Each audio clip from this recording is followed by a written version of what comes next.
Hello, how's everybody? Had to wait for YouTube to catch up so that I can mute it, so we don't have it echo, echo, echo on the other end. So we don't have it echo. And I guess we get a little echo, echo regardless. There, I've got him muted. Darn doppelganger, doppelganger. Enunciate. Testing 1, 2, 3, 1, 2, 3.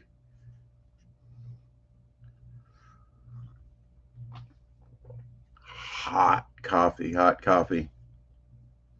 Just got out of the shower. Been up been up a while. Doesn't look like it, does it?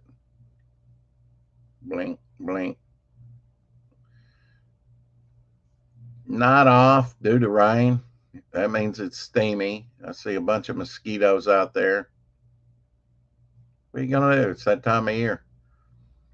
Uh, Once it gets extremely hot, it'll start trailing off.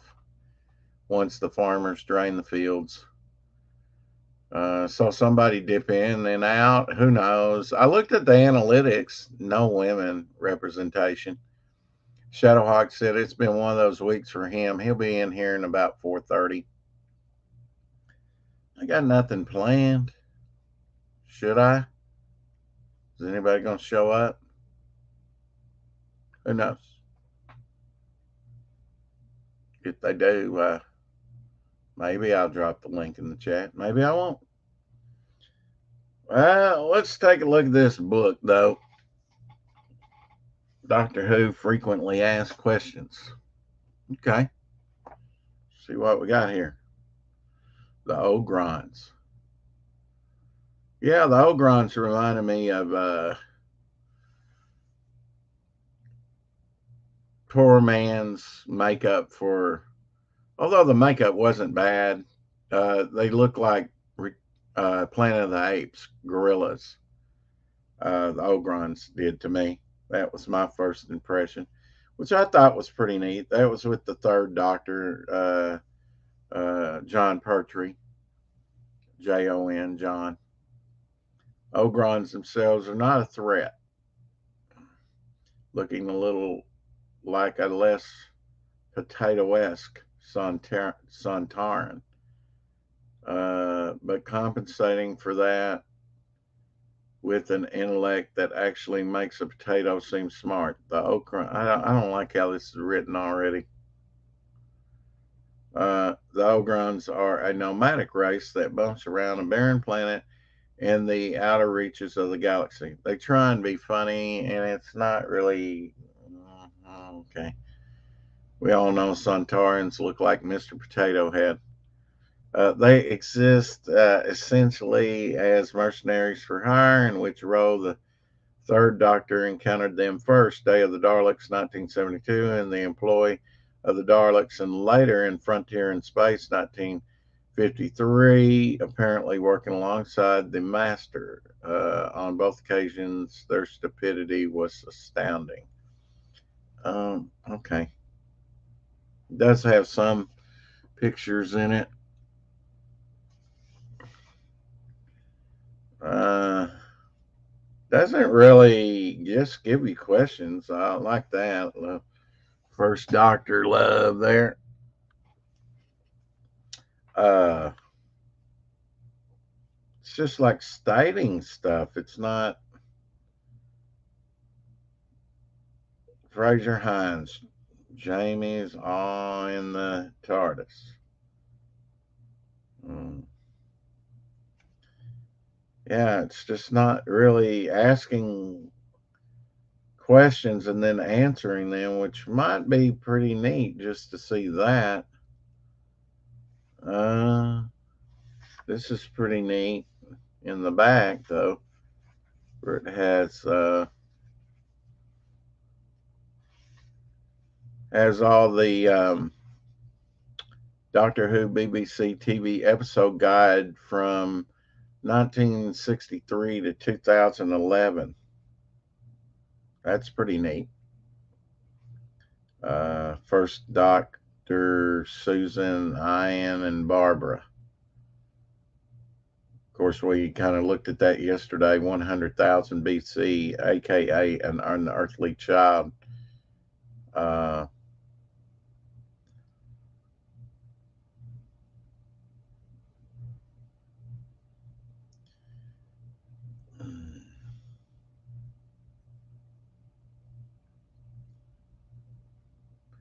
yeah, we had 100,000 BC, the Daleks, and then inside the spaceship, aka the Edge of Destruction.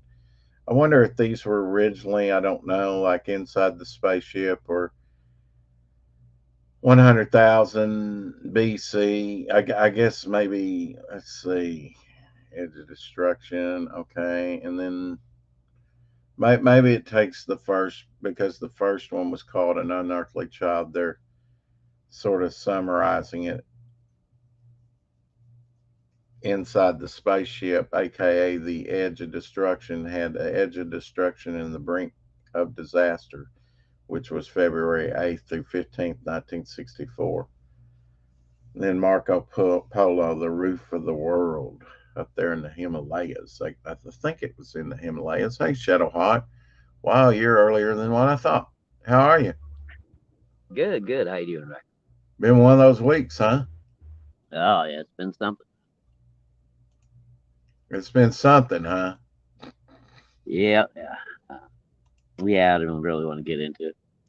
Oh, well, that's okay. That's fine.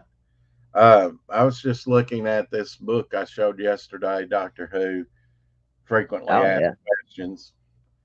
I don't like how it's laid out, but now on the back it has all the episodes laid out, which is pretty neat.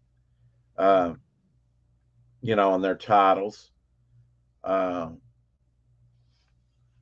which I have somewhere here a thing that has this information printed out from Barnes and Noble. Manager was a big Doctor Who fan. He would go over to England to the conventions. I look a little blurry just right there. What the heck? Huh. I Yeah, your gotta live. fan's not in the picture, so Huh? said your fan's not in the picture today, so it can't be that. No, it hadn't slipped up on me, and I've been watching that ever since he told me that. Um, Looked at the analytics today. I thought I might do it on the show, but really, I don't care. They say we have any women representation yet? No, No. zero. Come on, man. Yeah, come on, man. Now something has changed. Smirk's been in here once. I know, Uh, maybe when I broadcast later, but and Manticore, and he actually came on here not too long ago. So we got some Australian representation and Sin Killers from Portugal. So we've got that. oh, Uh, awesome. Comes in here all the time. We've got zero from Netherlands. What So about England? Don't we have a few? We got a few guys from England that pop in quite a bit. have you ever looked at the analytics? No, not really. I don't have. I don't think I have enough on my channel yet to really, worry about it. Right. Yeah. Well, I'm going to open up a separate thing here and share with you and see what you think. Yeah, I'd like to see exactly what the breakdowns are and stuff Okay. too. Well, you got your icon up there when you go to the home YouTube page. Hmm. Click on it, and it'll bring down a menu, and it'll say your channel. Well, the next one down is YouTube Studio. So you click on YouTube Studio, Okay. and as soon as that pops up, I will share it. There we go. Now let me just If she share. wants to, I don't know what she's doing, dear. Sorry, kid's asking if my daughter can come out. That's fine. I think that's it.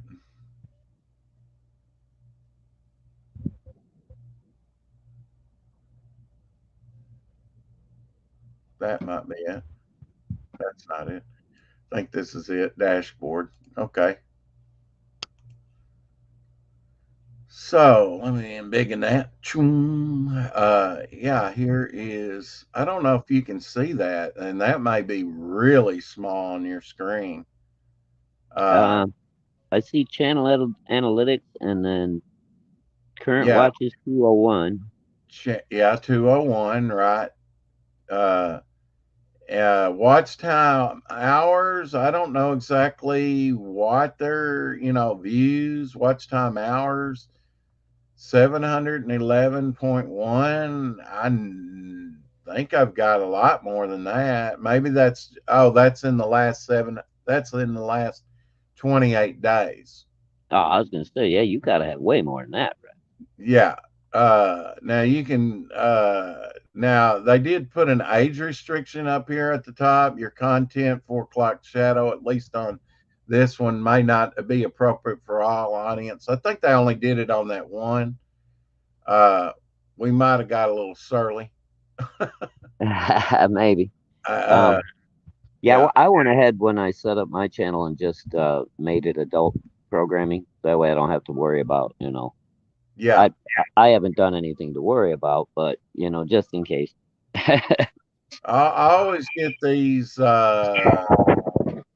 porn comments. I don't know. But you can review the content. I don't know if you can see this any better. Well, that came up different. Uh, Impact.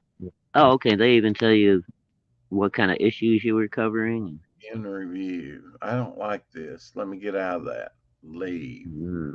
Okay. Let's see. That's not what I. Let's see. Go to video analytics. That may be for just that video or all of them. This video has gotten 2 views since it was published. Oh boy, that's not going to help. What the? No.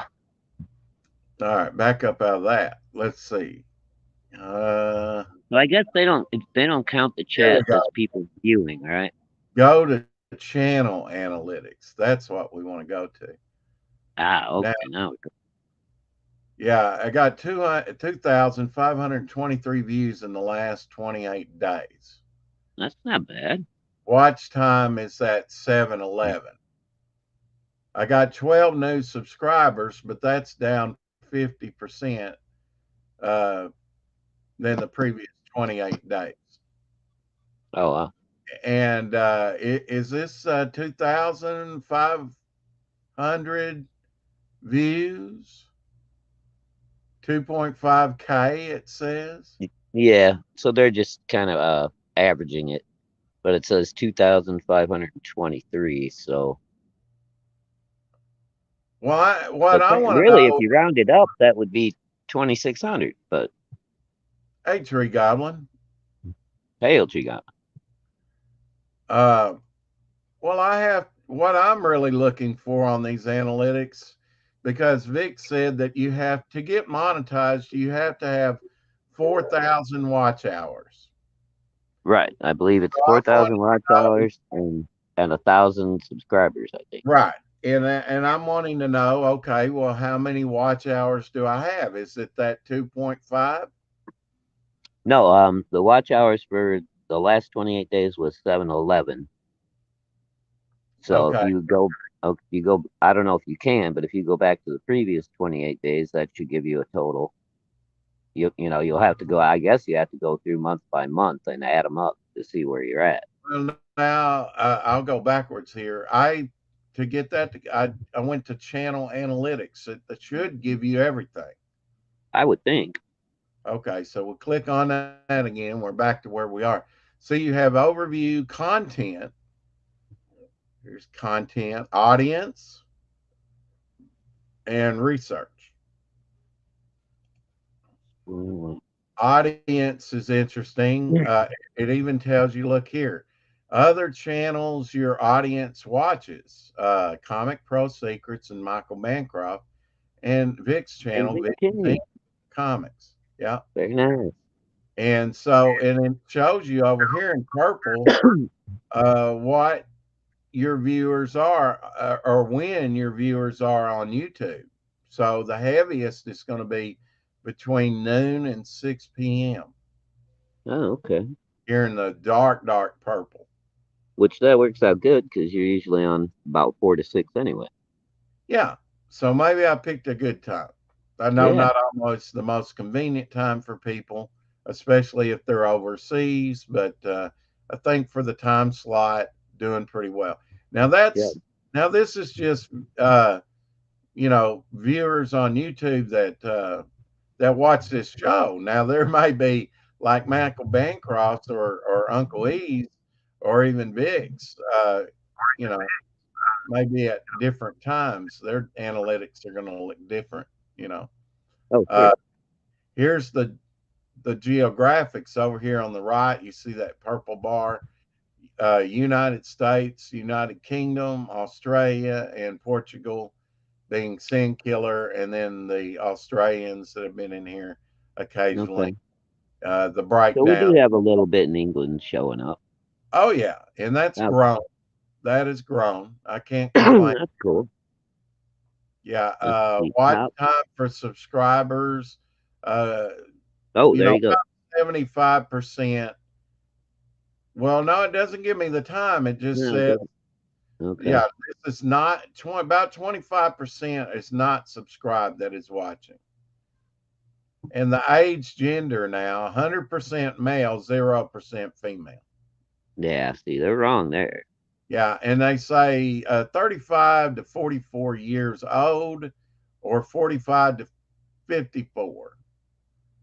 But Okay. in between 35 and 44, 70, about 70%. And the rest is 45 to 54. Yeah, all us old guys. Well, not extremely old because 55 on up, 0%, Yeah, and yeah, 13 to 34 are not watching, they say. yeah. Okay. But I mean, I'm not going to sweat. I'm just saying Yeah, no, I mean, I this guess is that what makes they're sense. We laying don't down. really. But I don't see anywhere. Here's the overview again.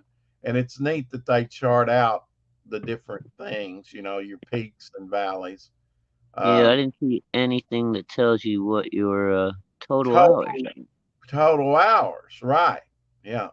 And then this shows you uh, your my top content in that period, uh, because they do it monthly, you know, Right. top Yeah, video. so I'm thinking you may have to go back through there like month by month and actually add up, the total watch hours on each month. Really? You think so? Why would they? Hey, David. Uh, Because that way it makes it more difficult for you to keep track of, Rex, and YouTube likes to make it difficult. yeah, that kind of sounds like eBay. Here, let me take this off for a second. Getting a little bit of echo on your side, maybe, or I was just for a second. Check one, two. I think it's cleared up Okay. now. Um, Let me know. If not, I can pop back in. okay. Uh, then your icon will go bye bye. I figured that out, man. Oh, you did? Why that does Yeah. that? Oh, okay. Uh, no, I figured out how to get it back. Uh, I don't know why it does it. did you have spaghetti the night before last? Yes, it was 2 nights ago. Right. What'd you have last night? What'd you wind up making? Last night, oh, we just did chicken sandwiches. I did chicken breast and made barbecue or what have you, whatever the kids wanted on them. Well, what do you like on your chicken sandwich? I had some cheddar cheese, some sweet hot barbecue, and a little bit of shredded lettuce. Sweet hot, huh? Yeah, yeah. My wife found it. It's sweet baby rays, so it's Oh, yeah, yeah, sweet, yeah. sweet Yeah. and spicy. They call it. It's pretty I haven't tasty. tried the sweet and spicy, but I definitely have done the sweet baby rice. Yeah. Yeah. Well, you said you don't care for spicy much, right? So No, but I've heard about sweet. Well, and they make a variety. I've had yeah, sweet this baby. is pretty mild. It's not like it'll burn Oh your face yeah, off. Or, yeah. I mean, what people call hot, unless they're really going for the title hot, right, and right. Yeah. competing. Most of them aren't hot. Yeah, and I don't care for the ones that are just all That'd be heat, like no flavor. Kraft barbecue sauce, ultra hot. Yeah, right. Okay. Yeah, sure. Yeah, Yeah, David my said, 11-year-old would be like, "This ain't hot." hope everyone enjoyed last night's show on Doctor Who. Yeah, it was great. How you doing today, Dave? Yeah, I was glad to finally, be able to do a Doctor Who broadcast. Like I said, I've been kind of pensive and holding off on it because I wanted to do it justice. Uh, Watching by that window. Actually, Dave, if you're still here, we had 45 views on that one and 44 the day before. So Yeah, that's I'm pretty so, good. I'm pleased with that. I'm pleased with that. Um, Yeah, you guys are quite a bit more up on your Doctor Who than I am.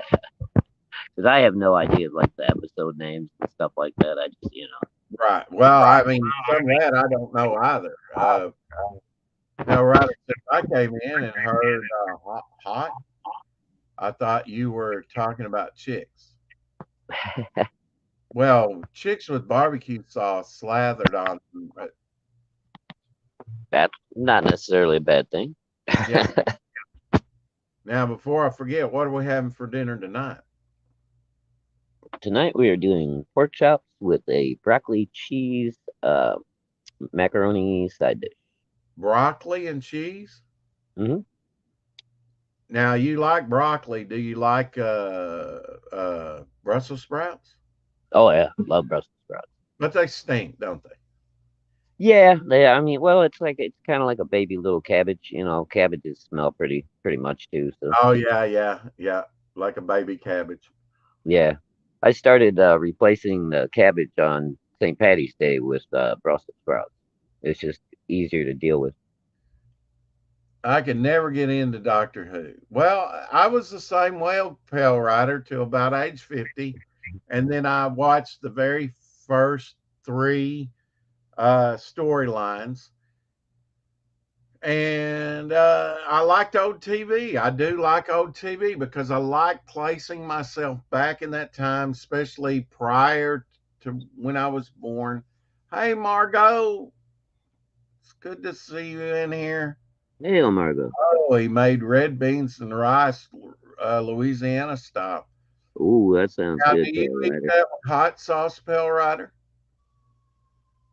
Um, yeah, we're going to have Dave on next week, Tuesday, talking about Doctor Who again. I'm in awe of him. Can you imagine watching some of these shows? Not just Doctor Who, but like Z Cars or some of these other things that were in England at the time. And when you're watching them, that'll be the last time you see them. Yeah, that's crazy. Because they're going to be like, and no one get to see them ever again.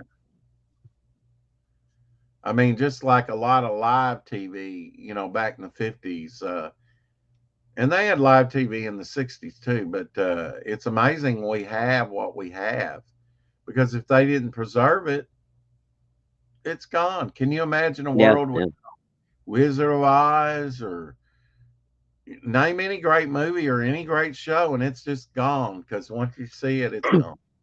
Just yeah. like, Well, there just, are a lot of great movies that are just gone. They didn't save them in time. oh, there you go. Not much hot sauce, not much for hot sauce, but my beans are spicy. And if you make red beans and rice right, you don't even need the hot sauce. Oh yeah, Margot.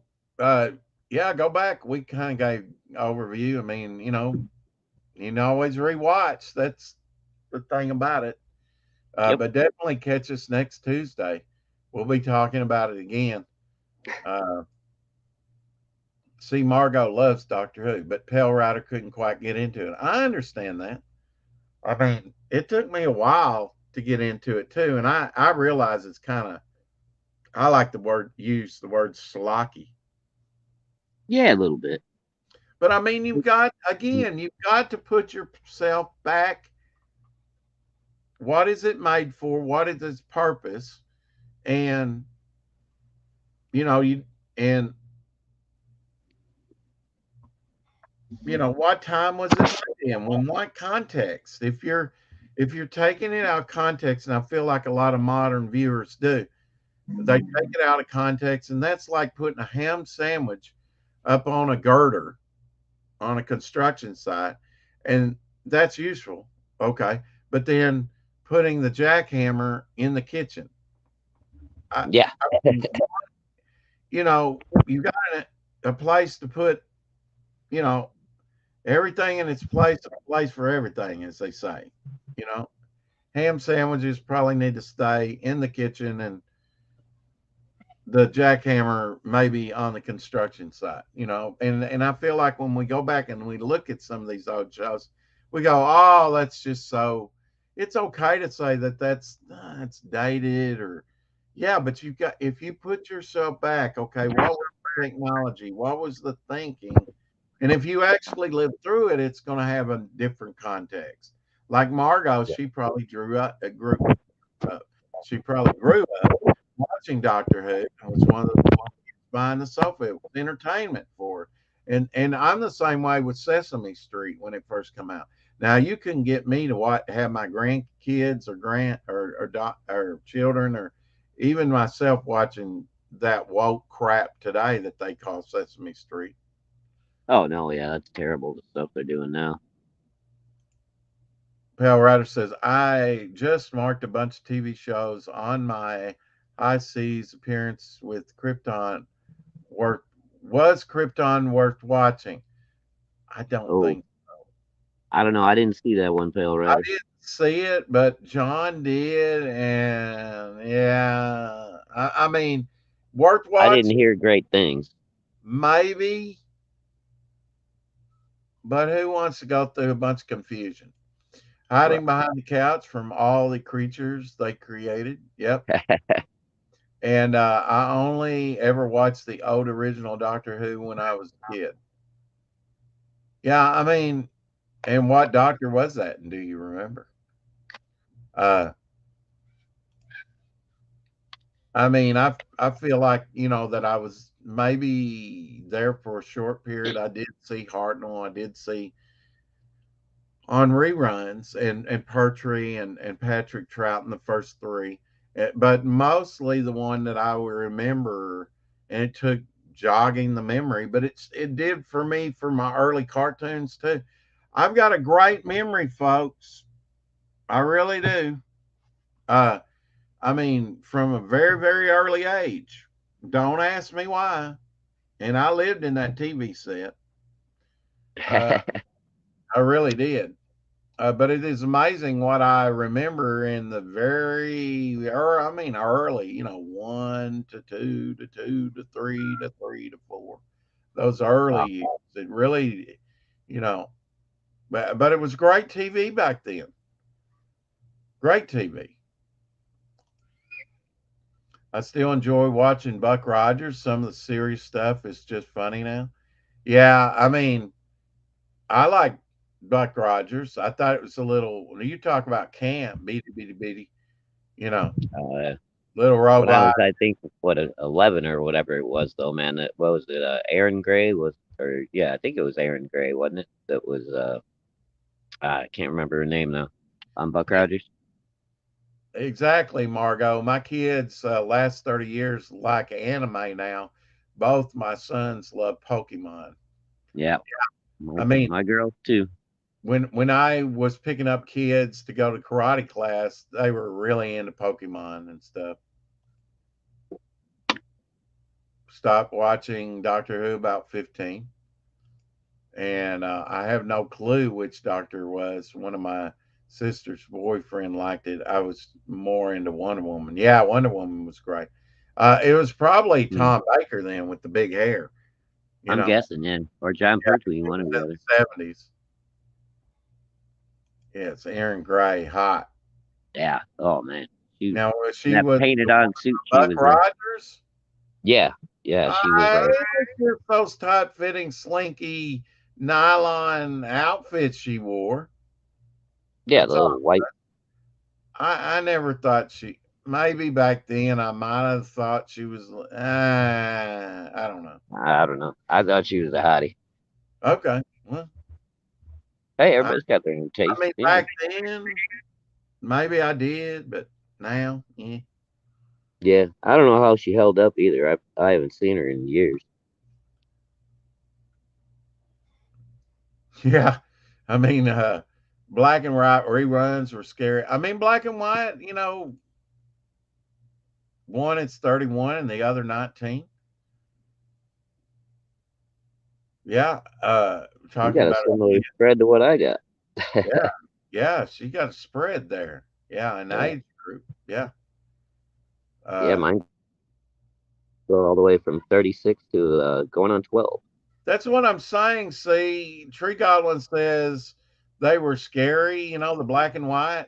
Uh, Oh yeah, and, and and that Margot found them terrifying.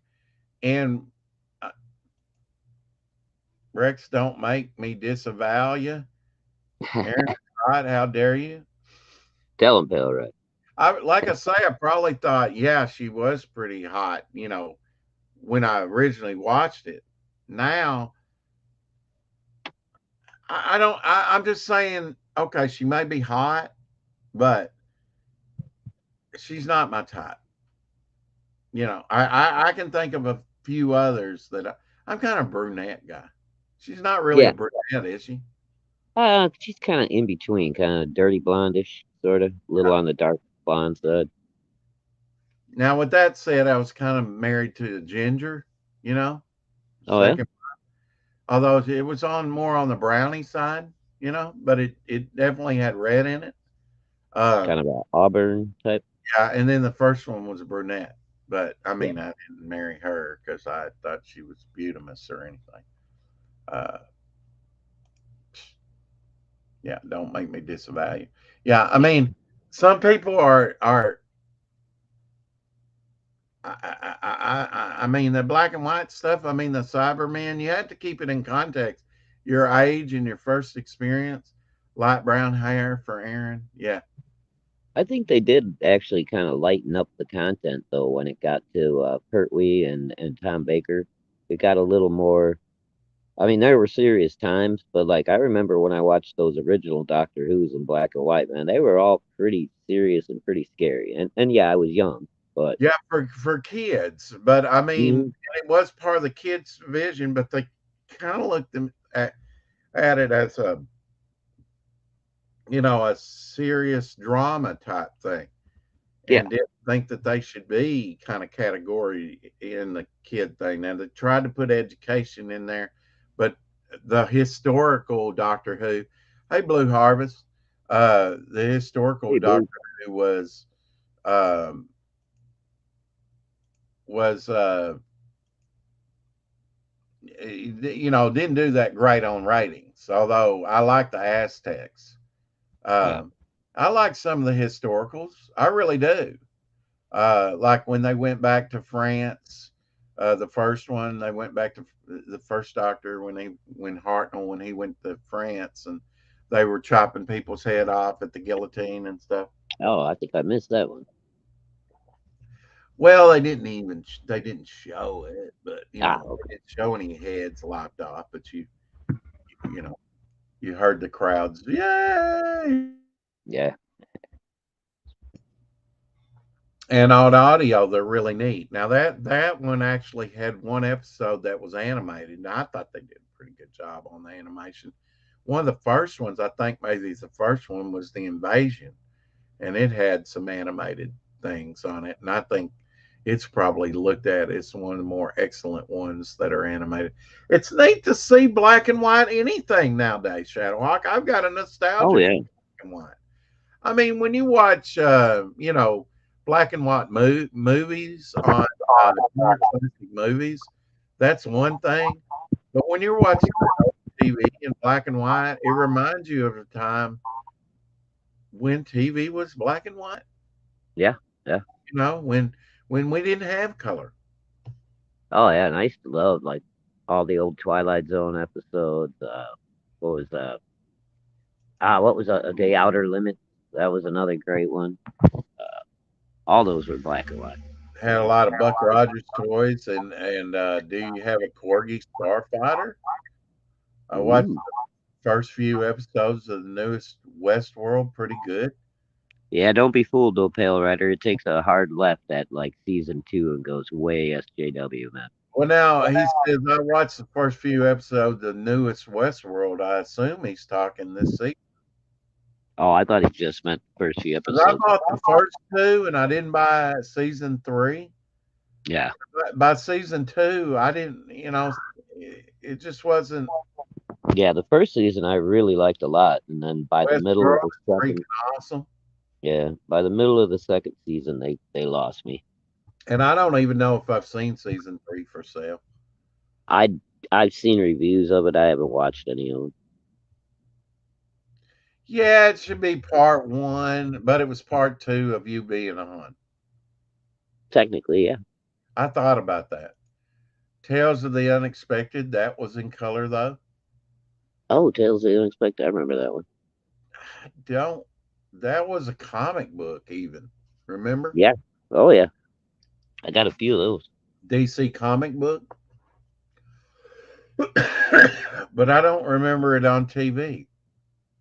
I guess that was like Twilight Zone Yeah, I or believe so. Outer Limits. Yep. Hey, Trying to think. Gary,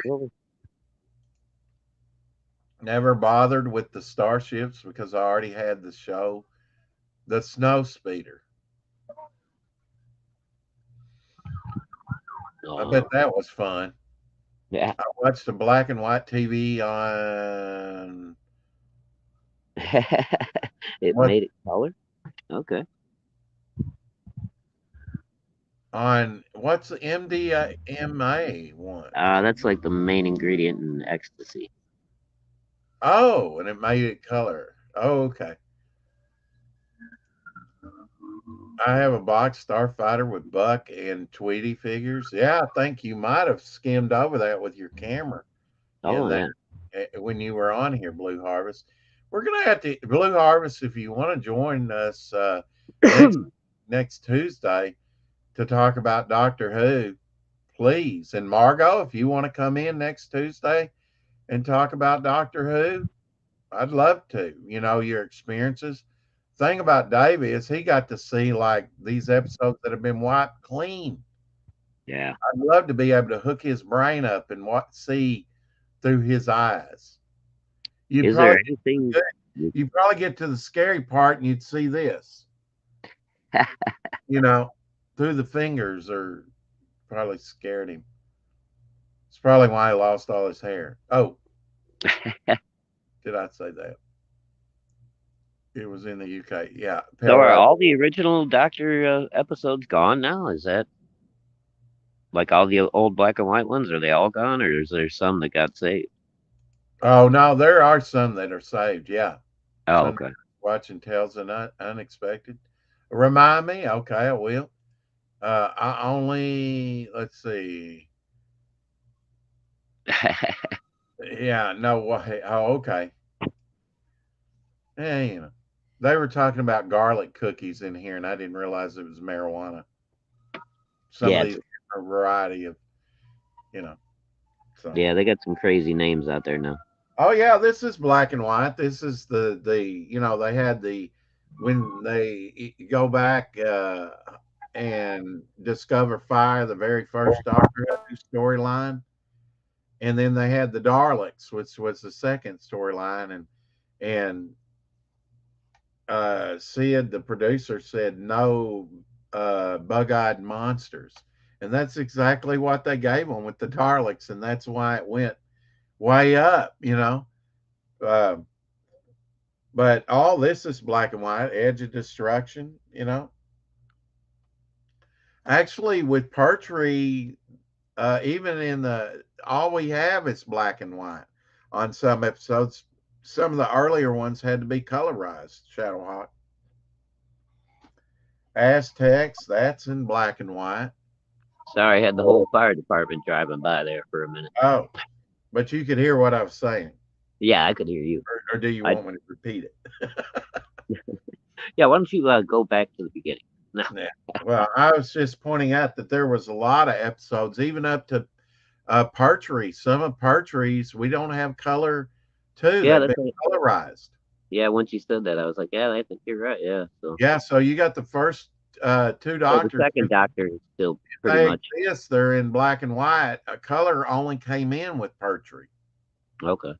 Yeah. But it was the original Doctor. A lot of that stuff got But lost. now color TV was already a thing, by 69, by the time Patrick Troughton ended the second Doctor.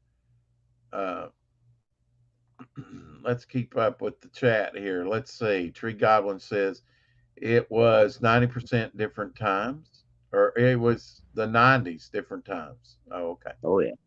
And Blue Harvest says, I've been looking into local history and filming with my drone lately on other. Yeah, he found a really cool vent for the Underground Railroad road system. That was a wild thing. It's been there since like the 1860s or something. Yeah, that's always neat to discover stuff like that. I mean, like I saw something on Kai that we interviewed on Apex Comics channel. He was talking about the underground mail system, kind of like you go to the bank, and it goes up the tube. Oh yeah, like the pneumatic tube. Pneumatic, right? The pneumatic mail system that's underground in New York City. Oh yeah. There's a Uh, lot of older office buildings that still have those in them too. I saw some of those black hole toys. Let's see, that was Rocket Man that put that on. Found out that there was a massive railroad station around the corner from me. Isn't that Yeah. amazing? And especially what's underneath our feet that we never think about. They did small Corgi Juniors as well as larger diecast ships. Yeah, Oh, I guess that's like a lot of the toys. They do junior type toys. yeah. Yeah. When I was in third grade, our houses burned down. Oh, and took all my old toys. Oh no. We've got that in common then, Pale Rider. At least I hope no one was hurt in that. You really took care of your toys. I can't say that I took any special care of my toys. I mean, I played with them. I don't think I was that abusive, but if I felt like chewing on something, I would, or whatever. I mean, I you think I've know. seen a couple with some gnaw marks on them, right? Oh yeah, I'm looking at the world in a totally different way now. Uh, things you miss. Yeah, Yeah, it's crazy. I got a drone cheat. Damn thing won't hover. It flies off to the left. Rare goes through the window. I didn't do it. It's got a slice. There's lots of classic TV series made in black and white from the 60s. Yeah, and Yep. and we'll talk about that, David. Think about that. Was it Z cars? There was other things that have been wiped clean that no longer exist. So you either watched them then and saw it. I mean, there was no way recording it. There was. I mean, I've got to give it. That we have better audio left from some fans around the world. A handful of fans. Of course, that's a lore all in itself. Uh, the Dalek thing wouldn't even exist if Yeah. fans hadn't have preserved it. Yeah, I never thought about that when I was a kid about recording the audio off the TV. Yeah, I did that, but much later, like in the mid 70s, when it was like, and it's probably my brother's uh, recorder that got handed down or something. I don't know. One of those, square tricorder looking things with all the Yep. buttons. And put the mic up to the TV. I probably did like Mork and Mindy and stuff like that. Seems Yeah. like I recorded it on cassettes and would play the cassettes later. Yeah, my Morgan, dad gave me a tape recorder when I was about 10 or so, and I love that thing, but I never thought about just recording audio off the I would record off the radio, you know, but never thought about the TV. It's just weird. a lot of these people, Shadowhawk, they get caught up into this. Well, it needs to be 4G, 5G. It needs to be high definition. To me, I like the grainy, old, especially the black and white, because it really sets me back to a different thing. Yeah, it You gives you that sense of time, know, you know. Vic, Hey, yeah, Vic, how you doing? it really gives you a sense of that time, and some of those things I wish I could go back to. You go, you park, you put your quarter in, turn the thing, little parking meter, and just a simpler time with certain things. Nobody's looking, everybody's, hey, how you doing? They're not looking down at their cell phones. Don't get me wrong, I like progress, but have we created that better world that Gene Roddenberry talked about? Yeah, I And don't know about that. now I don't know about that either. That's the problem, you know. In some ways, right now, I think we're going backwards. Yeah, yeah. Uh, yeah, he says, yeah, I find it hard to disagree. yeah, yeah. I think depending on who writes the history, Shadowhawk, I feel like they're going to look back and go, "What were they thinking?" This Yeah, overreactive stuff. yeah. I guess it depends who's in charge when they write the book, right?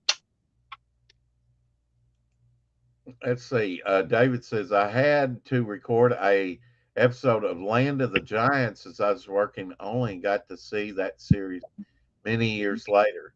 I probably watched it as a kid. I don't much remember it. I mean, the big hands and stuff, they didn't look realistic. When you look back on it now, it's like, oh my gosh, what was Irwin Allen thinking? Uh, I and remember a movie like that. I don't know if I ever watched the show though. yeah, I can't remember either. And if it doesn't make that big a mark, was it any good? I don't know. Maybe there's just too much in there. I'm glad your world is good, Dillard. Uh, just put a toy hunt up on my main channel. A toy hunt. Are these toys you're looking for to find? That's a great way to get it out there. You know, to get. I'm looking for this. I can't seem to find it. And he's on eBay, I know. So if he can't find it, Yeah, yeah. Blue does a lot of videos where he goes to like small toy stores and collectible shops, stuff like that. Margot says, my youngest has grown up in his bedroom. He's always on his phone and computer, and I don't think he ever climbed a tree. Wow. Me, I was wanting to sit up for a tree. I was thinking about this the other day, Shadowhawk. I wanted a Guinness Book of World Records, set a Guinness Book of World Records. And it was Uh, like the record then was like a month and a half. And I was like thinking, yeah, during summer vacation, I could do that. Mom said, "You're not going to stay up and, yeah, I mean, think about going to the bathroom, right? Somebody's got to give you yeah. food. You got to put it in a bucket, do it in a bucket or something." And Get you a little pulley system, but you I can was raise the always back up. looking in the Guinness Book of World Records, thinking, okay, what could I do, to do to hit a record? I sit in a chair and draw pictures. People give me money. Steaks and sodas are delivered to my door. I can watch millions of hours of content from my tiny futuristic phone. It's a wonderful life. Yeah, All it right. doesn't sound bad. Invite me over sometime. Lorenzo's streaming tonight, of course, as he does on Thursdays. My days are mixed up. I guess It doesn't feel like Thursday to me. I guess it does. I don't know. Hey, I got Fiendish in. Oh, he did. Yeah, you left yesterday. I actually unboxed it on yesterday's show. But yeah, I got Fiendish in. Um, It's got the little notification we were talking about to the next project. Even got a Q code there. there you go. Fiendish too. That's great marketing. The Yeah. first time I saw John Malin with Godlike, I thought that was great on the number 3 campaign of not is it not Graveyard shift. what is it? Graveyard shift. Graveyard Shift. Yeah, X-Men meets the Universal Monsters. Exactly. Yeah, Rex has the world record for being out of focus. Well, now one time I did write about 14,000 times Guinness Book of World Records, Guinness Book of World Records, Guinness Book of World Records, Guinness Book of World Records. I would sit in class and write that out. I misspelled Guinness. I only put one in, so I had to maybe get the record for corrections of a word. I had to go back and put in the extra in on all those, and that's why I So, know what was there's. the record you were trying to beat? I don't know if I was numbering them or what, but I stopped at a time, and I don't even know if I still have all that. But I used to do stuff like that uh, in high school, in like junior high. But yeah, I mean, if it's Christmas time and they're looking down at their cell phone, something wrong. You know, I mean, let's face it, that cell phone is God to some people. Bow down at the worship of the power bar. People caught up with got to have that cell phone. They leave off to work and they go, "Oh, I left my phone at home," and they double back. What the hell? Can't do without your cell phone. I'm all the time forgetting my cell phone. If I didn't need it for communication, I'd throw it in the deepest lake and not even go retrieve it. I think there needs to be an official for Guinness. I know, to observe the record, right? Yeah, yeah. Uh, but I was always looking at something, and then it got beyond like 6 months up a tree. I mean, it's way up there now, and even a few years after that. So it would have just got beaten out by somebody. Who wants to be up a tree for 2 months, 3 months, 4 months? I just wanted my name as top dog in something. Greetings. I have a question. Well, go ahead, monkey. Throw that scat. Let's hear it. What's your question? Now, before yesterday, Shadowhawk, are you there? Yeah, I'm here. Because you've been quiet. Uh, did you know that Peter Cushing was Doctor Who No. in not one but two movies? Oh, wow. I like Peter Cushing. He's good. Yeah. Did you not check? Did you not hear that yesterday that I showed this? I may have. I was in the middle of doing dinner and stuff. So, Okay. Okay. Yeah. Yeah. He did yeah. two movies, and this was the first time Doctor Who was depicted in color. I think actually maybe you and Dave had mentioned that when you were on Pops' channel. Yeah. Most But of these movies were in color. Yeah. yeah. All Now this right. I'd dealt have with to look for that one. this dealt with the Daleks, and was basically kind of a rewrite of the Daleks story, and then another Dalek story here, that Invasion Earth 2150 AD was basically a rewrite too, and that's what I hated about these. They didn't present anything. They presented a different look for Doctor Who, but not necessarily a better Doctor Who. Gotcha. Yeah. In the movie, yes, I was keen on him. Wasn't keen. Wasn't keen on him. Yeah. Yeah. Yeah, I wasn't either. He had the biggest cherry pie here. Oh, Some other town may have beat the record by now, probably. Biggest cherry pie. Rex stopped showing old things to people saying, remember this. He's okay until he got in that Death Star. Oh, yeah. The last one I had time to type. Oh, the last one. Okay. Did I miss it?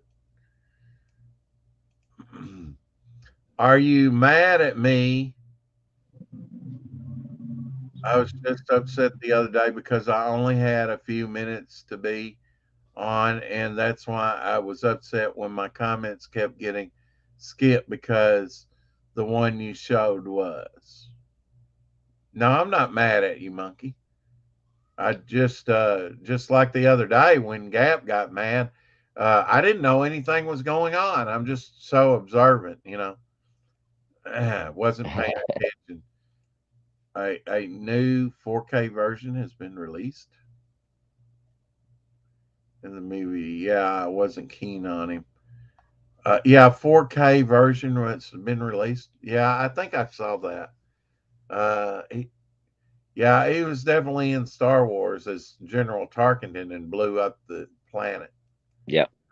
But now I've got to say, for Peter Cushing, these two movies are probably his weakest thing and it has nothing to do with his acting and everything to do that these were just recycled stories for the movies. Yeah, it's a shame that they didn't do something a little different. Yeah, I mean, once you've seen it on TV, now granted, back then you couldn't rewatch it, so them kind of retelling the story another way, again, you had to put yourself back in that time. A new 4K release of what? These movies here with Peter Cushing, his two Doctor Who. Chat helped me out. I believe that's what he was talking I about. think that's what he was talking about. Yeah. Yeah. The pie was baked by either the Chef Pierre Company or Sara Lee, which bought out the factory. Yeah, I Hmm. love cherry pie, especially large cherry pie. Let's see.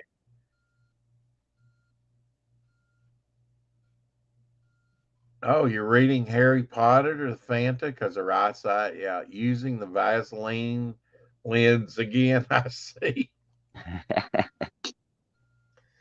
Yeah, I Yeah, guess that's not too bad. I took a hint from the Web Planet here that actually they put Vaseline on the lenses to film some of that to give it an unearthly look. Can you imagine actually snuffing out some of the lens with Vaseline to do that? Let's see. Sadly, I thought the pie was mediocre. Oh, did you actually eat some of that pie? That's cool. Love your accent. Where in Scotland are you? I know they're not talking to me. No, I'm nowhere near Scotland, so. And then how do you get an accent out of the chat Oh, good of question. the Doctor Who movies? Right. They're being new released in 4K release. Yep. Yep. Now I'm trying to think of this guy. The guy that was the celestial toy maker. He was later Alfred in one of the Batman things, right? Oh, I I don't believe remember he who was. the. Uh, his last name's Ghosh or something like that. Is it Michael Ghosh? Hmm. But he played Alfred. Uh, Under which ones in the movies, I don't know. But Oh, okay. he played Alfred many, many times. That was an early role for him to play the celestial toy maker. And I think there's only one episode of that that remains. The rest have been destroyed. And Oh, so wow. uh, they're gonna have to kind of redo that gauche or like gouache. Now, is that the Batman TV series, Alfred, or one of the movies? He Apex likes it with no Vaseline confirmed. That very well could be. Uh, I'm going to do something daring here. I'm going to drop the link in the chat and see who comes in. Dun dun dun. If anybody. Does anybody, is there anybody out there? And does anybody ever care? These are the questions. Yes, these are the questions. I'm very street. I like Mr. T, look like Mary Poppins. Now, Mary, I like, yeah, look at that. Grow my fruit trees now. Okay, I missed something there. I know. Stop using that Vaseline. Uh-oh. I have some sad news from you, Devil Flyer. There will be a fruit shortage along with other things in the near future. Have you heard? Well, not on fruit, but I bought a Yeah, I've can of been cherries a couple weeks ago. hearing all kind of crazy rumors. Hello, Dillard. Yeah, yeah, yeah, Look at that, Shadow Hawk. He's trying to get my channel struck already. My The man goodness. comes with his own theme music. Look at that. Hey, Doc. Oh my Hell, Doc. Dillard! What, Doc? Dillard! What? I'm right here. Can't get rid of this guy. Stop talking about pie. I'm hungry. Hey, guys.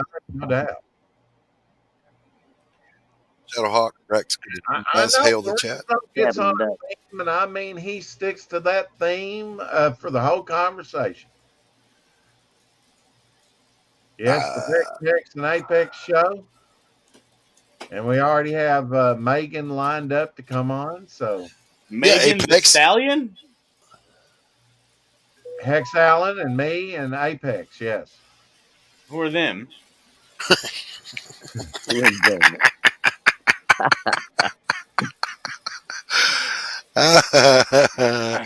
Yeah, so anyway, that's Dillard. I was So what's just going on in the world of creation today? What are you guys working on? What are you doing with your lives other than imbibing in toxic media? Yes, I'm always louder than everyone else, Lorenzo. I'm That's so about very it, sorry. Dillard. That's about it. I mean, I've been cooking today. Maybe a little laundry. Let the dog out. I mean, normal stuff. I'm gonna Living pop the life. out. I just popped in to say hi, Oh, and the wife cooked a good dinner, so I'm gonna go and shove some food down my neck, and I will holler at you guys later. wow. All right. Okay. Have a good dinner, Doc. We might still Holla be at your boy. enjoy.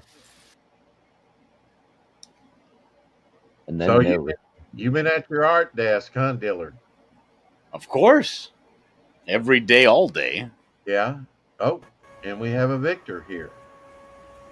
Because Hey, we Vic. are the champions, my friend.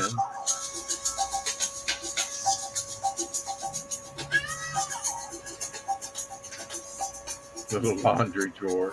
Yeah. All right, so about 2 seconds ago, Devil Flyer, you should have started complaining about your channel again. About getting struck. Uh-huh. I figured he needed his own intro music. Hi.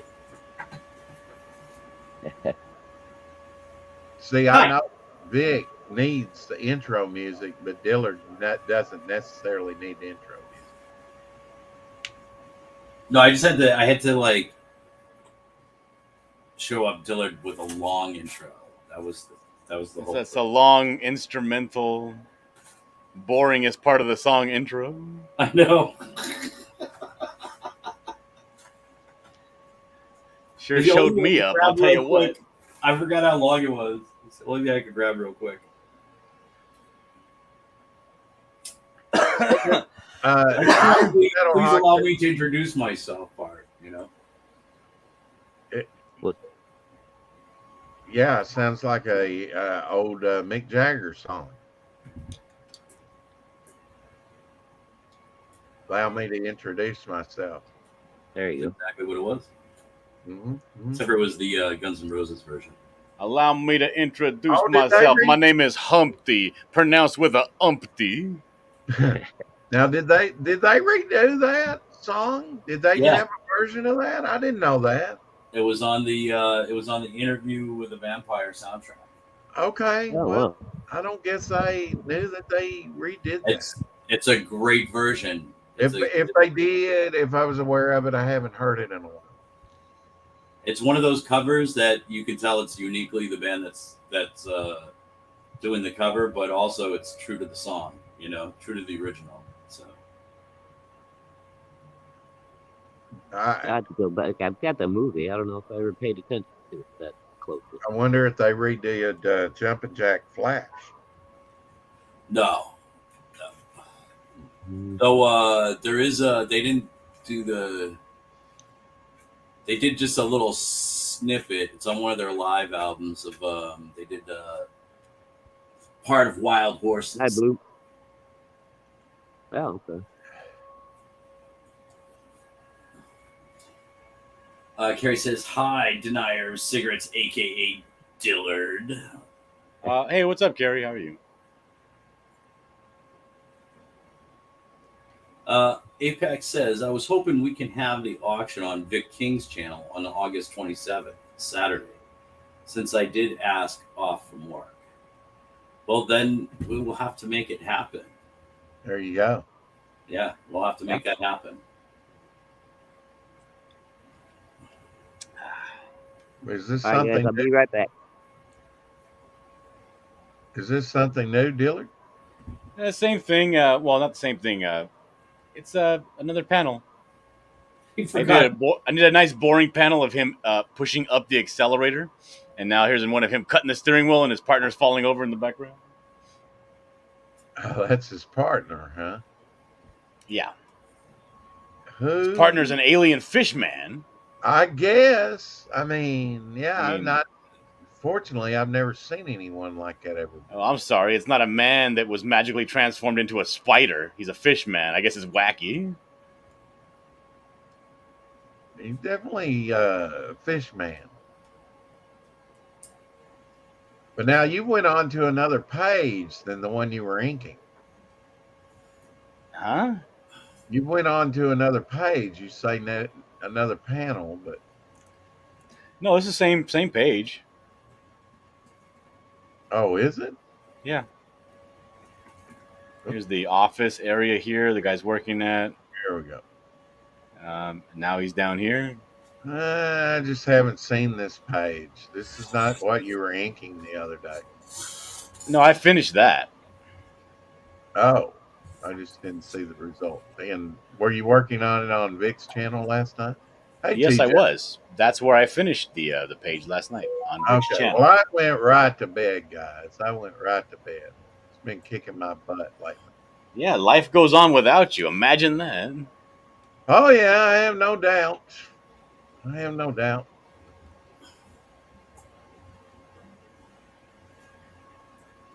Often life does.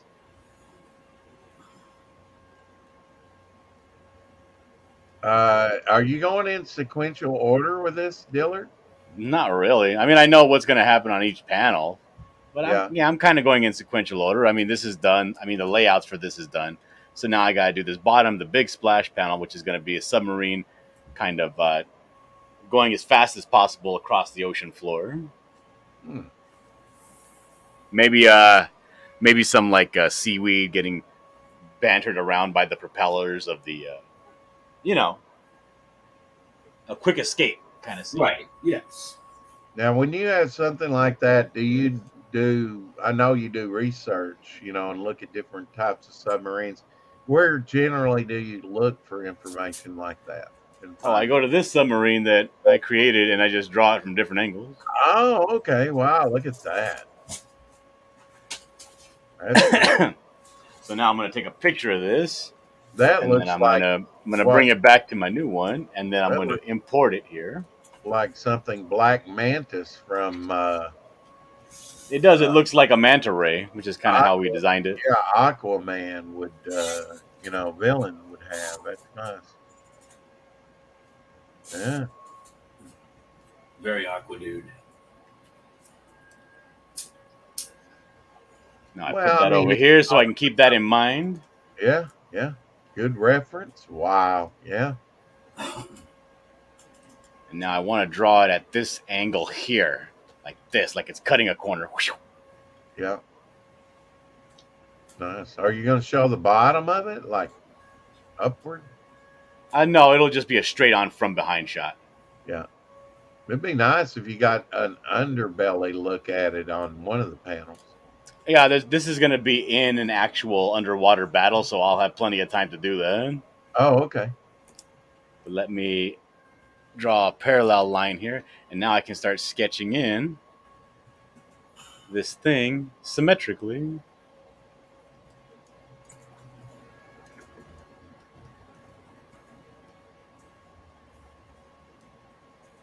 Or as Vic would say, cheating. Yeah.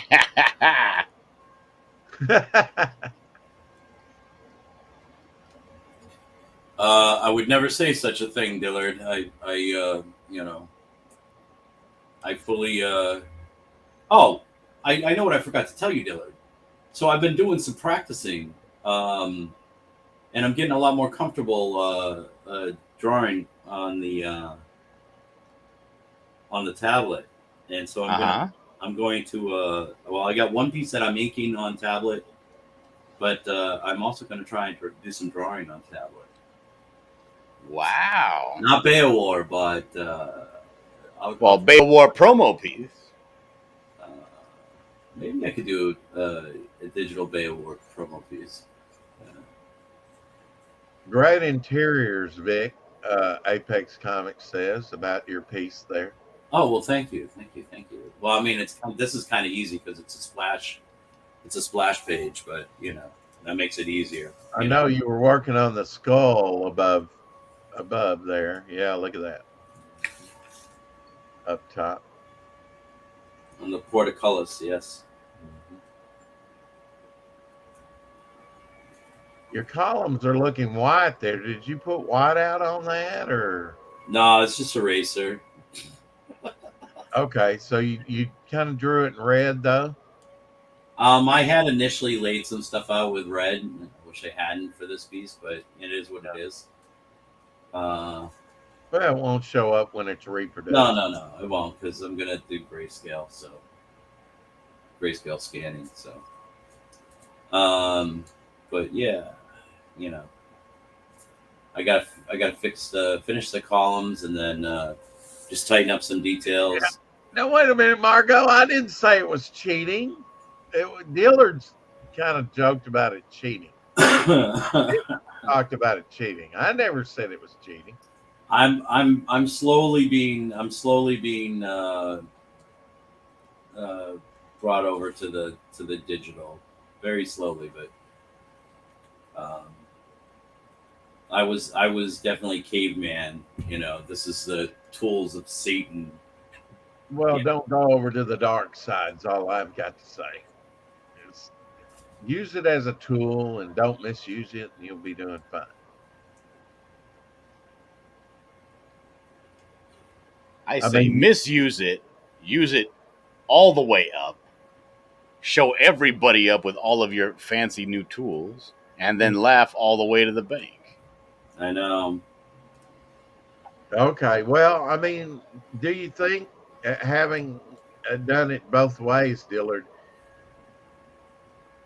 because we just know you're that kind of guy, would you say that digital is faster for you? Yes, of course it is. Yeah. Absolutely. Of course. Like if I wanted to make a big black area, I'd go like this, and then I go like this, and boom, look at that. Amazing. Right. Tell me, how can you do that with a pen and ink faster than that? And then when you're done, you don't got to scan it in. You just put it in a file because it's finished file, ready to print. Yeah. Sorry, I missed There is that. that. There is that. That's a big bonus right there.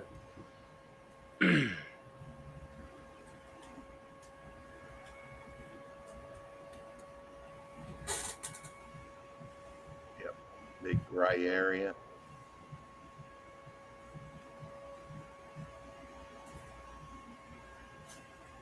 Well, I mean, you're pretty speedy at that, Dillard. Now look at that. He's doing simultaneous. That's pretty cool. Well, because he's Mm. cheating. He's cheating. Yeah, you didn't catch on to that. So basically, he split the image down the middle, right? Okay. And I so see. whatever he draws on one side is mirrored drawn on the other side. I see. I see. Yeah. To keep it 100% symmetrical. Symmetrical. Right. Which is hard to do. Right. I mean, But if you're this is actually this is not one of the things that I would say is a bad cheat. This is a good cheat. yeah. This is not tracing 3D models or anything like that. I don't have a problem with this. This is perfectly, Because basically, you can do this with your hand and then, flip it over and trace it on the other side. It's all your artwork anyway. It's not like I'm tracing anything. I'm just looking Right. at my reference picture and then making up what I think the back would look like. Yeah. Interesting. Interesting. Find this very interesting. Oh, you're a curious fellow. You find most things interesting.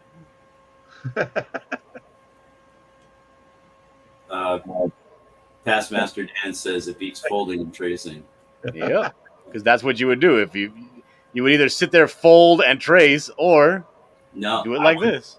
I wouldn't even fold and See, trace. Margo. I would sit there and try to painstakingly reproduce. Oh, Apex calls it cheating. Some of us are fools. Some of us will try to replicate. Why would you do that, Vic, to yourself? Because even the folding and tracing, I still feel is cheating. Fucking loser. Sir.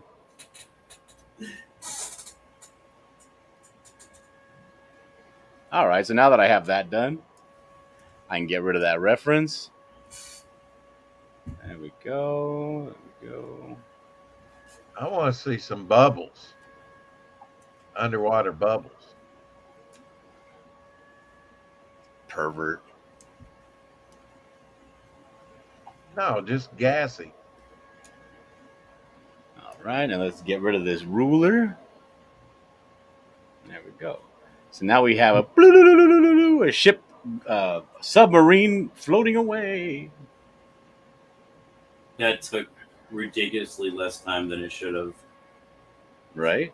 Absolutely penny shot. If I was using a pencil, traditional, I'd be like erasing. Well, maybe I don't want it there. Maybe I want it over here. Look what I could do. Look what I could do, Rex. Whoop! I'll move it over here. I'll make it smaller. Right. I'll make it bigger. Ooh, less work for me. Fill up the whole screen. Yeah. Definitely. Matter of fact, I might just do that. There we go. Now I could throw some underwater structures, maybe some rocks here in the foreground.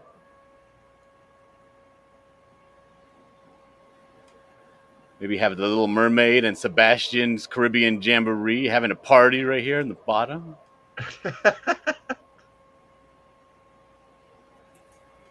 Some coral. Looks like a loaf of bread. Looks very symmetrical.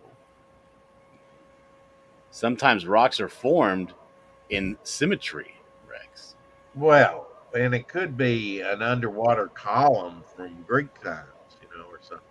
Could be Atlantean. It could be Atlantean. Minoan. Yeah. Could be a spaceship that looks like a rock.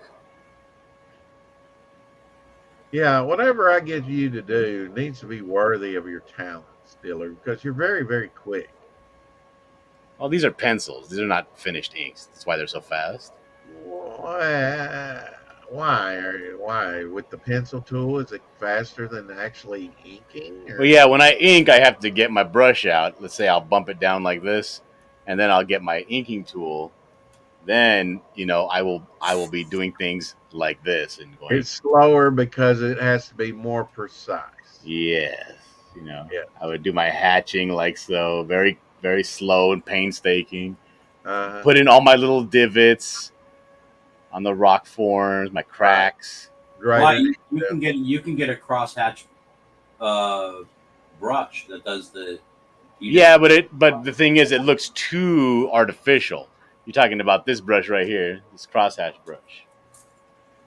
You see that? It doesn't look right. Yeah. Now it would like on corrugated metal or something. It certainly would, and I have used it on metal. Yeah.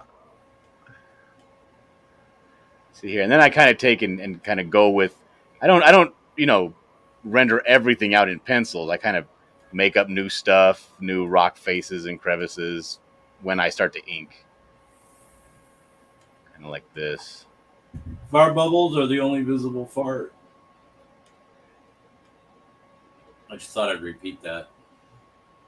Kind of like It was that. supposed to be worth being repeated. How hot is it there right now, Vic? Do you know? Right now it's like 87 degrees, Well, that's which nice. still feels better than 100. Let me tell you. Oh yeah.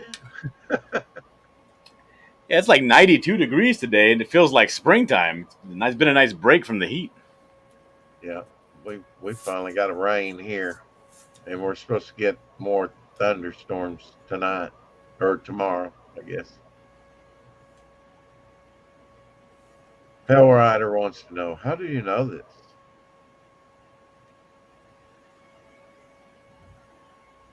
Hey, Tower Gamers. Well, I apologize. I have to dip out, but I'll talk to you guys later. Okay, Vic.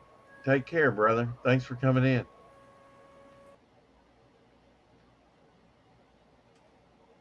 Vic King, ladies and gentlemen. Tower Gamers, yeah. I think you were the big Doctor Who fan, weren't you? Oh, you just made a brand new channel. Somebody needs to show me how to do that.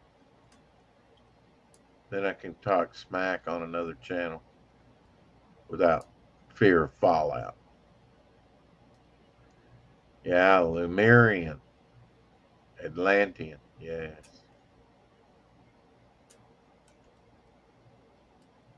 If you fill your tub with olive oil, you can see the fart bubble better because it moves in slow motion.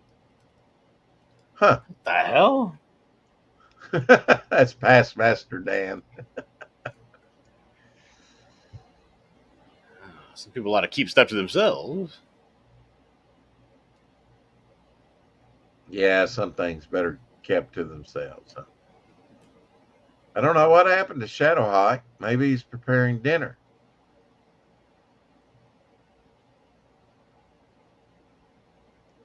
There we go. Now, see, I have an advantage over everybody else. I can, put this full screen. I guess they can put it full screen too, can't they? To see your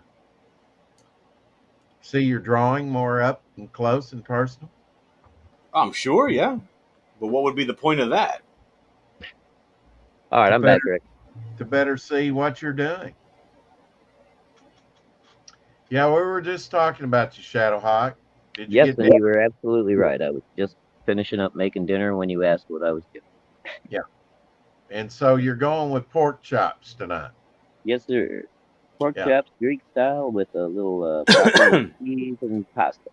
Now, back in the day, did you ever do shake and bake? Yeah, still do every once in a while. Yeah, for pork chops or chicken. Usually pork chops. Yeah. Last time I had that, I guess my mother made it. I don't know if I liked it anymore. Yeah, I hadn't had it in quite a while, and then my wife now. Seems Probably a like couple there's of a years lot of after we were sodium together. in that shake. You know what I mean? Maybe it's my imagination. Like the sub, Dillard. This is a school of fish. Just in case you were gonna ask. A school of fish. Yeah, all these Oh, dots here. those little dots. And then Okay. I'll put some angelfish right here. Uh, See, if it was a plane, that would be a flock of birds.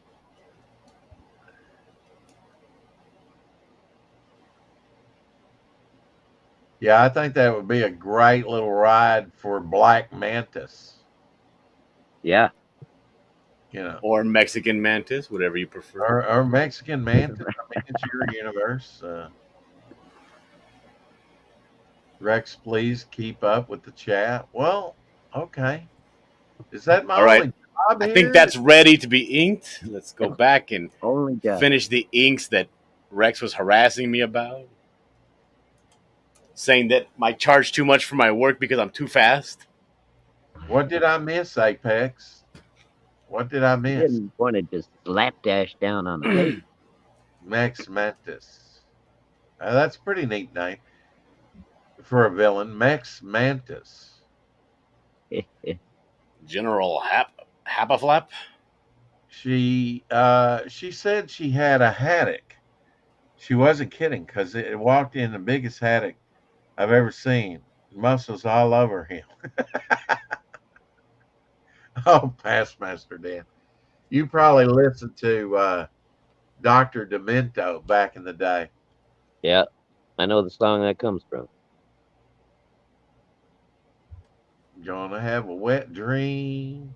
Yep, that's the one. Cruising through the Gulf Stream. Ooh. Yepers. Oh, final week on Apex Comics collection box. Final week. Get over there while getting's good. Get it while you can. It should be getting it. Get it while the getting is good. Well, you know, that's the great thing about drawing underwater scenes. There's such a variety of organic, inorganic looking shapes that, I mean, really enjoy underwater adventure, always have. Yeah.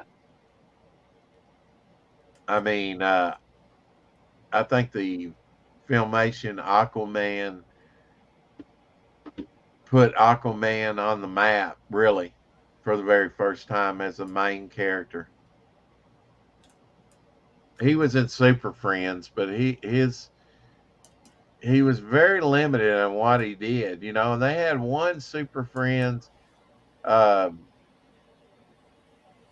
Shadowhawk. They had one Super Friends season that had him in the opener, but he wasn't in one episode. Yeah, I think I remember that.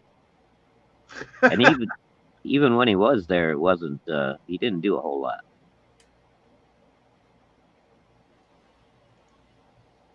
Hey guys, you need anybody that can talk to dolphins? That's me.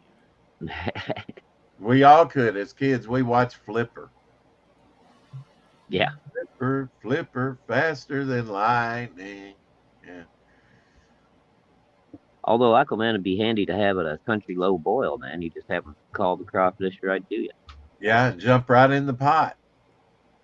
And then hear their screeching as they boil to death. Eee! That's the best part. I agree with you. He should have been Asian. I'm not really prescribed a quote race. I'm actually offended at race. You know, at the term race. What race are you? How about human race? Yeah. How about no? How about no race? Right. I mean, I'm E. like I said, I've not made it a big thing. I call myself Caucasian, but I don't know what my background is because I'm adopted. So is my brother. So what do you think? Ew. Huh? You're a mutt like the rest of us. We're all mutts. I mean, Yeah. even scientists say we're 17th cousins. At very distant, we're all 17th cousins. Are you So just trying to marry me, Rex? Calm down. no, but I would like to come to the barbecue. We are family after all. Are you gonna bring a present? I mean, sure. And I'll Doc bring and beer. is. Now I was thinking about that earlier today. Now I have to drive to Atlanta to a barbecue when he launches Pariah Blood and Mud, which is off in the distance, but How far is Atlanta from you, right? about. Well, I think he's out around Atlanta City, right? Is it Atlanta City? I don't know. My brain's not I'm not working. sure. Atlantic City? Atlantic No, City not is Atlantic City. okay. Maybe it is Atlantic City. It's in Georgia. It's about No, 14 hours. It's about 14 hours away, show off. oh, okay. I was gonna say that sounds like that's a little haul for you. Maybe longer, considering I'm not in my work truck and going like 80 miles an hour all the way there. All right. Yeah, I'm Because guessing that we would were booking it, man. probably be about 6 or 7 from me, I think. Nah, it's not that important to me to pass Master Dan. Although it'd be interesting. There's only one person that wouldn't get their DNA ran and checked. A criminal on the lam. That very well could be. Uh, I'd like to say I've killed nobody and grounded them up and washed them down the shower. I would like to be able to say that, but Yeah. yeah, We'd all like to be able to say it. of course. Well, I'm very leery past Master Dan of those places. The DNA. I mean, you give them a blood sample. Now I talked to somebody who was in the military. It might have been Doc. He was like, I've given blood. I'm not really worried about that. I don't know if it was him, if somebody I was on with, and I want the blood samples back. I want to make sure they can't clone. Yeah, an army of Oh my Rexes running god! Is it because of your supernatural physical form that you're afraid they're going to clone you? Well, Is it yeah, because I of your mean, superior genetics?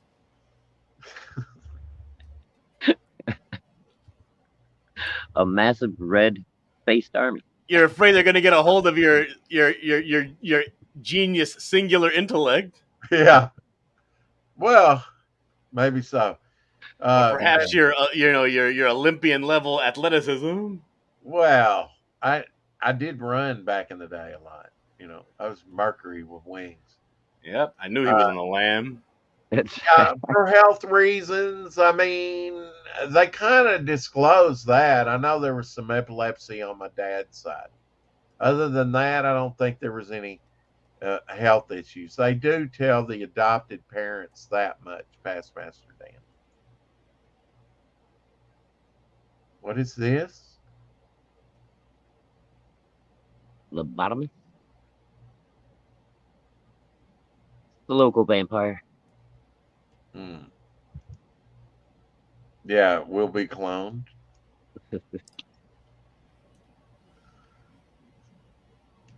No, They're gonna clone Devil Flyer. It's gonna come out as a failure to thrive. I'm just saying if you went through like ancestry.com and I don't know if they take a blood sample, but any of those places, you need to make sure that you get your blood samples that agreed to be destroyed. Of course, if you're not there to witness it, they can say anything and say it was destroyed, right? I Of mean, look, course. we live in an age where they're trying to collect all your data. And we live in a society. Yeah. And from what I've heard, they're like advising younger people and stuff not to do those DNA tests because you will get put into the federal database. Now, TJ, you're over there in the UK. Did you ever watch Doctor Who growing up and hide behind the couch, scared to death?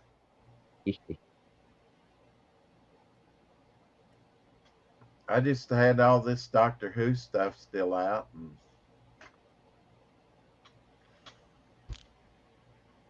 And I enjoy talking about Doctor Who.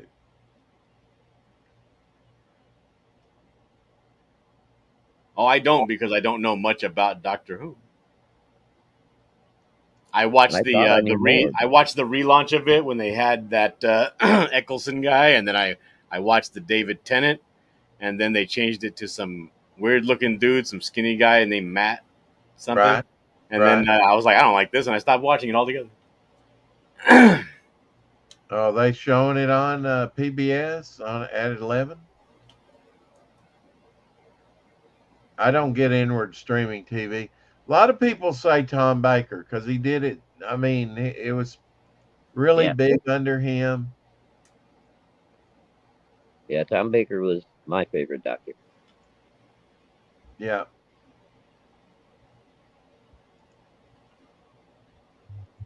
When I was a kid, sorry. Oh, Yeah, I mean Tom Baker was the the Doctor Who for a lot of people, because he did it for 7 years, yeah, bigger than Pertwee, and then like you said, Pertwee, because he did it for 5 years, which is a good stint. yeah. Those were my two favorites. And then I forget who the guy after Tom Baker was, but he was all right. Oh, Davidson, Was it Davison? Maybe. yeah, yeah, real young. I mean, he was real young, Doctor, Yeah, yeah. He kind was of like very. Matt Smith that Dillard was talking about, really young at the time Yeah, to be Doctor Who, because I mean, he started out as a crusty old man, yeah. He did. you Well, he know. kept every time he regenerated, he did get a little bit younger, though. It seemed like. I put my link in.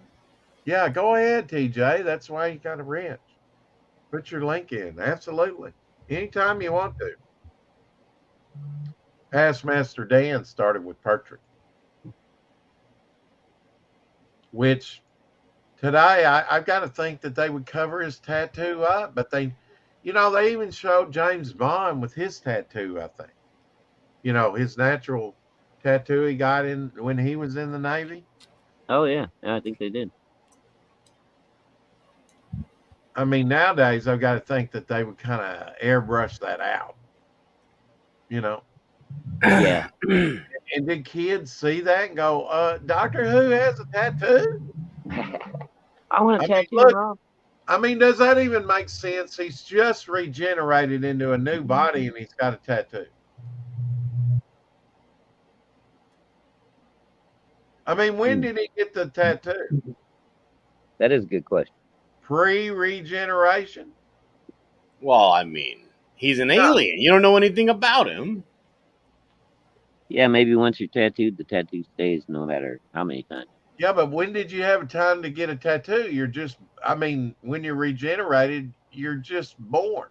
Maybe they're regenerated, and every I don't know 17th generation, you get a cool tattoo. I didn't know that, Margot, that Peter Davison, who was the fifth Doctor's daughters, married to David Tennant. Oh wow, I had no idea. I didn't know that. Cronyism, rascalism. Something going on there. Incestuous.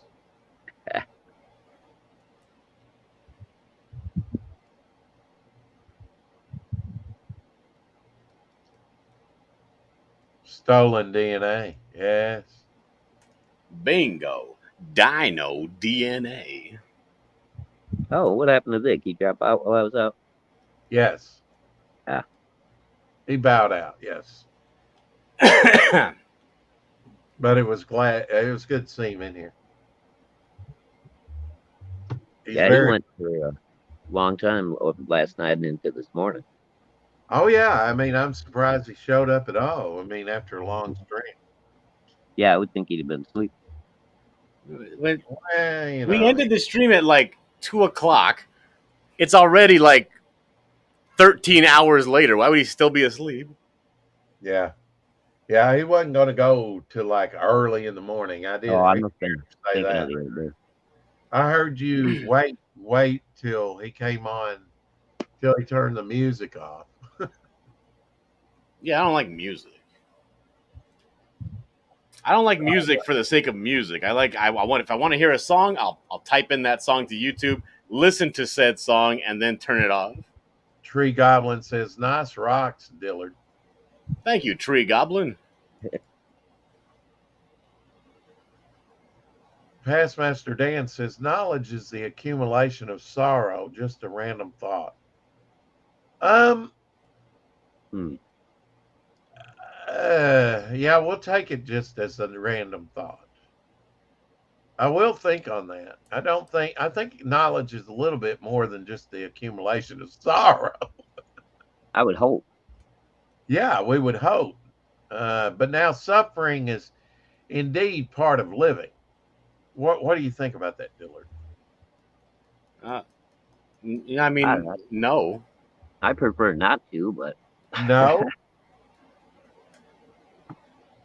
no, it doesn't have to be. You choose it you choose. to Okay. suffer. How about sorrow then? That's 100% part of living, But suffering is not. unless you think they're the exact same thing. Well, I mean, there's all kinds of suffering. Did you choose suffering when you smashed your toe on accident? Is there? No, yeah, but I wouldn't call it stuff. that's just having a little bit of pain for a little bit. It's not suffering. Oh, That's okay. just Well, being how would clumsy. you describe and define suffering, Dillard? Making like for instance making a conscious decision, overextending yourself, um, you know putting yourself in a position that you actually don't want to be in, but you want to benefit somebody else, giving yourself a long laundry list of work to do, or an uncomfortable position to be in for a while because you're aiming for something different, and in the hopes that it might pay off later. That's not a bad definition.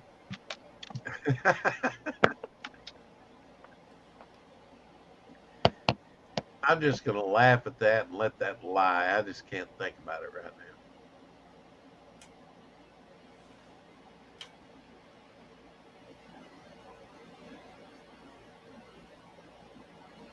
Okay. So, how do you work on a page, Dillard? Do you just like, I'm going to work I on mean, this? I'm showing you how I work on a page. Well, I mean, I'm going to work on these rocks, and then I'm going to do this. And I mean, Well, I go from foreground to background. That way, I don't have to erase anything that I've already drawn. okay. The And rocks are in the extreme foreground. Now, I'm going to have to draw bubbles all behind the boat, which right. means I don't know where exactly I'm going to place the bubbles yet. So I'm going to have to draw the boat all the way through. And then as I draw the bubbles, you know, Yeah. draw over the boat.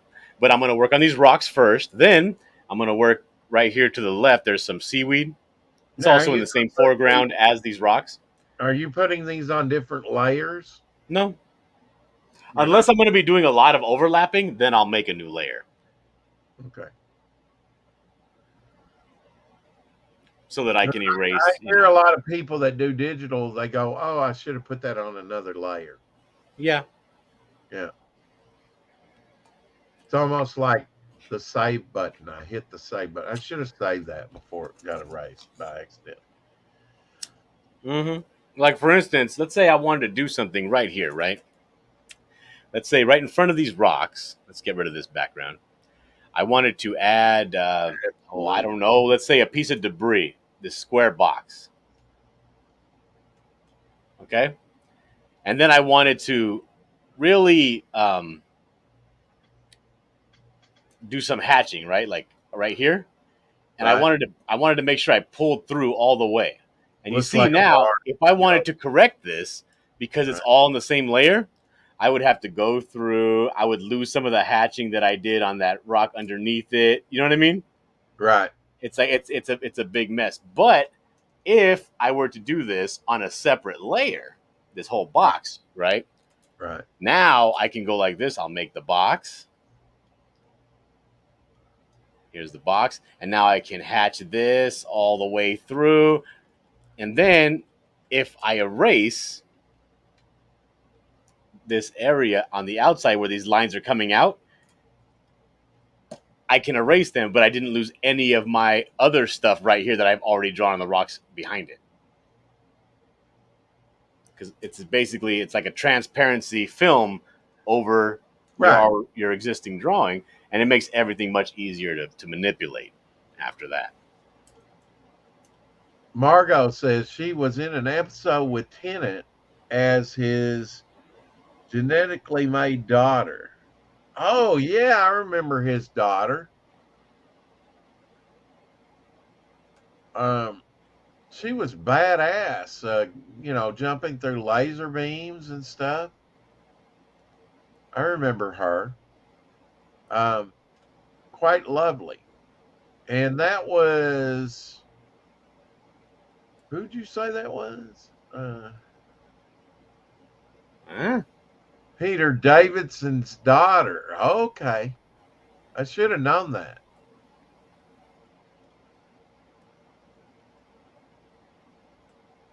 Let's go deep. Yes. We only learn from our mistakes. I do believe that, Margot. You either learn from them or you're bound to repeat them. Do you believe that you can learn from other people's mistakes? Yes. If you choose to. Past Master Dan says, sorrow is knowing the difference and innocence is removed. Margot says, I'm looking forward to the Angelfish Dillard. I'm sorry, we won't get to that for quite a while. They're all the way pretty much in the background. I work from foreground to background. It's going to be a while. So David Tennant was married to Peter Davidson's daughter. Is that right? Is that what you're going to give yourself an aneurysm? His daughter is married to David Tennant. Okay, so he acted with his wife. Very cool. Very cool. Or that may have been how they met. Yeah, I mean, her father was Doctor Who, a former Doctor Who host. Sounds kind of kinky. Now, Tegan here. This is who we're talking about, is the doctor, Peter Davidson. Tegan is going to be on with and Ace is going to be, they're going to be in New Who, which I couldn't care less about. Oh. I mean, I'll watch it. I'll probably buy the seasons. I'll probably eventually watch it, but I'm not going to pay a fortune. That's kind of the opposite of couldn't care less about. Well, I'm a completist. I'm a completist. All right. I will, and if it never goes down in price for a season, then I won't get it. I think I bought the first season Jodie Whittaker was in for like $7. Okay, that's not too bad. Even though I know it's woke garbage. And you're never gonna watch. And I don't think I've ever, and I think that season I mostly watched, on TV when it came out, so I knew what I was getting. Oh, okay. So it's still wrapped up in saran wrap. Now, are you using reference for your seaweed here? No, am I doing it wrong? No. Okay. I mean, I I have mean, been to the beach before and seen seaweed, but I don't exactly remember how it looks. But I figure this is close enough. Yeah, it looks pretty close. I mean, you had the little nodules there. And that's why I was asking if you used reference. Yeah, she's a terrible doctor. I agree, Margot. I mean, it's just woke garbage. I mean, it's more about the political agenda. She tries to do a poor man's David Tennant. Um, I wish she was better than what she is. I wouldn't mind a female doctor. It's just, do you have to rewrite the lore? And she didn't study the character any at all. And I'm really surprised that the people that are anti police officer has not said anything about a doctor that flies around in a police box. But I don't guess they have to because they already got Chibnall doing their work for them, totally yeah. destroying it and making it about lesbianism. But I don't guess it's as bad as Bat Batwoman. I mean, that's Well, all that was about, yeah. from what I've heard. That seems to be all any of the new stuff is about, right? Yeah, well, I mean, I, I I don't know. feel like Maybe we're starting to see it change a little bit. Shadowhawk. I feel like we're on the Titanic sometimes, and you know how big the Titanic was. Even if you start to turn the Titanic, it's going to take a while. Yep. And I feel like we're on the Titanic. We might see little incremental where we're starting to turn the ship, How but does it it's feel, Rex, to know that by the time the ship finally does turn, you'll be dead for 10 years? probably well at that point it won't matter to me. Right. Well, how does it make you feel now that you'll never see it turn? Well, we never thought that Roe versus Wade. I never really thought about it, but we didn't think that that would get overturned in the courts, and it did. Yeah. So never say never, Dillard. I have a very optimistic view. He did. Let's see, Bernard Cribbs. Am I saying that right? Cribbins passed away today. Oh, really? I was talking about him yesterday. Sorry for the change of subject. He was Dr. Donna's granddad. He was 93. How do you feel that all your friends are dying around you, Rex? Well, he wasn't Hey, quite a friend. I did pose that question to oh, brain oh, cell. the dude.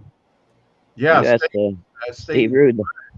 Yeah, how he felt about the loss of Neil Adams and George Perez. Good night, TJ. His response? Hi, TJ. Well, I mean, basically, he said that it really, if he knew, it was based on if they were just acquaintances or actual friends, or to the degree that it affected him, and I took it that he perhaps knew George Perez a little bit more than Neil Adams, although he said Neil Adams was nothing but nice to him. George Perez um, seemed like it impacted him somewhat. Yeah, Guy he's I always bumped into, always said hi to, nothing but nice to him. Yeah, Bernard Cribbins, most people don't know about, but he was in this second Peter Cushing movie. Of course, he was in New Who. Uh, Here he is as a young man in this scene in the blue. He's in the blue shirt there. Um, was in the second Peter Cushing movie, Daleks Invasion Earth. and then plays an old man in New Who. I guess during the David Tennant era. Okay. So, and David Tennant was very popular, of course. I mean, David Tennant was huge. Uh, I mean, the hugest thing in at all the comic book conventions at one time, according to Nerdrotic. You know, he said the Yeah. convention was all about Who, and it was all because of like Rose and the Doctor and the David. I mean, he was such a great actor. You know, with uh, he made such a great Doctor Who.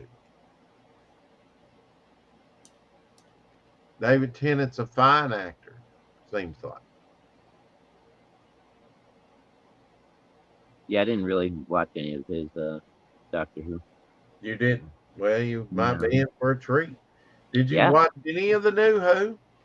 No, not really. I like I said, after the fourth or no, the fifth Doctor, I guess, the one that came in after Tom Baker. I watched that one, and after that, I kind of just Margot wasn't. says, of course, Tennant was amazing. He's Scottish. I had forgotten he was Scottish. I guess it's kind of fortuitous that we have Texas Dave on here, and he was born in Scotland, it's kind of Scottish, so he can kind of. Are There you you go. Scottish, Margot? I mean, yeah, it's amazing that he's Scottish, but how does that affect you? Are you Scottish, or do you just have a love for Scotland? And yes, I do like Braveheart. Yeah, great Of movie. course, Wallace and all the crew.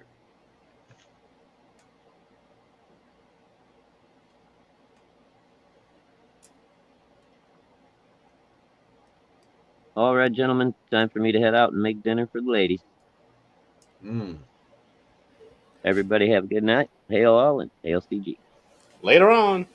Later on. Yes, Rex, I'm Scottish. Well, you just became 10 times more alluring to me, Margot. I think that's awesome. Do you like bagpipe music? And of course, she's going to say, of course I like bagpipe music.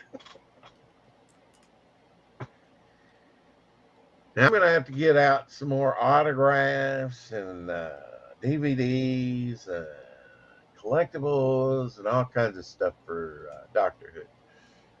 I'm going to really enjoy doing that on a weekly basis.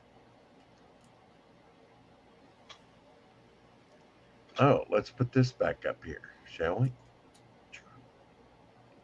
We might miss the angelfish. Now, the angelfish are going to kind of be in the mid ground, right? They're not going to be in like the foreground, which you're working on now. Let me take a look at the angelfish. Yeah, they're kind of in the mid ground. Yeah. Maybe I'll draw the angelfish right now. I don't see any reason why I shouldn't draw the angelfish right now. Margot would really It's not like they're going to interfere with anything. Yeah, as long as they don't get sucked into the ship's engine. Or I mean, I'm not making any promises. Yeah. Now, do you use reference for angelfish?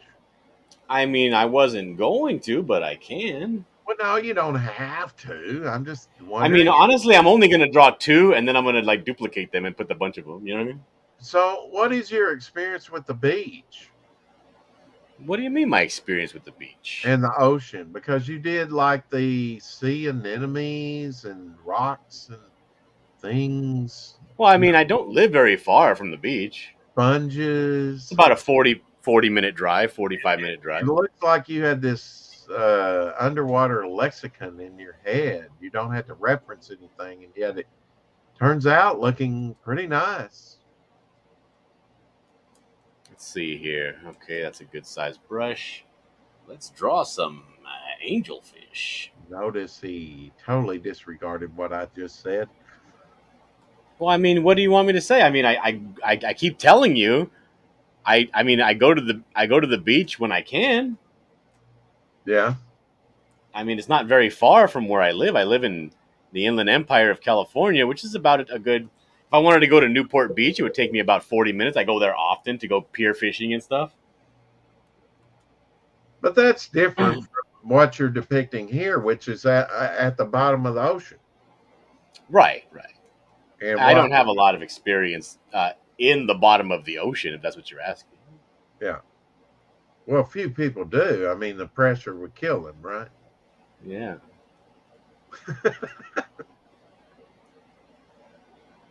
Now, a real cheat would be I have this drawing already drawn, and I'm using an eraser, and I'm just revealing to you, and people would think I'm really drawing it, but I'm really not. I'm just revealing what's already underneath. Now, that would be cheating. I believe you're right. Yeah.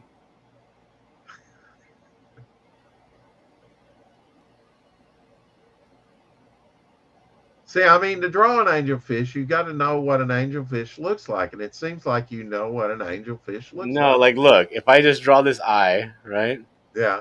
and I draw the same face like this, but I put this, I put the hook nose like this, and now all of a sudden, same exact fish, but now it's a salmon. It's just A salmon, yeah, I guess so. I mean, could look like a moray eel too. it's just fish. They're kind of all the same. They Uh, all, there's certain features you need to accentuate for certain fish. yeah, like an angler fish would have A big lower jaw, and then it has the thing on its head. right. Well, now I thought we were going to get a school of these. Are you going to reduce that down? Is that it? You're drawing it. That's correct. Okay, so you can draw it as big as you want, and then reduce it down and put them in a school. Or are you going to replicate that same fish? Yes, I am, but I'm going to draw two different fish. Right, and mix them so that and then I'm going to mix them all up. Slight variety. That's correct. Okay. Now that I got a little bit of a background going here, instead of drawing like 7 different angelfish, you just yes. I give him some cute little lips here for kissing. Mm-hmm. Like this. Like this. I need to rewatch that, but I don't think I have a copy of it. You gotta bat your eyes like this. Like this. Yes. You gotta pucker your lips like this. Little Mermaid is great.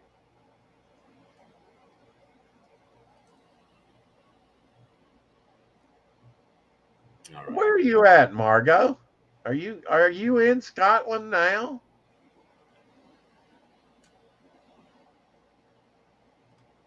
She says my wee town on the coast, so I assume you're there in Scotland. And yet the analytics, Dillard, the analytics say that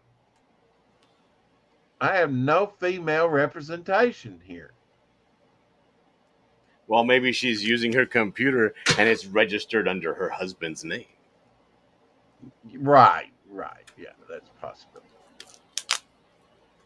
Maybe she didn't know how to set up her computer, and her son set it up for her and had to put down his password and everything in his Google. Right.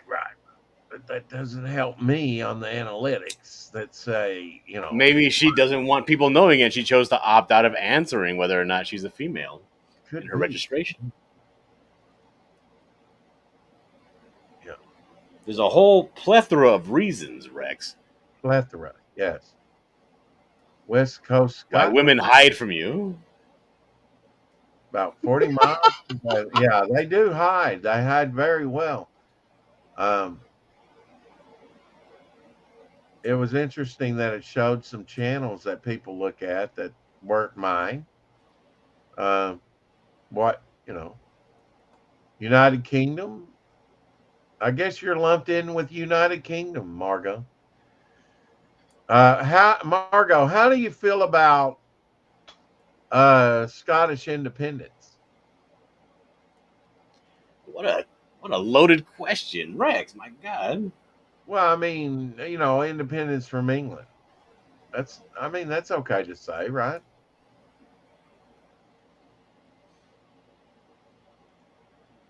You need to go back to your fish. That's what That's a exactly what she wanted to see you draw. that's a hot button issue. It's a hot button issue, but I don't shy away from hot button issues. I do. I used to go to this class when I was in community college. I needed a course. Matter of fact, this is the class I met my wife in. It was called Beginning Latin, and I met a guy there. He was in my study group. His name was Ed, and he was an old Irishman. And he would talk just like an Irishman. It was very hilarious. The first time I ever heard anything like that. But I remember one day he was sitting around. We were sitting around waiting because we had this room reserved, but none of our study group showed up. So we were just kind of just chit chatting. And he started talking about his son. And then he starts getting really emotional and then starts weeping in front of me about me. Apparently, and this guy had a very strong hatred for the British. Come to find out, this guy's son was all into, secret stuff and was killed. And I was like, I'll tell you, Ed, when I showed up here, I didn't think that we were going to get this heavy into this kind of a heavy conversation. And I'll be honest, I was a little bit upset with him for putting me in that position. Was I right to feel upset with him?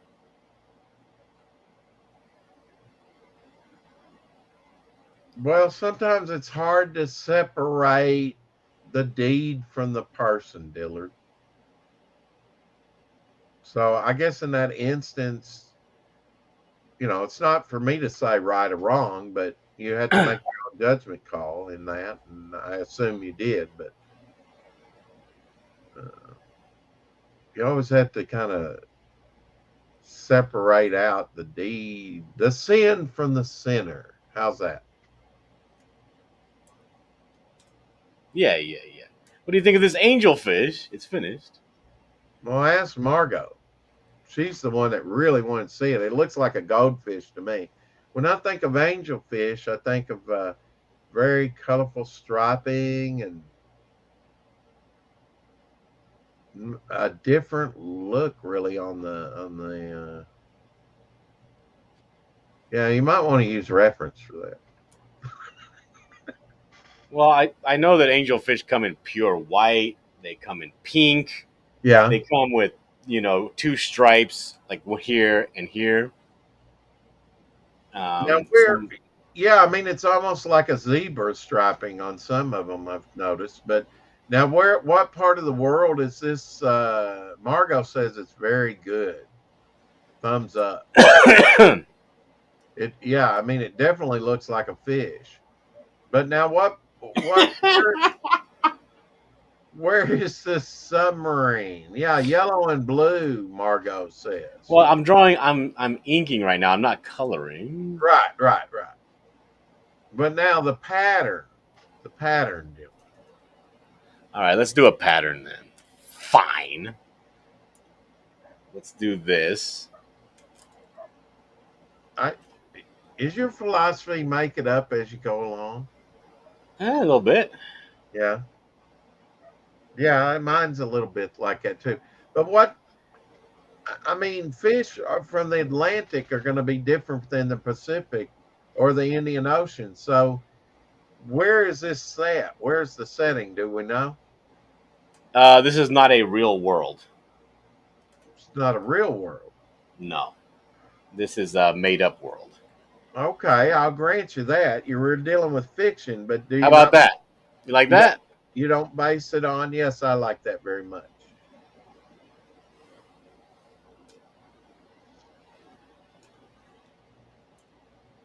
All right, let's take this fish and let's make them tiny. So you could do some that are striped, and you could do some that are plain, and intermix them. Because you drew two of them, correct? No, I drew one so far. Oh, you drew one so far. Okay. I'll make them about yay big. Yay. Now, that is a technical term that some of you may not know or be familiar with. Yay big. Or if you're excited, like at a ball game, yay big. You're See, at a here's a good example here of why you should keep your stuff on separate layers. right. If I do that, you Uh-huh. see, now I can go through. It's like, oh, I just made a big mess of my drawing, but did I? If I go through and just do this here, and then Because you're on a separate layer altogether. You can erase. now he's effectively behind him. Yeah. He's out of formation, but yes, he's behind him. Yeah, they're turning. There's going to be a lot of smaller ones turning, heading to the left, heading away from the submarine. Because the submarines came barreling through, making a ruckus, you know? Very disruptive. Yeah. So let me duplicate him. Make another one smaller. Further off in the distance. Whoops. Monkey said, "Why, Margot? What about Independence, the 1996 movie, or did they pass a new?" I assume he means law. Yes, law.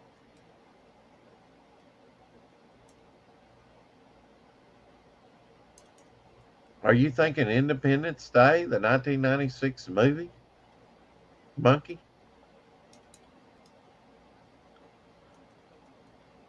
Or am I way off with that? Hello, Abigail. How are you? You need to go out? You do? Okay, then. You continue with your amazing artwork. I'll be right back, Dillard. I have to let my dog out Okay. in the mud.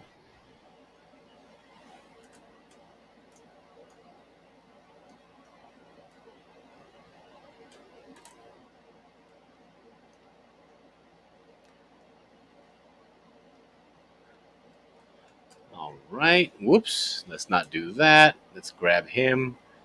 Give him one last duplicate and angle him down a little bit, heading this way off screen. Perfect.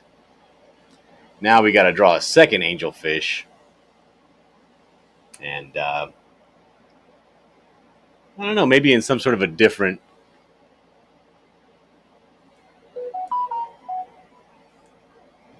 way here. Let's get a. Oh, that's too close. Let's start a new layer.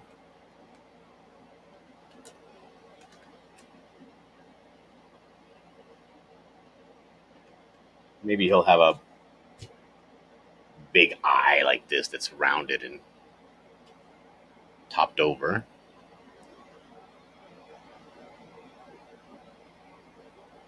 Maybe another one here. Some gills. He's still going to have the kissable lips.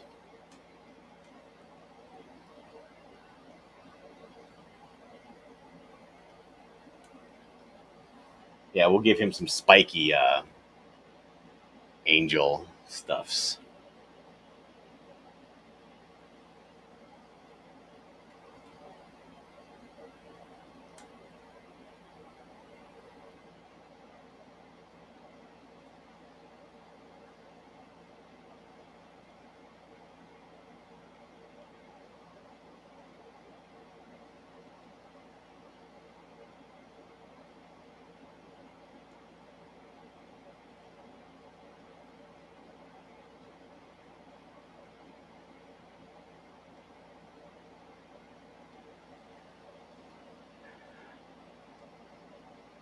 I like that. I'm going to duplicate that for the top.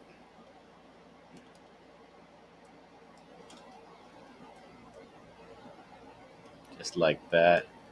We'll turn it a little bit. There we go. Bring it down.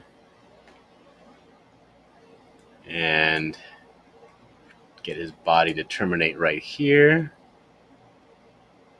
Give him some stripes. We'll do some physical stripes this time like this.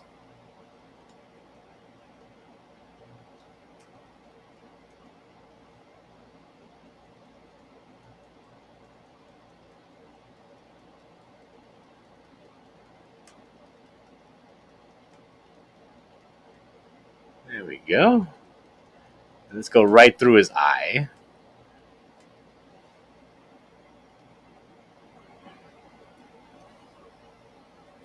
And we'll give the bottom one a little flare. The top one will be short.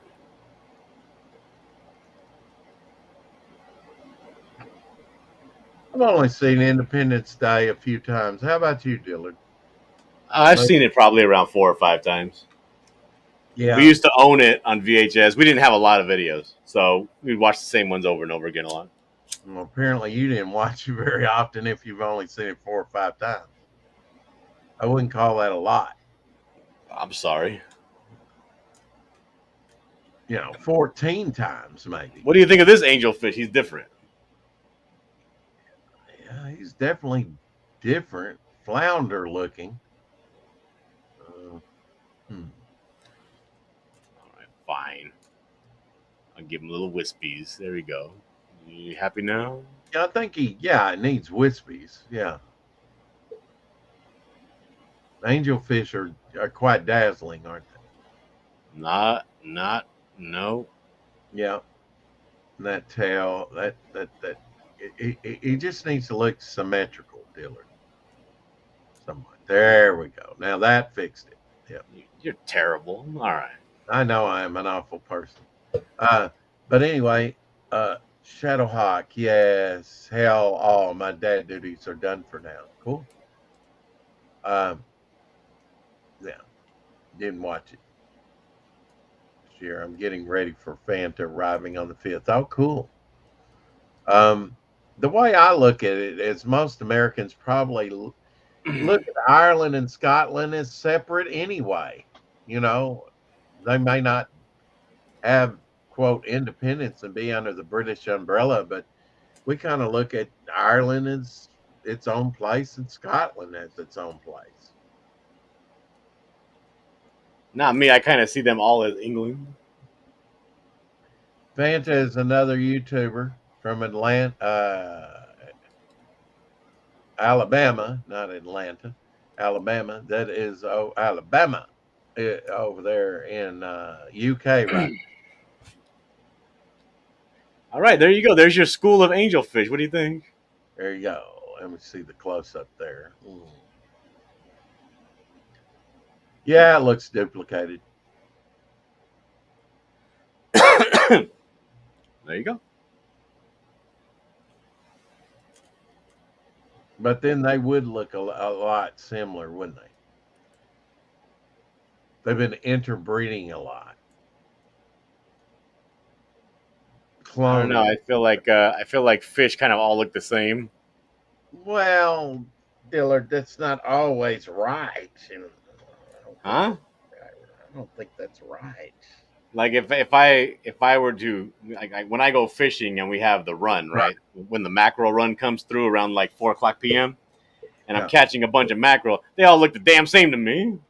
Well, yeah, but I mean, when you get to the decorative fish, the tropical fish, it's a little bit different in patterning. Yeah, well, no. If these fish are all in the same school, they're all going to look like each other. Pretty much, yeah, pretty much. But then if you got a mixtures of schools, yeah, they're going to look. Well, I'm not doing a mixture of school. It's one school of fish. Okay. I might do some albacore tuna over here on the side. I'm not going to do more angelfish. No, don't say that. Tuna are quite prevalent. They're quite aggressive when it comes to going after the food. I'm quite aggressive when it comes to people critiquing my artwork. Oh, well, I would expect no less from any great artist. Let's get back to doing this coral reef. Is that a sponge? No, it's a coral. Okay. It's one of those fan corals that have a lot of holes. Yeah. They kind of actually move in the waves, don't they? I don't know. I've never actually been like diving, and actually, I've never Yeah. seen a coral reef in person. I've seen tide pools, but we don't really have like coral reefs in the California coast where I'm at by LA. You know. Let's see. I am behind. Carol's Cookies has made it in here. Oh, the monkey does.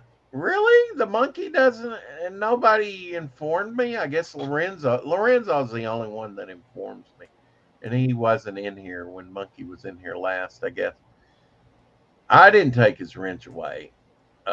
It's not wrench wars all over again. There you go, Monkey. I confer upon you a wrench. Now let's catch up.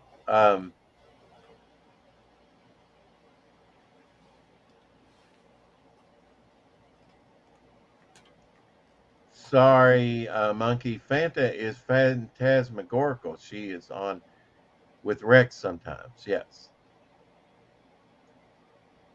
And Carol came in, and of course, Margot said hi, hi, hi to Carol. We took care of that. It's good to see you in here, Carol. Don't expect any representation in here as far as the analytics are concerned. Fanta popped in our chat last night. That's cool. Lorenzo says hello. Give one of the fish a lazy inbred eye. Huh. I'll do that. Here, let me go back to the fish. Oh no. See what we stirred up. I'll give it this one right here. Hold on. Lazy inbred eye. I give him a big eye to start with. Ooh. And then it's down here like this. Maybe he's checking out the female off to the left of it. Maybe he is. Yeah. That's none of my business. He could do what he wants. Monkey says, I never heard of her, but thank you, and Rex educating me. Your drawer on stream thanks to I will be turning on Finding Nemo before bed. So you've inspired people already. That's fantastic. Margot says, I really enjoying your artwork, Dillard. Thank you, Margot. Carol's Cookies, Dillard. Let's get back to that coral reef. T Rex is that a sponge? No, I think we've established this is a fan coral. T Rex, aren't you telling Dillard that I said hello to him? I think you just did. Ha, perfect. About the lazy eye, Dillard. I did put the lazy eye. I did. Yeah, she said it was perfect.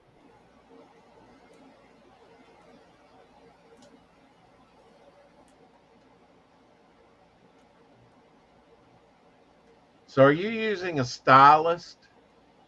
Yes. So just like a pencil, pretty much. Yes. Okay.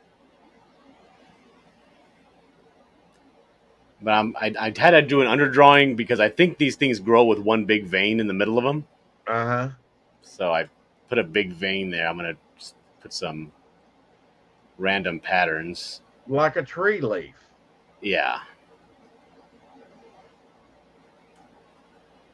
And then maybe right there. And then I can just do the rest. And then it should have, when I finish, it should have the feeling that it's natural and like growing naturally. Almost like a fungus.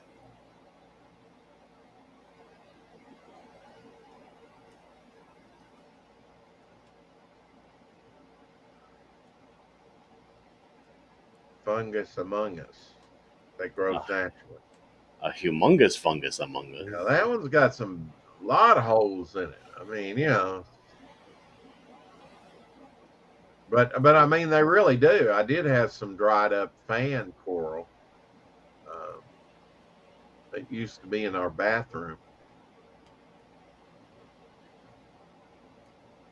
And my mother had some shells and things on a piece of netting put in the bathroom with some fan coral.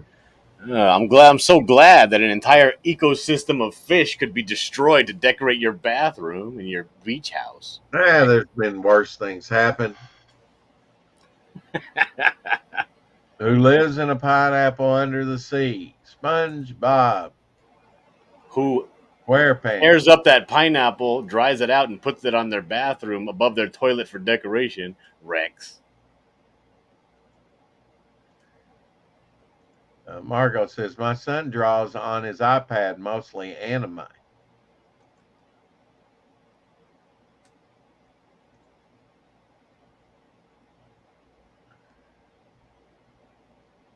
Anime is very difficult to draw.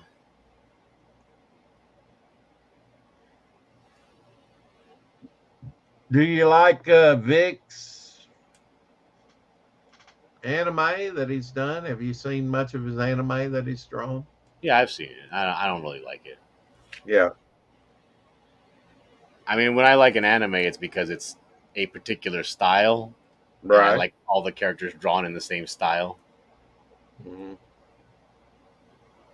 Like, there's a fantastic. If you want to see some like really amazing action sequences, there's an anime called Kill la Kill. Does they use a lot of speed lines? No, they use a lot of debris. You know who Vic is, Carol.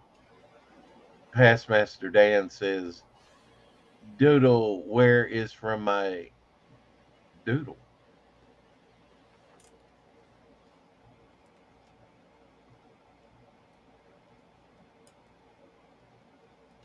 It seems very detailed, Dillard. Very detailed.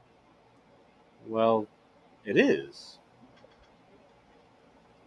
I want to draw it. I want it to look like what it's supposed to look like. You know what I mean? That's neat, Margo. This is actually. Did you see? Speaking of detail, did you see my finished page for the Ballad of Bucklette? No, Oh my goodness! You want to see it? I do. It came out so good. This was cut. This was actually for an aquarium. Incredible Hulk to stick in your aquarium. I like it because it's crude. It's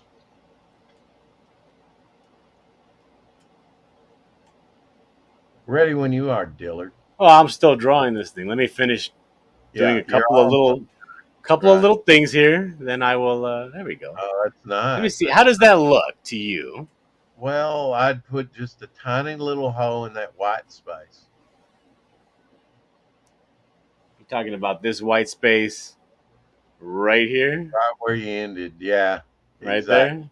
Just a small one. Yeah. Okay. Yeah. All right.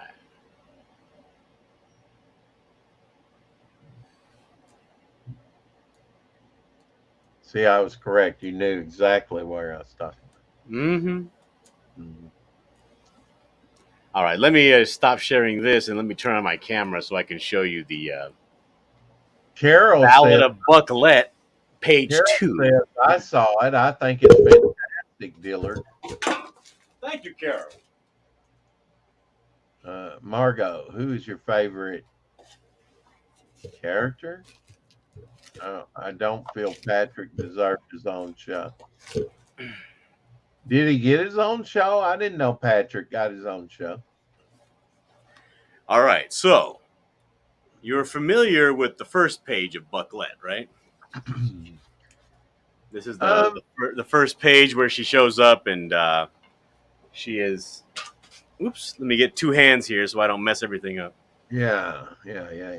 So here's the first page of the Ballad of Bucklette, where she first arrives at the scene, and she's in shambles. She's disheveled. She's all beat up and broken down. And Moose gets up the table, and he's like, "What the hell's going on here?" Right? So there's the first page, and now the second page has been finished. Starts off with Moose pulling out his gun and saying, and getting up and walking towards. Buckler's completely disaffected, couldn't care less in the background, still looking at his cards. Then we move on to just a tiny hair of nudity here where she's falling to her knees. She's exhausted. And you get the back of the pant leg of Moose there as he's walking Right. towards her. And the buckler kind of thinks to himself, I think I know who this is. Take off that mask, right? They take off the mask, and it reveals that it is, in fact, Marie, the cashier from the bait and tackle shop, the Buckler's Bait and Tackle. She's been masquerading as a character named Bucklette. And that is the complete page 2 there. Very nice. Yes. Now you're really drawing two books simultaneously, correct? You're drawing the Bucklette and the Buckler? No, I was doing the Buckler, and I realized that I need to do the story of Bucklette. Otherwise, the Buckler doesn't make enough sense. Okay. So this one's going to be coming out first. It's going to be the Buckler, essentially the Buckler 1.5. I'm just going to be calling it the Buckler, the Ballad of Bucklette.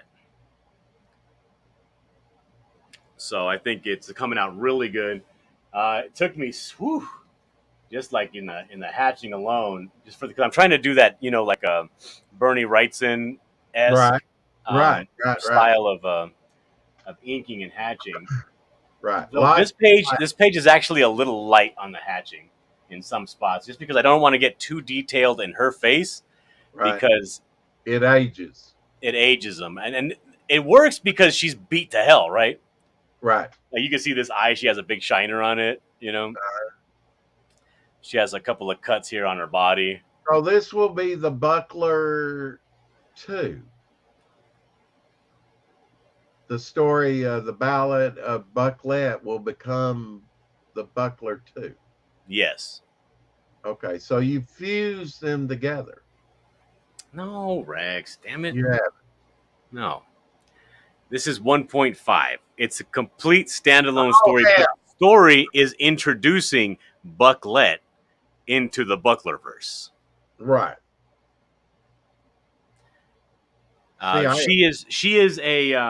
She's a super fan of his, right? She's a girl. She likes the Buckler because he's a bad boy. The Buckler's a villain, right?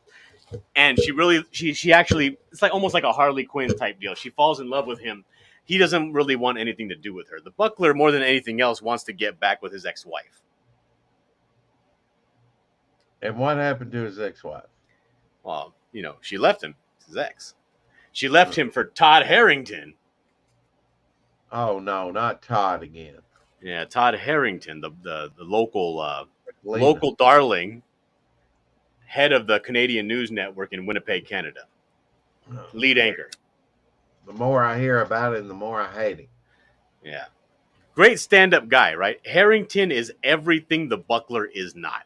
He's responsible. He got his life together early. He's mature. He takes care of his responsibilities. He's level-headed. Just an overall son of a bitch, right? Very PC, yeah. Now, in the 80s, they had a lot of movies that, showed the clean cut, this is my new boyfriend, and then the guy that was a little bit questionable, but really a better guy, and she was still in love with him. And eventually she would come back to him. Mm-hmm. But all throughout the movie, it's like, no. And then you see what a wuss this sweater wearing PC guy was. It was her current boyfriend. Yeah, it was a reoccurring theme in the 80s, it seems like, in movies. Dillard, I started to read The Buckler last night, Carol says, but then my mother called to remind me that I'm a disappointment. By the time I got off the phone, I had shows to go on. What, letting the German out, Carol, what I will finish tonight. Moms are the best. Yeah. They sure are. Sorry to hear about that, Carol. Gotta let the Muppets out. I'll be back. Okay, Margot. Okay, but like I was saying, so this story here, the Ballad of Bucklette, is kind of introducing everybody to Bucklette. and what her situation and her status and her position is in Yeah. his criminal empire. Now I She- love her already. I'm glad. Two pages, and I'm liking it. Yes. And I mean, essentially, I love what's going to happen here, like if you were a woman like she is, and you really want to catch the attention of this villainous buckler, Right. right? The only thing she could really think to do was, I'm going to go out and I'm going to try to take out essentially one of his enemies. And she does attempt to do that, and this here is the result of her trying to go out on her own and do some Right. dirty work in the name of the buckler. Now I've done something similar. Now Vic will be drawing this, but he's yet to draw it. But in Sea Demon, he arrives, like you say, a shiner, beat up, bleeding, and you're like, that's your introduction to the character. So I think that's a very smart move. You've already created interest in Bucklette in just 2 pages. You wonder what the hell's happened to her. Why is she showing up here? It's a story within a story. Mm-hmm. And that's basically, she's here because, number one, she needs help. And she thinks that she's going to get that help from the buckler. Cooch Wedgie. Yeah. It's very, it's going to be a very graphic book. It's very, very traumatic for her. A lot of trauma happens in this book. She goes through quite a number of things, because essentially what this story is, this happens, this, as you're reading the story here, this is the present, but the entire meat of the book, the 20 pages, is going to be her telling the buckler what went down, what actually happened to her, because he's gonna get it out of her one way or another. What is this? What have you been doing, and why? Now, if the Bucklette becomes far more successful, far more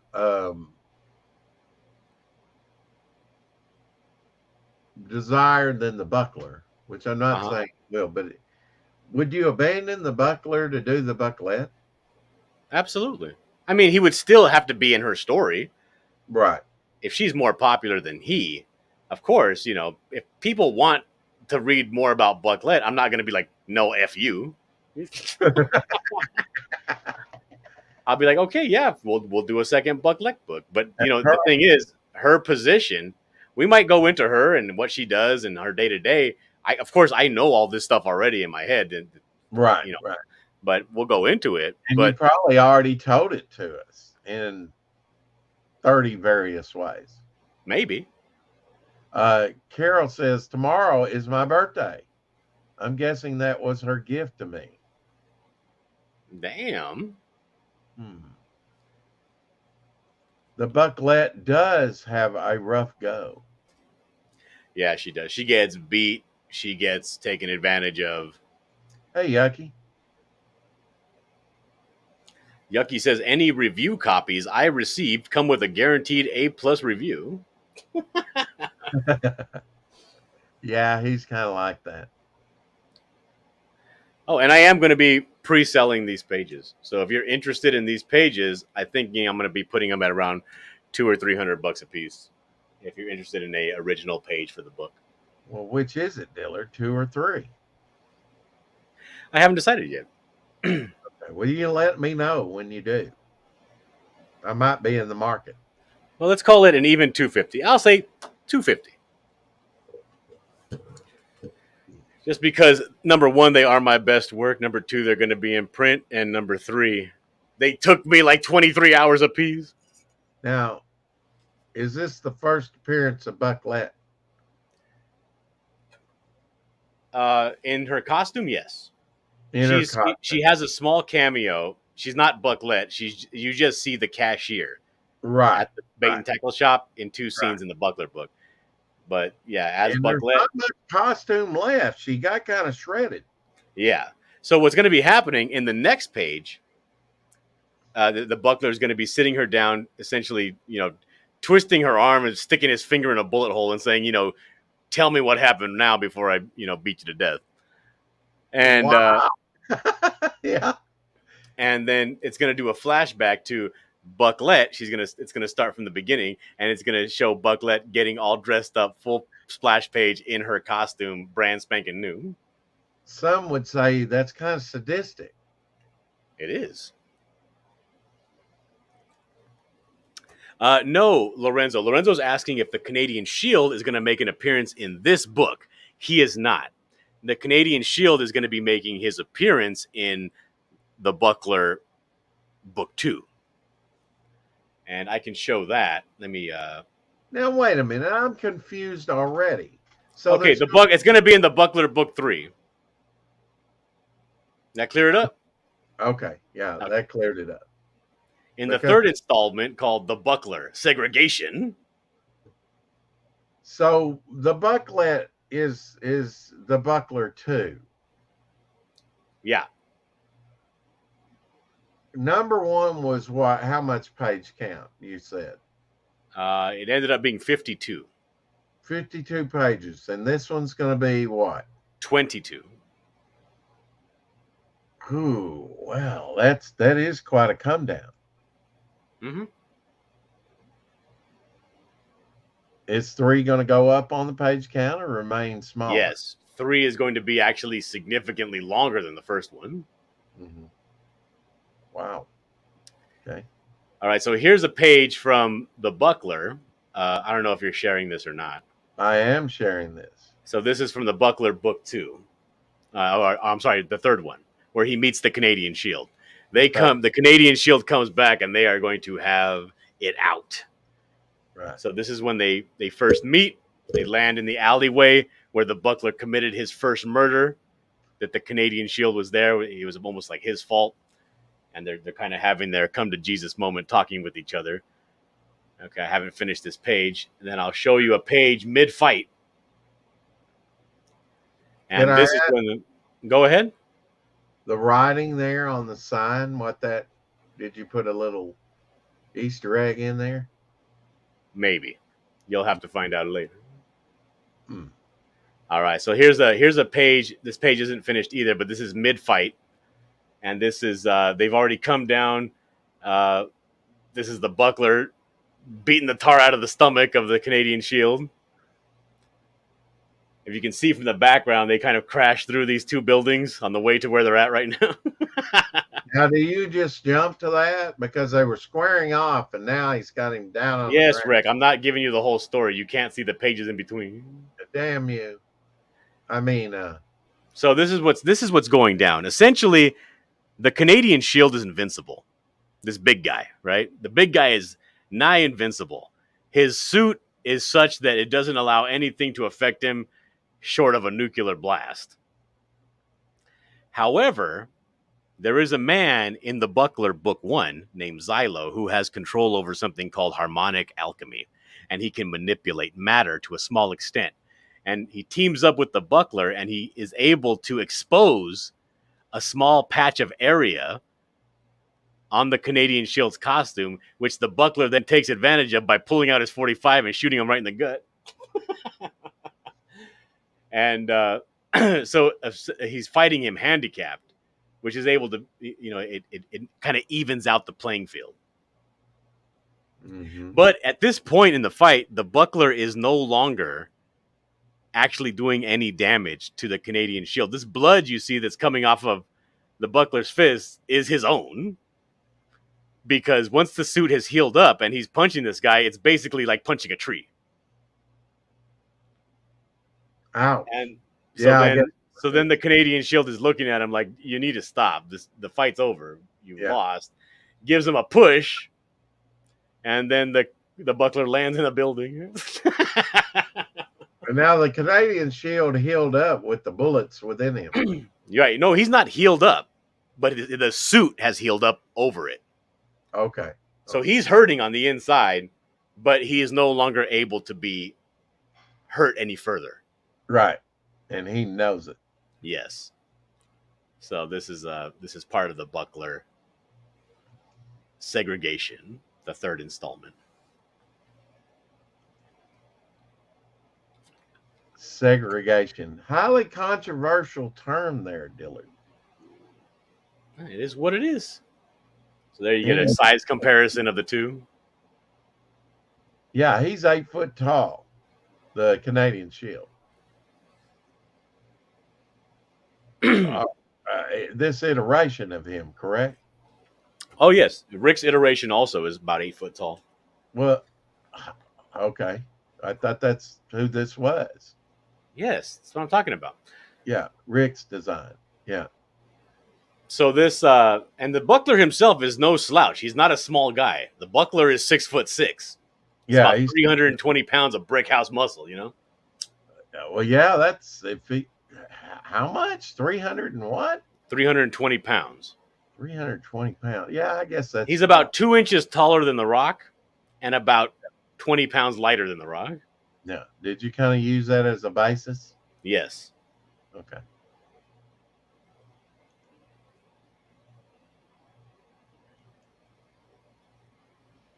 So it is what it is. That's as big as he. The buckler's a big dude, but not in comparison to the Canadian Shield. He's pretty much dwarfed by the Shield. Now, does Buckler smoke menthol like you do? No, he does not.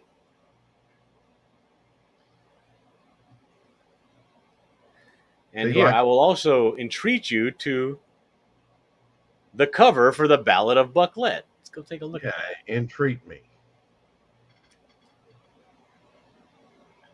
Here we go. Here's Bucklette in all her glory.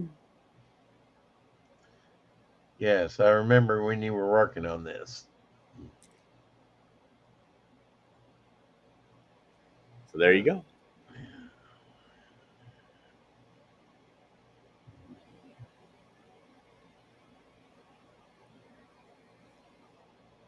I think I'm in love. I think I'm loving this. Well, I'm glad because I'm putting my entire goddamn heart and soul into this book.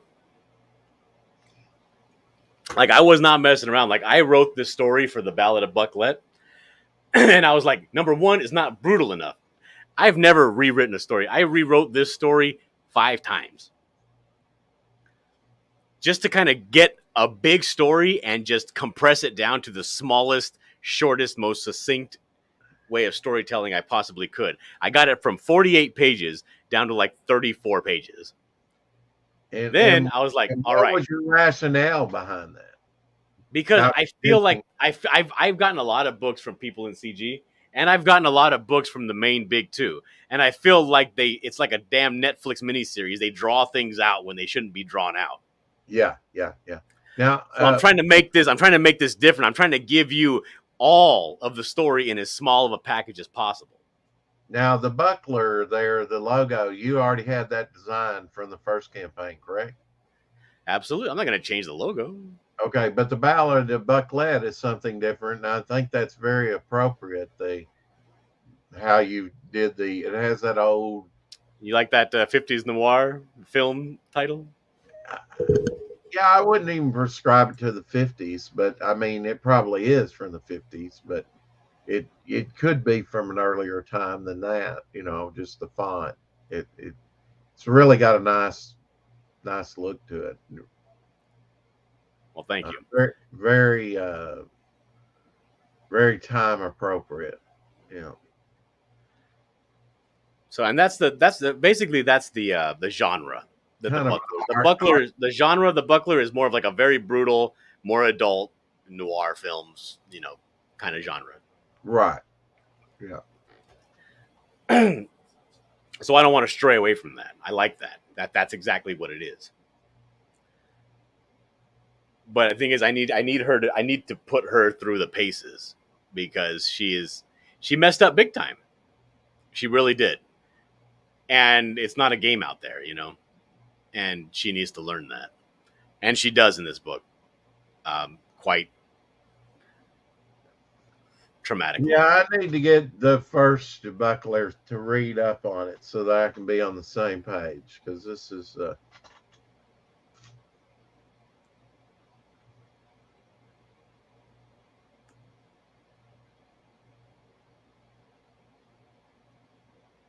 So that's that.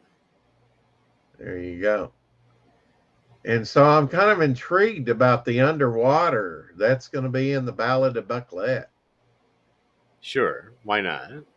Yeah, why not? Why not take somebody else's and just put it in mine? So what's this I hear about you having a night off? That is correct. It's due to weather. And it's supposed to, I'll probably have tomorrow night off as well because it'll be storming. Now, do you remember the old Frank Miller book, the Wolverine? The mini Or- series? Yeah, the miniseries Wolverine. Yeah. Mm-hmm. Remember how that was colored? No, not really. It's been so many years ago. Yeah, because basically they focus mainly on the gesture and the shadows and everything, and they just use basic block flat coloring with a little bit of gradient every now and then. Mm-hmm. That's basically what I'm going to be doing. Carol's asking if these are going to be in color. They are going to be in color. I will show. Well, they're going to be in color and also in black and white. So I'll show you guys what the page of it's going to look like here when it is colored. It's going to look basically kind of like this.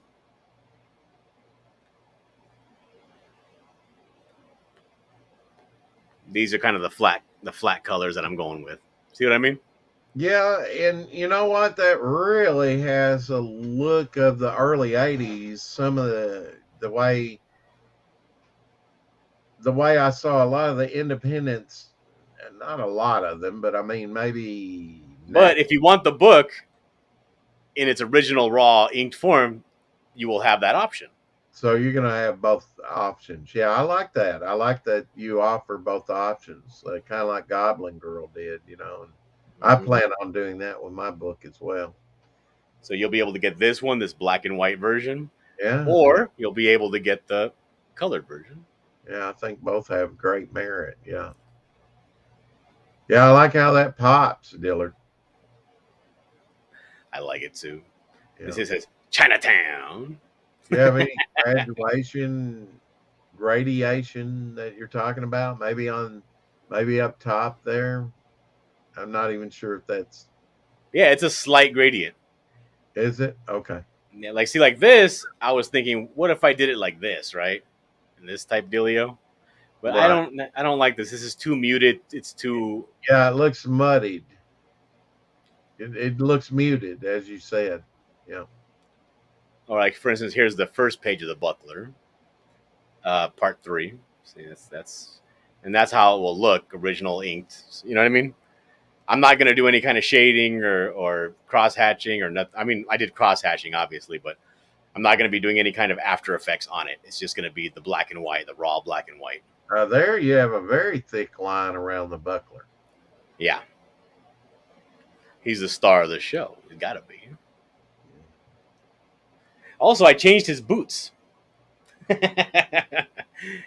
used to have like Doc Martin style boots. Now he has like wrestling style boots. Okay. And there's Bucklette lying on the bed, huh? Yeah, so she's lying on a table. She got some books propping up her sniper rifle. Oh, I see the sniper rifle now. Yeah, okay. She's in somebody's house. Somebody, who knows? And there we go. That's great. This is the first page of the third installment, The Buckler Segregation, not The Ballad of Bucklette. Right. The Ballad of Bucklette are the pages the physical pages, because I'm drawing that one physical. The pages that you see, that I was just showing you earlier when I was sharing my camera. These pages. Well, yeah, I mean, you're inking it, right? Yeah. You're inking drawing it, inking it, yeah. You're saying drawing it, but really are you drawing it? Traditional? Well, what do you mean? I don't understand. Okay, this is what I'm doing, Rex. I mean, you're doing digitally and then you're printing it out. I'm drawing it. I'm drawing it digitally. Right. Right.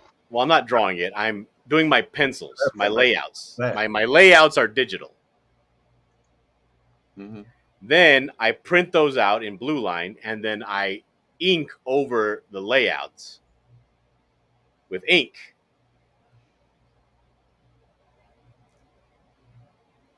Oh, was some of WandaVision in black and white?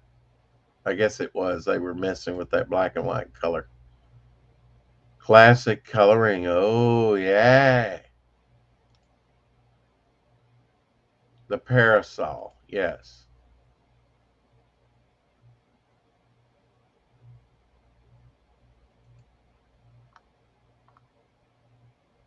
Welcome back, Vic.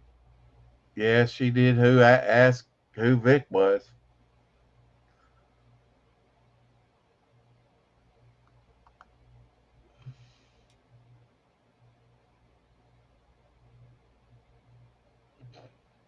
Okay, so I will show you here. Will this be in color, Dylan?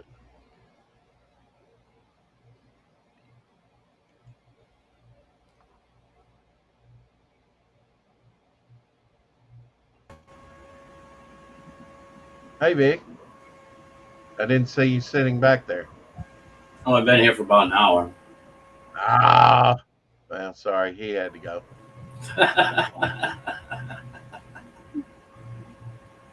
No, I just got back.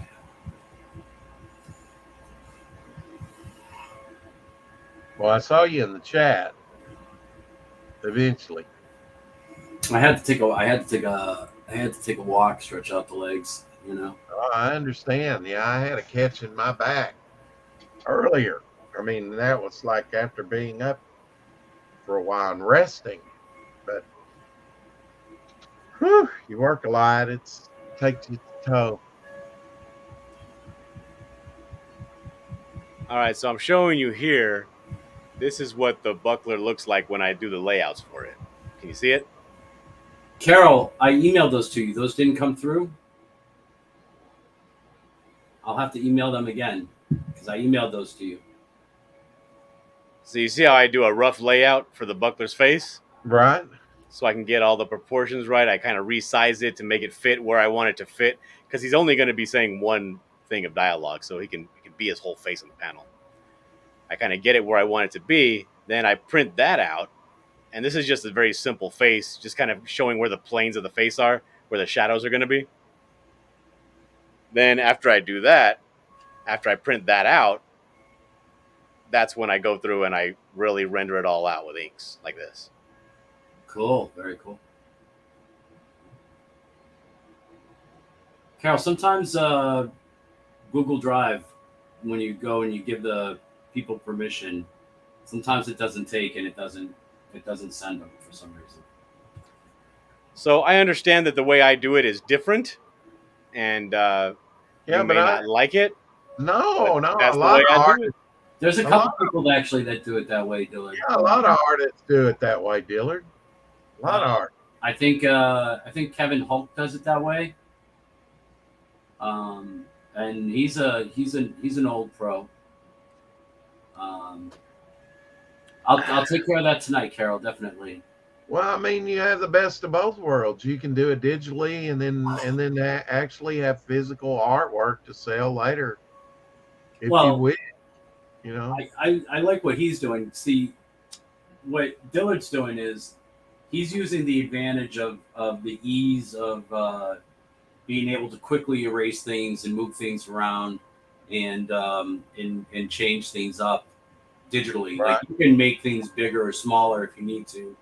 right? You can move things around, or you can quickly erase or quickly Right. fix something Yeah, digitally. And whereas you go and you try and do that like I do on Bristleboard, right. a lot It's more hesitant because you don't want to make those mistakes, because even as light as you can draw, you're still going to leave some trace of pencil imprint on the page. Well, not just that. Like back in the days, the artists would go through reams and reams of computer paper. You know what I mean? Just trying to get their layouts just right. Once they had their thumbnails, and they would go over and over it and over and over and over and over. Then they say, okay, now I got where I want it to be. Now I can put it on the Bristol. And even then you might make a mistake. You know what I mean? Right. Like this takes away all the guesswork out of it. You get it where you want it to be. You can actually see it in front of you. Done. Move things around. And when it's done, you're ready to go on. Move on to the next thing.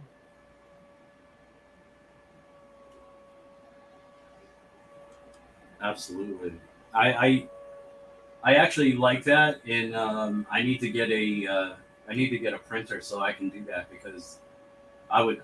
That's one of the things that I think I would actually like to do is do my pencils on digital and then transfer them over, because I'm getting more comfortable doing the digital stuff now. So,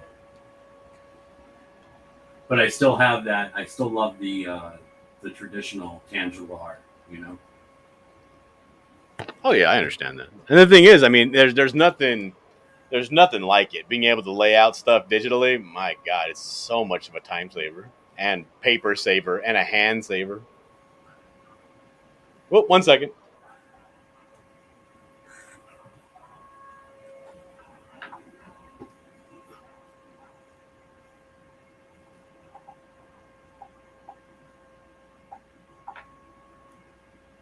So I don't know if anybody in the chat is interested, but I am going to run a special on 11 by 17 commissions at $50 plus $10 shipping domestic. I'm trying to raise money for three things. Well, two things.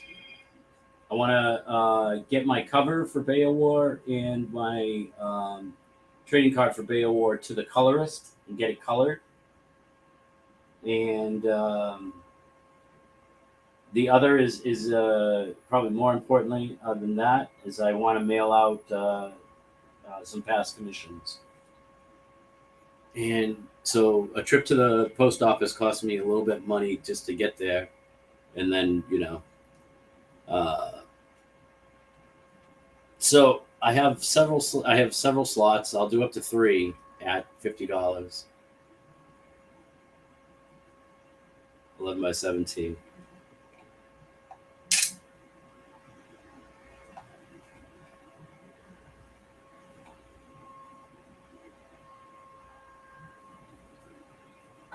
Whoa, am I the only one here? Is Rex gone? Whew, sorry about that. I'm back now. I think Rex is gone. Oh, good riddance. I think it's just me and you, bro. I'm back. I just had to let the dog in. Oh, all right. Yeah, I'm gonna go get a soda too. Oh, soda. Carol says, "Did the basement girls escape?" Carol, that's not nice, Carol. Carol.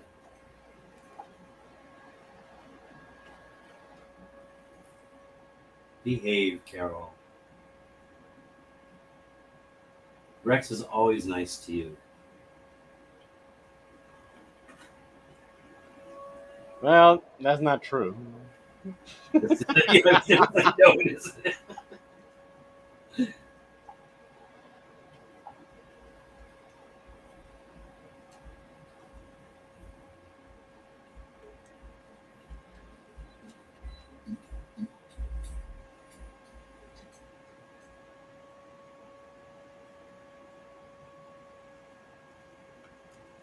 You beat this man long enough, he'll tell you who started the goddamn Chicago fire. Now that don't necessarily make it fucking so. It's one of my favorite quotes from a movie.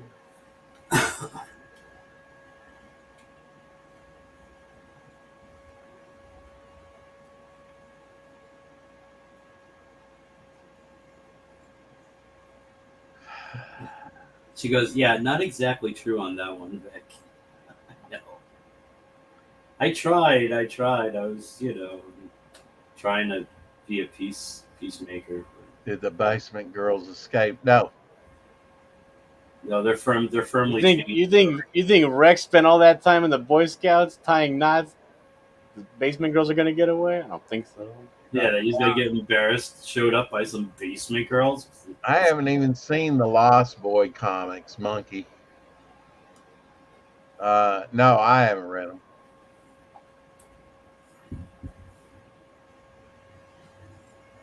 Now, who said that I always treat them nice? Was that Carol? No, I that said was you Vic. That was her Vic nice. saying that you always treat Carol nice. Oh,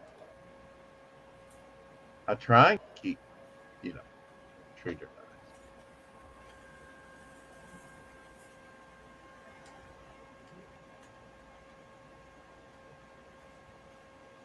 Are you done with drawing, Dillard?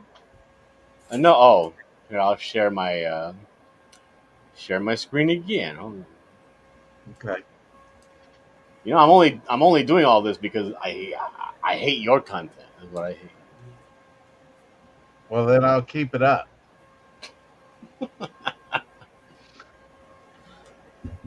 Oh, my. What a detail. Oh my. Oh my. We all live in a yellow submarine. You do? That fancy cheat. I love it. Yeah, it is. I mean, that Eat is. your heart out, Vic King. I have often thought that, Vic, to make symmetrical things, if you could just do what he's doing right here, it would be awesome. And here he is doing it. Vic, you coming on Sunday? Yeah, I was planning on it. Who's Sunday? Rex's stream Sunday. Oh, Dillard. I was making a dirty joke. Yeah, you were. Oh jeez. Oh.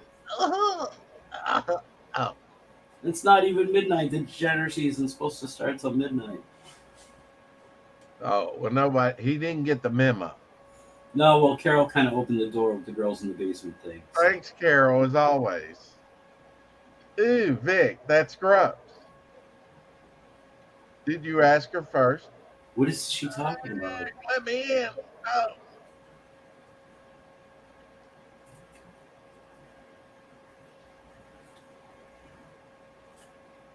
Oh, coming on Sunday. Carol, you can come in too if you wish. Hashtag blame Carol.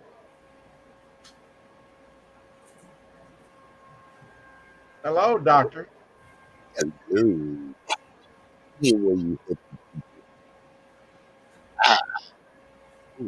How it be? Here. It be like that. It just be like that. What's going on, Brother Rex? Was that a wonderful dinner or what? It was a good dinner. So I was in there working on some pages for this thing called Grave Tales.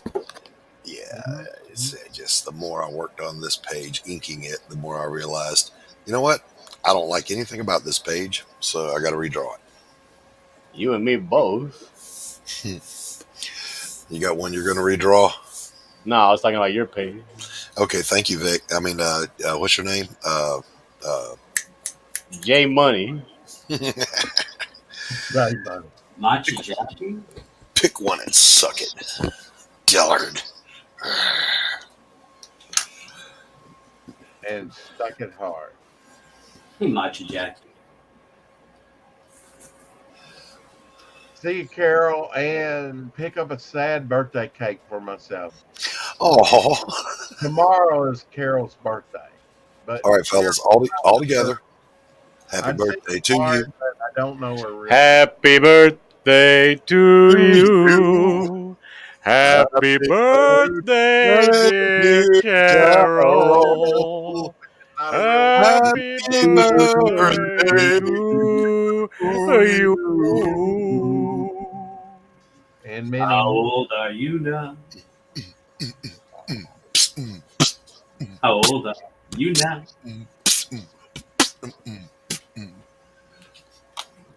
Doc. Yo. Please. Doc's too damn young and hip for the rest of us. What was the question? What's next? What's the story? How many spankings we going to give you, Carol? How many monkeys are fucking this football anyway? Carol's going to be on my stream tomorrow night to get all her spankings. Oh my, yes. Tongue lashing. for sure. None. Now, Carol, that you gotta be a good sport about this, Carol.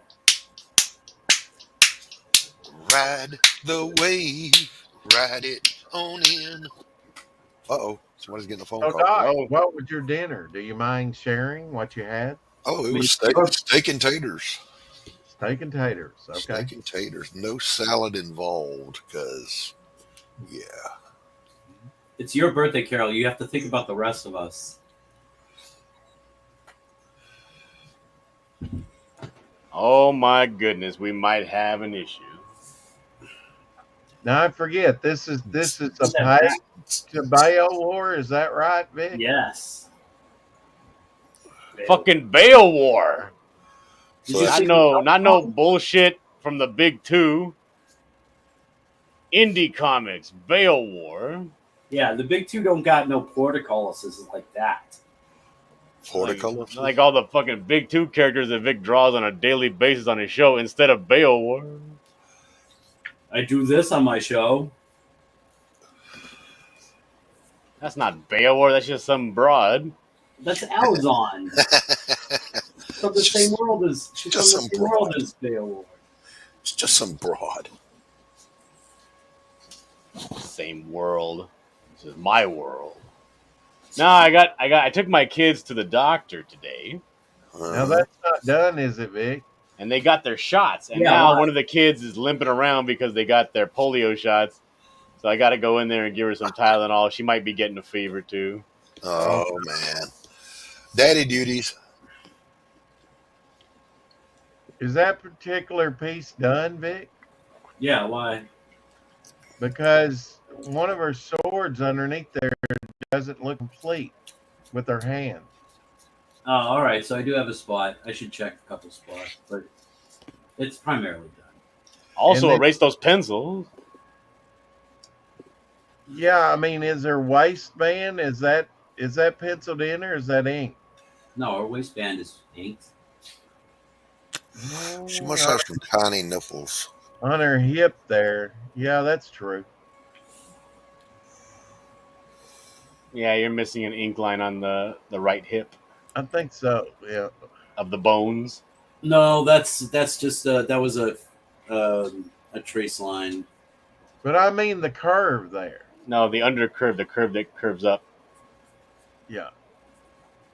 The two bones that are crossed on her hip. Yeah. Also, I don't see no big pancake chewy nipples. And I don't know that tusk is completed either, Vic. All right, never mind. The one that's about the I'm trying to be helpful, not Yeah. critical. Oh, you fucked everything up. I probably did. Probably did. Just fucked it all up, man. Probably did. Oh, It's all good. It's all good. You should have seen when I was drawing what I'm drawing right now. Rex was actually telling me that I was missing things as I was still drawing it. Oh, he's done that to me too. He's done that to me too. Trust me. Never let a writer look over your shoulder. Well, he's an artist too. He's a writer artist, so it's a worse combination. I know just but enough to aren't be we dangerous. all? I mean, you're writing Bale War, and Dillard's writing Bucklette and Buckler. So we're all kind of right, and Doc's he's writing Cry of Blood and Mud. Yeah, but I don't know. So we all kind of draw and write, correct? It's true. No, Yeah. Rex, you're a writer artist. I'm an artist writer. Exactly. Okay, all right. I mean, I didn't consider myself a writer till fairly recently, but Until you wrote. yeah.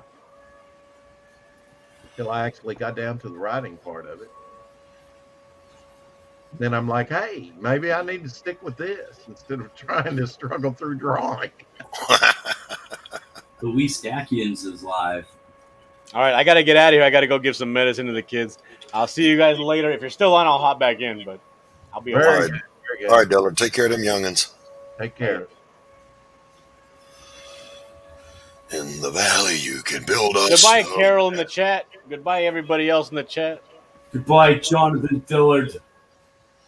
Dillard. Goodbye, my love. Dillard. Hey there, Dillard. What's it like in New York City?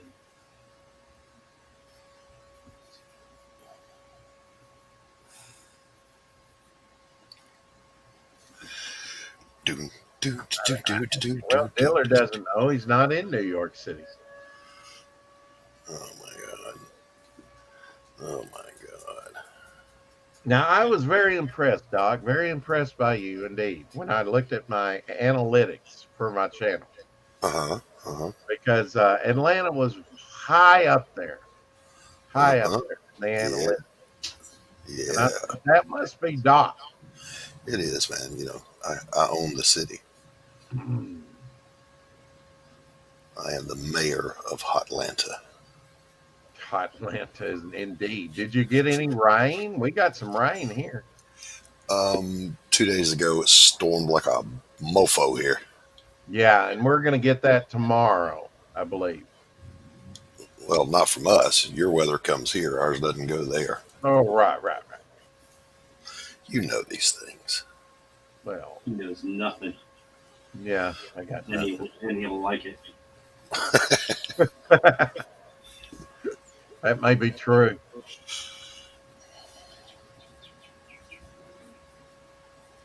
Yeah, I might have been looking at my audience. I don't know. I'm trying to figure out these analytics.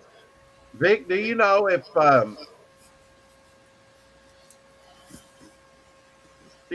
it gives you a total of hours and where to find that? Find what? I mean, it'll give you a monthly on the YouTube channel analytics, but will it give you a total, or do they ever? Yeah, you just go. You click on the monetize your channel tab, right?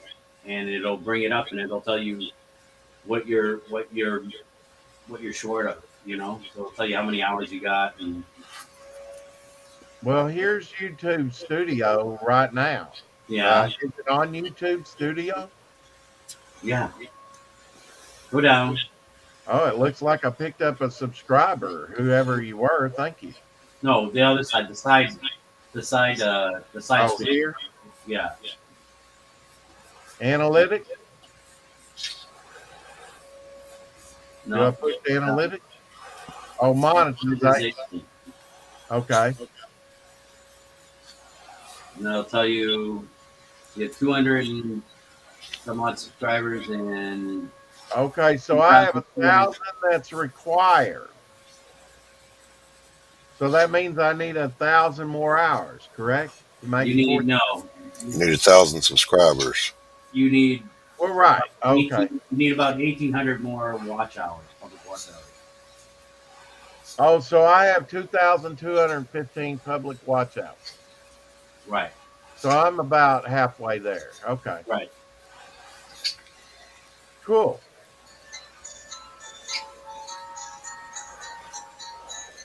Very cool.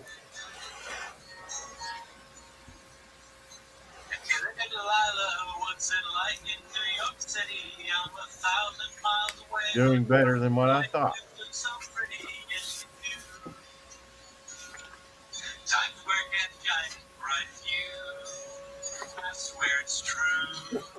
Um,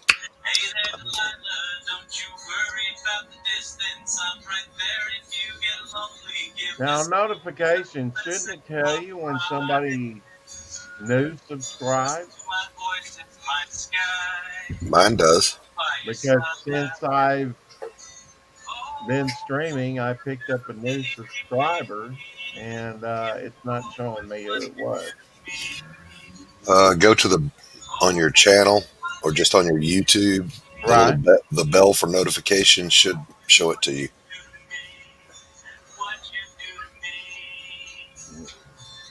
Oops.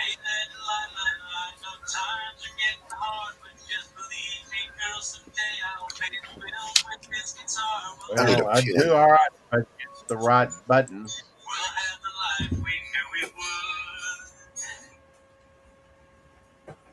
Well, hey. Yeah, that's what she said. So, Hey, Doc, Doc, that's what I'm drinking, Doc. I did hit the bell for notification, and then all this comes up, but it doesn't tell me who the new subscriber was, Doc. Unless I just missed going down here. It doesn't tell you every new subscriber. Sometimes it Oh, does, okay. sometimes it doesn't. Okay. Okay. Yeah, don't count on it telling you every new subscriber because it won't. Yeah. Doc, I'm drinking Dr. Pepper, by the way, just let you know. Oh, you're cruel, Vic. I Cruel. thought you should know. Did you hear him, Doc? What's up? He said he's drinking Dr. Pepper. He thought you ought to know. Oh, that's hurtful. It's delicious. Yeah, it is. Vicious Ink Comics, you know these old guys can't hear it. Their hearing, it goes with age. I have great hearing, great eyesight, and you wouldn't believe the rest of the story. Thank you for stopping at the. Yeah, no shit.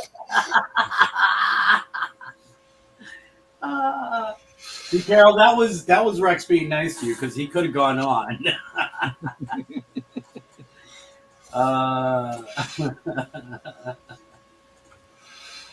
Oh, hey there, Dylan. Don't you worry about the distance.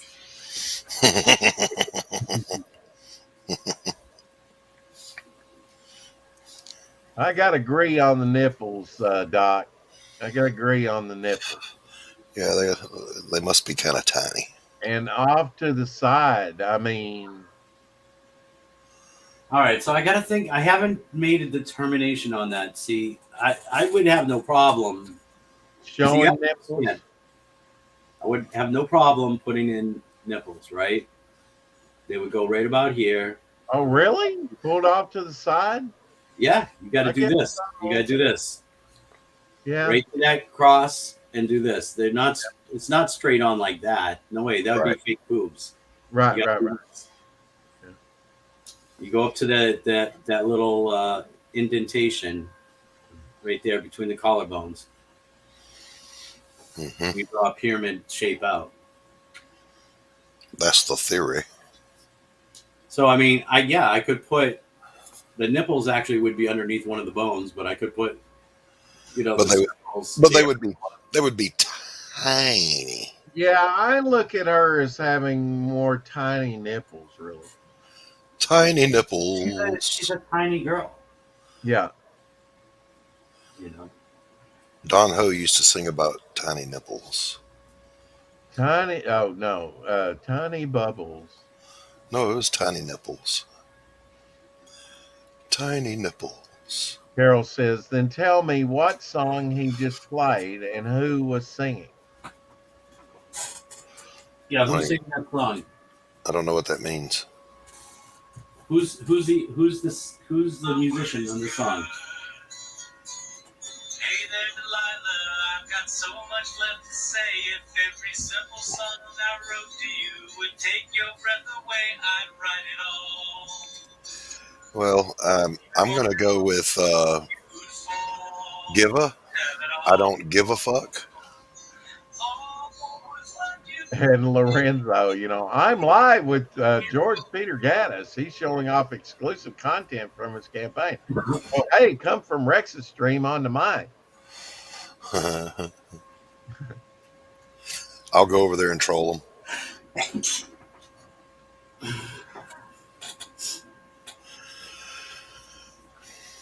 Sorry, I stepped on his feet and overstrained him. So, gentlemen, that was Dillard singing "Hey There, Delilah" by the White T-shirts. I'm suspicious about that. No, it's really Dillard. You can't hear Dillard? Sure. I guess so. Did you clip that? Yeah. Okay. He sang it on He sang it on Jedi Bill's karaoke one night. Oh. Okay. Have you ever sang karaoke? Yes. At like a bar or something? Yes. At a Chinese food restaurant, like you should, like everybody should. The only respectable way to do karaoke. Yeah.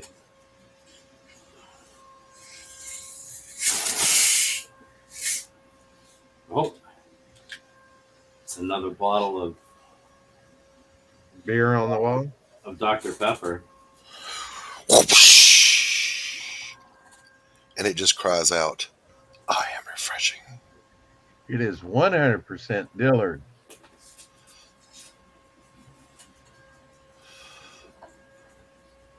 Wow, these guys have no respect for their fellow CG guys. I have respect. I'm not talking about you. Nobody should have respect for fellow TV guys singing, though. I'm sorry. And what are you drinking? Not Dr. Pepper. What are you drinking? I'm not going to tell. You're not going to tell. Okay. And it's out of a jar today. It is Dr. Pepper. You can tell that. Look at the color in the glass. All right, Carol, go get your cake and come on back. It's not the same without you. Anyways, okay, Tiny Nips. I'm going to run out and get that sad birthday cake. If he's still streaming, when I get back, I'll pop in. See, she agrees. Tiny nips. And when I mean nipples, I mean the mammary gland around it. No, yeah, the areola. That's the areola. God. Yeah, whatever. The nipples would actually hide underneath the bone. Perfect. Yeah. Fit under the bone perfectly. Oh, my God. Nobody needs big, chewy.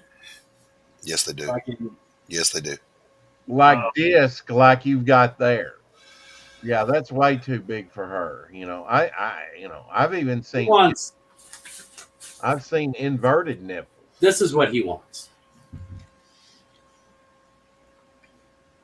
Oh my God. Oh my God. These sad little people. Oh gosh. Get some hair on there now. Oh shit. Yeah. Now I used to have a model come in and model topless for me that actually looked like that big. Huh? I actually had a model when I mean, if women, I mean, it's. I'm just saying, it's not good for this character, right? No, I'm calling you tiny. You guys, tiny nips. How dare you, Carol? Go get that cake. Is that in the racist? Yeah, I think she's being racist. That's what it is. Tiny nips. I'm sorry, but we don't look Japanese. I really think so. It's horrible. I can't believe such. I don't know. It's not a good look.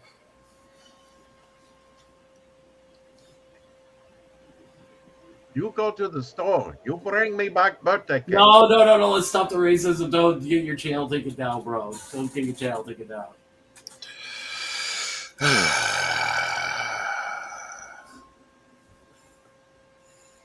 You do it now, please. All right.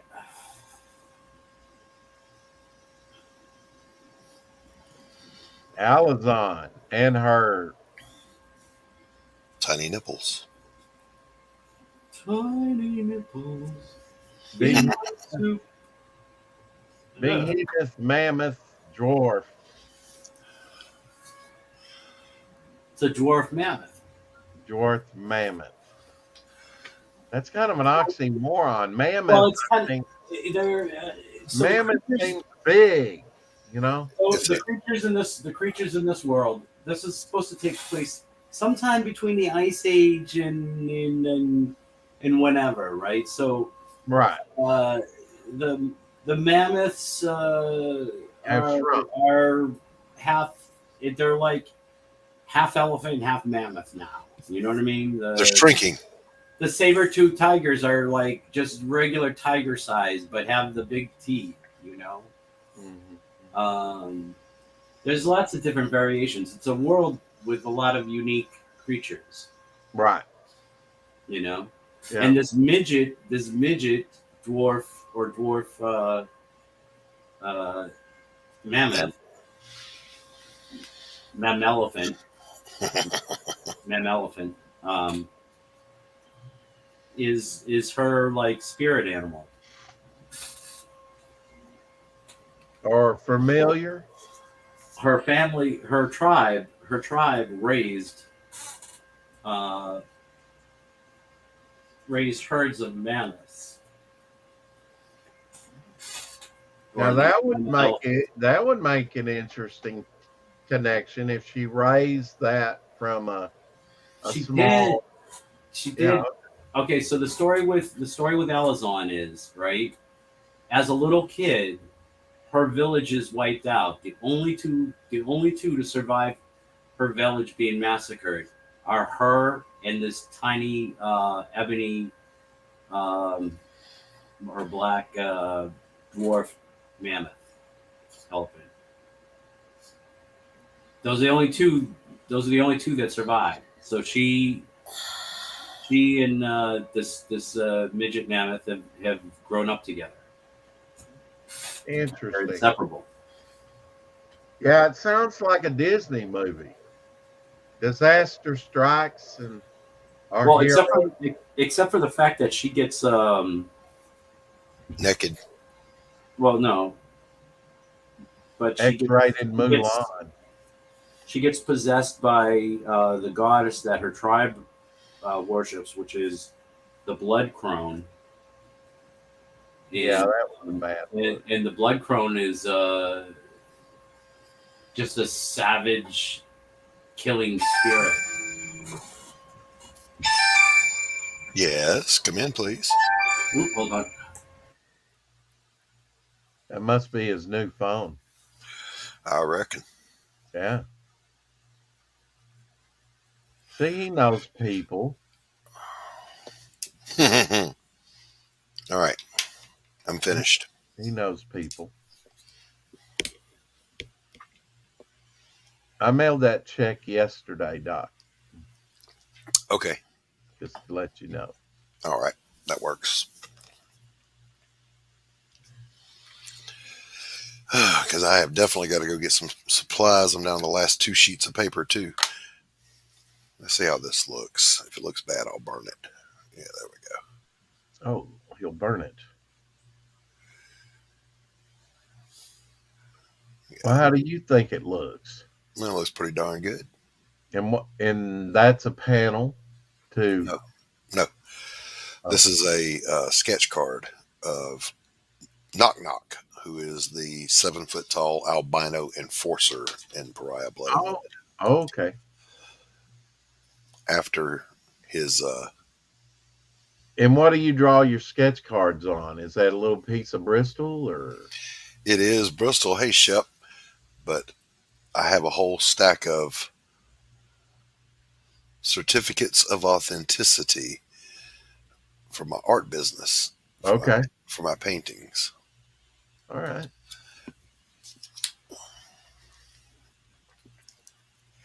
So yeah, why not use them? Hell, hi, Watha.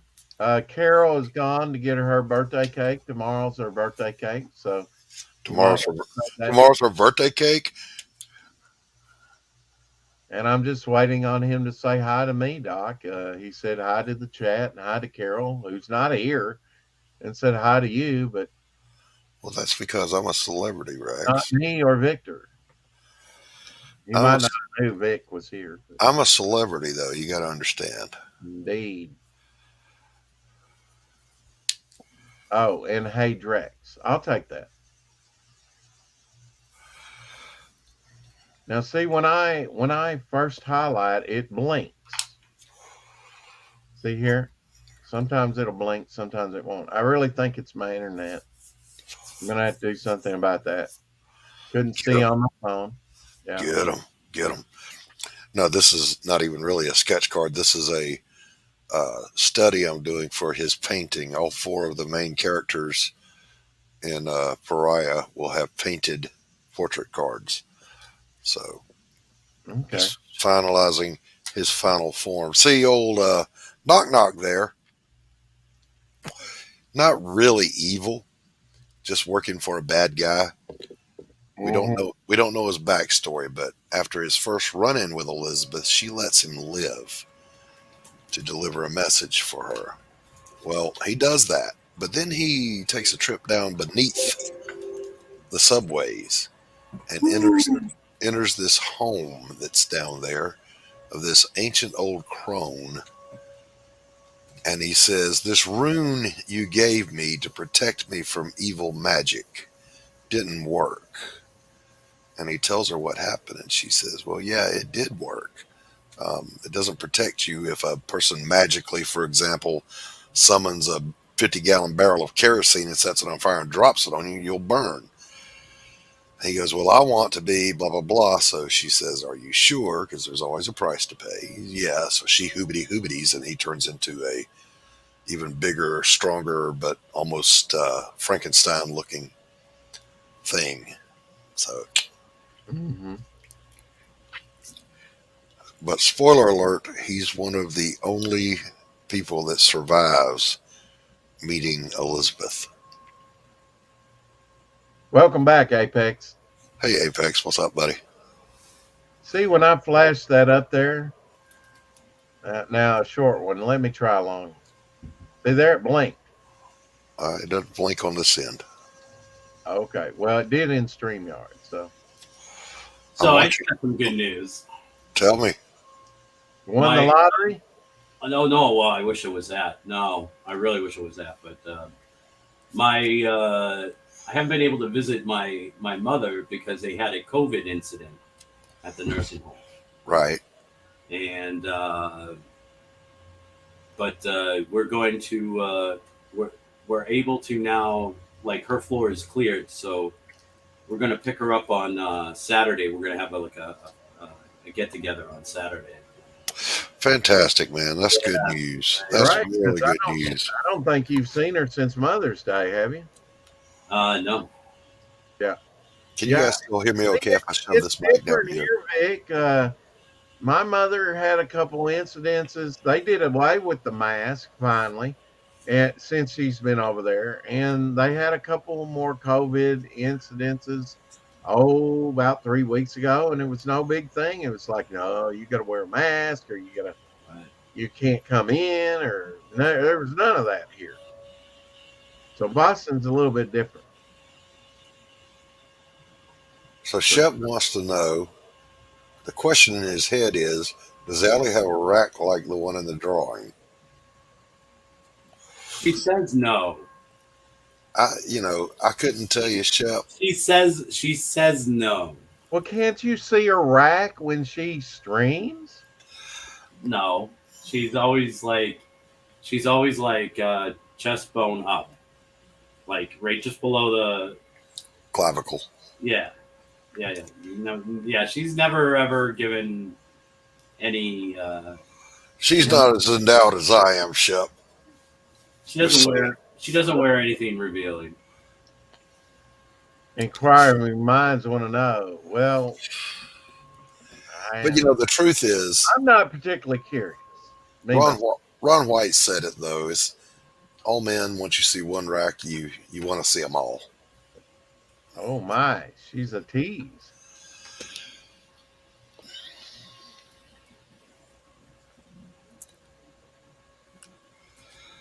Well, now, sometimes you base those racks differently, when you're talking ribs. Dry rub. Oh, racks. Racks. You haven't had enough booze to get away with that. I haven't had any. That's what I'm saying. I'll tell you, there's only really one type of boob that I'm really not that fond of. Is it man boob? Well, yeah. Well, there's two types of boob. Like, man boobs don't count. Man boobs aren't boobs. Man boobs don't count. No. Pancake titties. That's it. I feel so bad for any woman that's born with pancake titties. Yeah, but Vic, if you're walking down the street and a girl goes, "Hey," and they're pancakes, you're still gonna look. But that's more like a train wreck than Yeah, but you're still gonna look. Yeah, but it's not enjoyable. You're gonna look. You are gonna look, but I mean, You're gonna look. what's that song? Show me your. That's the Show me country your song. One of the pancakes, country I'll songs I show really you my like. syrup.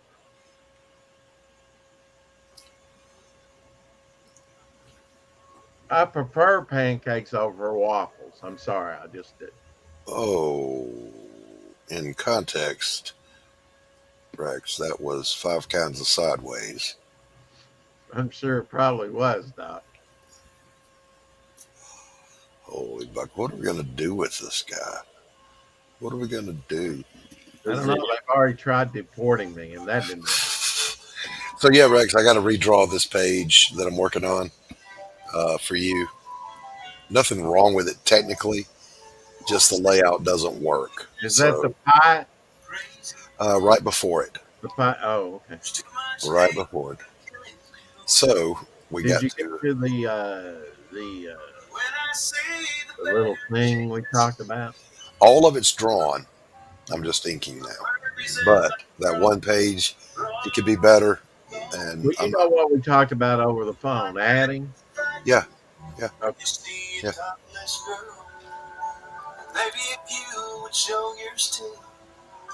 So, are you planning on doing sketch cards to Pariah Blood and Mud on your campaign? No, there. Like I said, there'll be 5x7 painted portrait cards. One of Elizabeth, one of the Golem, one of Knock Knock, and one of the detective.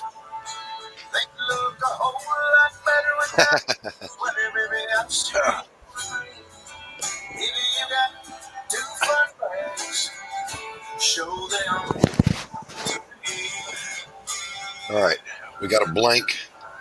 All right. What am I gonna do? I assume you're going to draw on it. Yeah,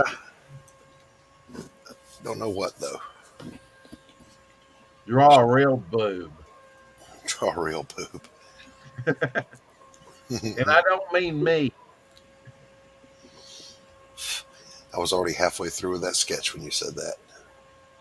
Yeah, you know something? Like I remember the first time I was like on stream with with Rex, and he was going over about like how he was in this thing with his artist, between his artist and his colorist, and it was all about like making the bird poop look real.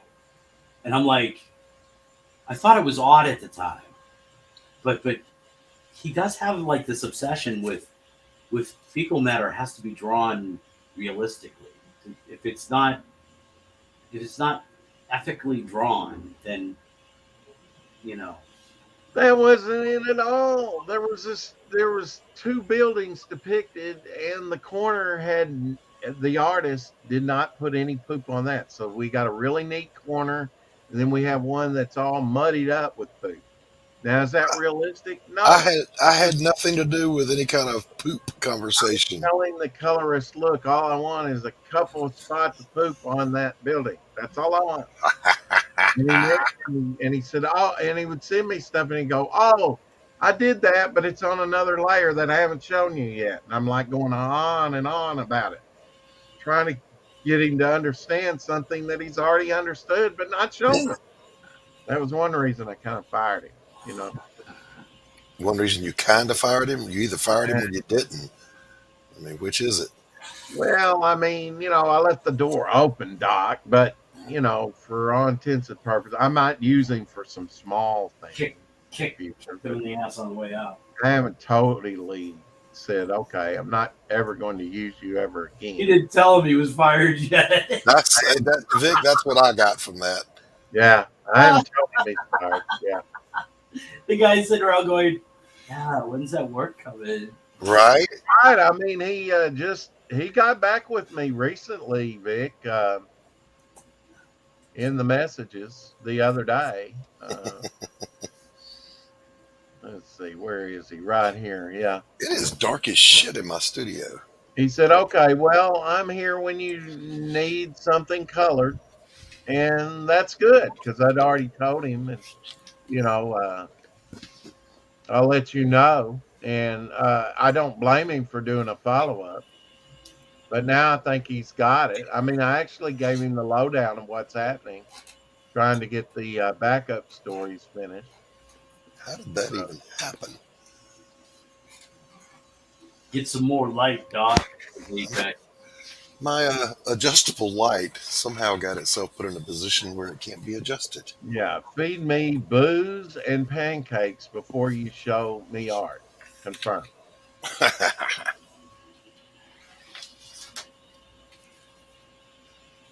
Show them to me. You got some big old puppies. Come on and let them puppies free. So, how do you feel about the Klondike taco being canceled? The what? The Klondike Yeah, canceled they taco. canceled Choco Taco. They canceled it. Yeah, look. Whoops. I didn't think it was possible that you could look more white. Thank you so much. Thank you. Day glows more like it. Oh my God, you can see right through his skin. I'm gonna need you guys to just kiss my ass. Dr. Phosphorus. I gotta be able to see the draw. Just saying. Look how small that brain is. Holy shit. You guys ought to see this place when I have my CF 5000 daylight bulbs running back there when I'm painting. I actually have a bulb in there that's about 350 watts. And when you turn that on, it's kind of like that light. The bulb's about this big. It's huge. It's huge, I tell you. Humongous. Now, I don't know if you remember, but last year, my electric was so bad, it was tripping out every 10 minutes, right? Because No, I don't guess I knew that. somebody was trying to run this or run that, right? Right. So, It was overloading it. right. So finally, they redid the wiring in my room, right? And now my room is on its own circuit, so that doesn't happen. That's The cool. the only thing in my room that's still connected to the old circuit is the overhead light, right? And so whatever they're running, they're tripping every 5 minutes. So the people will come up and flip the switch anymore for them, right? Because they've told them you can't be running whatever you're running. And so I have no overhead light. So now I just have these little LED lights that's lighting up my desk right now, you know? And thank God they're awesome, you know? Rex's old colorist talking to his loan shark. No, I promise any day now I'm going to get this coloring job. Please don't break my fingers. Yeah, I need them to work with. I'll pay you as soon as he pays me. That poor guy. Rex. Sounds like working for a couple Australians, actually. Well, he's Oh. a Canadian and he goes by whatever, man. So I gave him whatever. Okay. All right, Rex. Throwing people right up under the bus.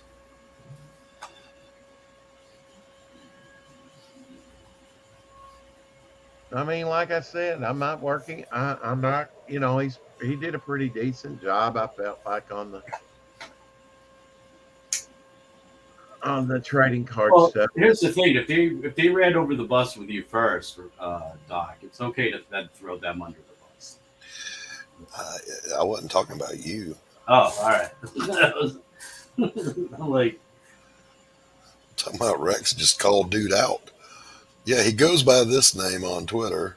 oh, you doxed him. You doxed him, man. Oh no, I disavow doxing. you pro-doxed him. You doxed his made-up name on Twitter. Yeah. Trusty sidekick, yo, what's up, bro? Got the trusty sidekick in the chat.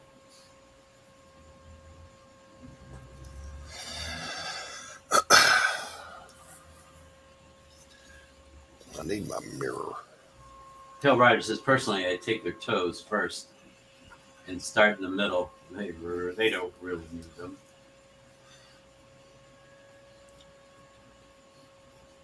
Yeah, I was trying to figure that one out, but yeah, I think I got your gist. Finger breaking mobsters. Good to see Trusty in here. Yeah, people lose a toe.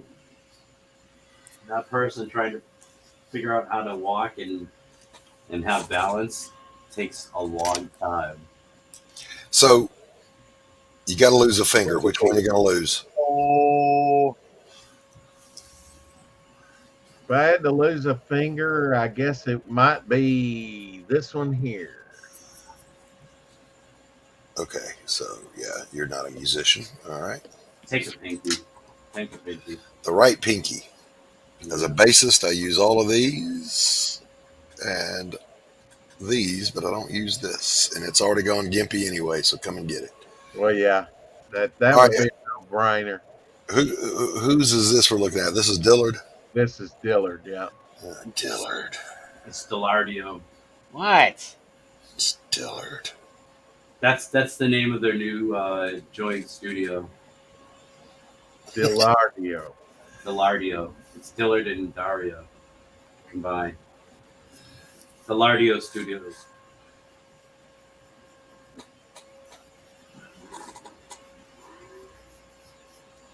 So it's oh my god, it's almost 9 o'clock. I need to get to streaming. You are streaming. You are No, strange. but I need to No, you don't. Why? You need to watch hours? What the hell? um Yes. I need to take my pencil and paper and Go sit out on the the YouTube Veranda. and sell my art like a hooker. Well, you can sell your heart like a hooker on here.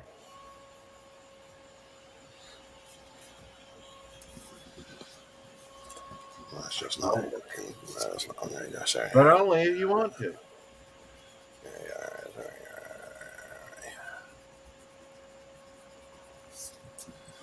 So, should I take the risk of transporting my kid to her sports practice without a car seat? No.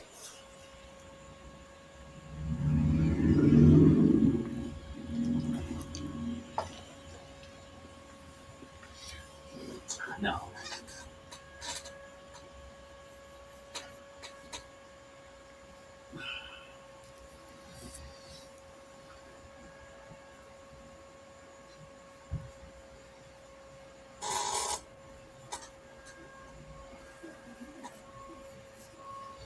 You can work on that piece right there that you said that was finished.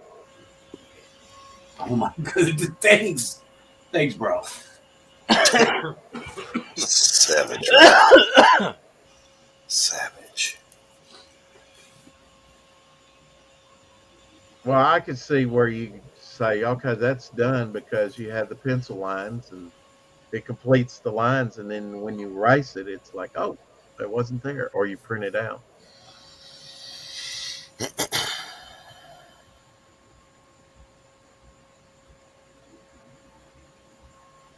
Big King, the master, at work, ladies and gentlemen.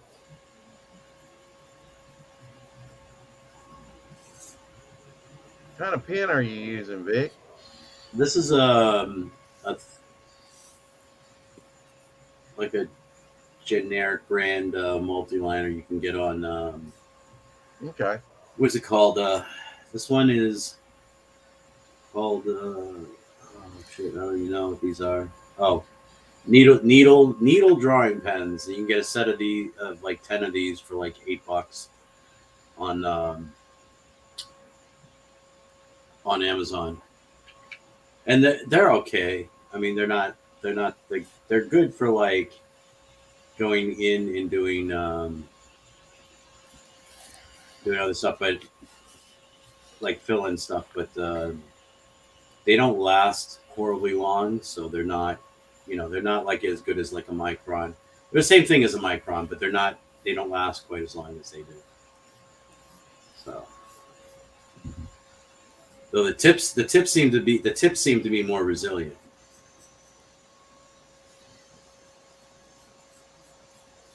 Microns tend to chip a little. Hmm. Can I see the tip? No, not on live See stream. Are you. you crazy? That's what she said. Just turn it sideways. Are you crazy? Oh, okay. Okay. What's wrong with you?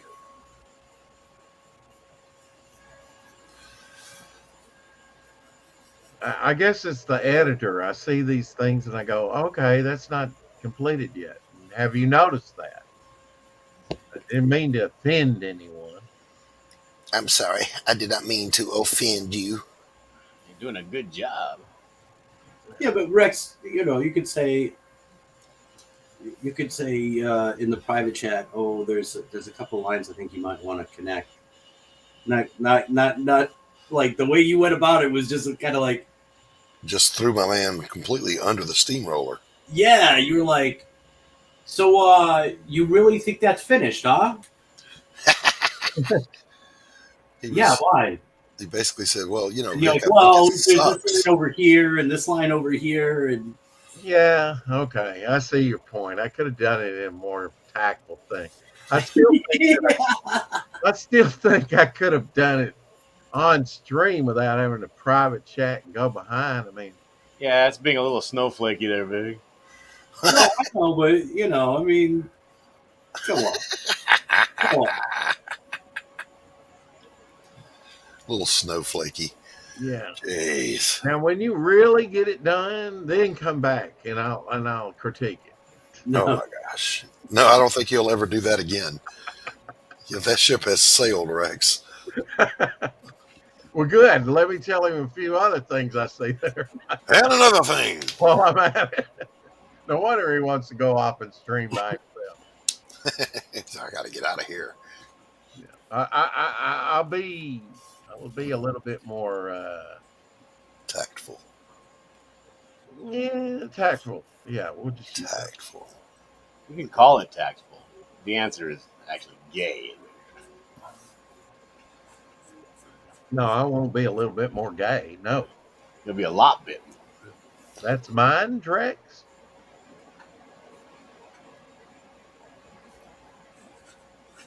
What's your?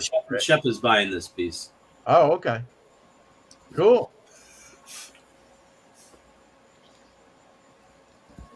Well, yeah, I mean, I can understand if he's buying it, he may not like me pointing out. He's just saying, cut it out. Oh, is he? Are you, Chef? No, You that's need not to cut it out. I'm just Take his wrench. Take his wrench. No, I'm not going to take his. Telling you what to do on your own channel. Oh, Dillard. Dillard is a hard little man. A hard little. I haven't seen him put the link to Devil Flyer in the chat, not even once.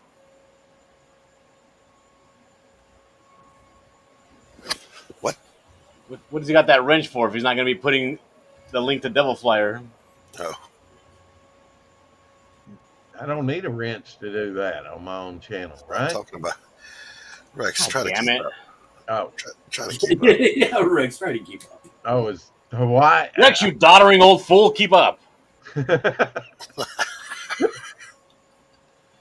I'm trying, guys. I'm trying. I can't tell. Talking to goddamn Biden over here. That was way I harsh.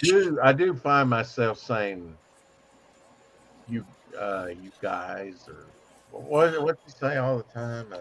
Come on, man. Come on, man. Now I do say that. Yeah.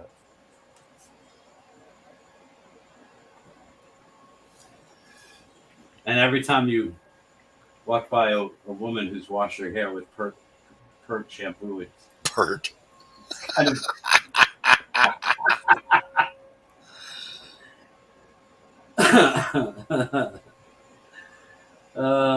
Shep says, "Don't be a shithead, Dillard." Dillard. Dillard. So she has. It didn't take her last week because I forgot to take her. I was working and I just like blew through the 6:30 mark, and I was like, well, so much for that.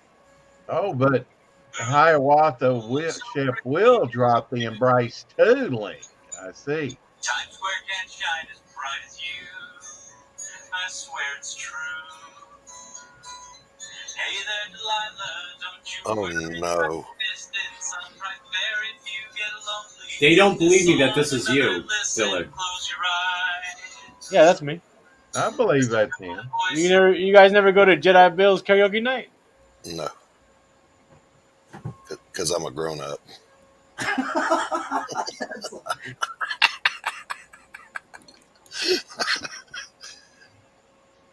Look,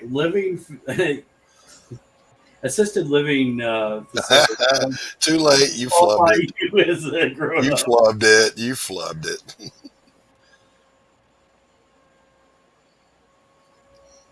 Gotta be quick with the jabs, bro.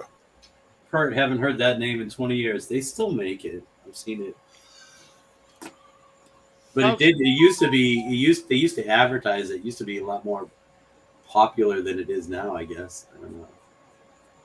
Yeah. Remember, I got hired to do a window painting for this salon, and Yeah. they're like, throw up some shampoo bottles and stuff, right? And I'm like, all right, give me the shampoo bottles that you guys have, right? Because I don't want to throw up like Suave or something because they might get offended. 99-cent bottle of swab. Yeah. And they're like, oh, we just use regular shampoo, and they brought it out. It was Suave.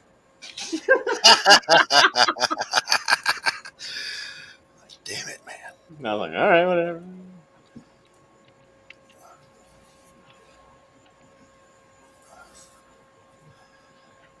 You know what this calls for? This calls for more Dr. Pepper. Might as well go for a soda. Nobody hurts. Man, he's trying to get under your skin with that one, Doc. Yeah, but I'm not jonesing right now, so it's all good. It's because he's got his fix. You saw his cup, right? It's full of Dr. Pepper. I wish. He was drinking peach tea for the last few days. Oh, I do like that, Doc. I drink Oh, a you know lot of they- peach tea. Doc, they do have like those drink packets that come with Dr. Pepper flavor. You can get for the water. I don't want to drink flat Dr. Pepper.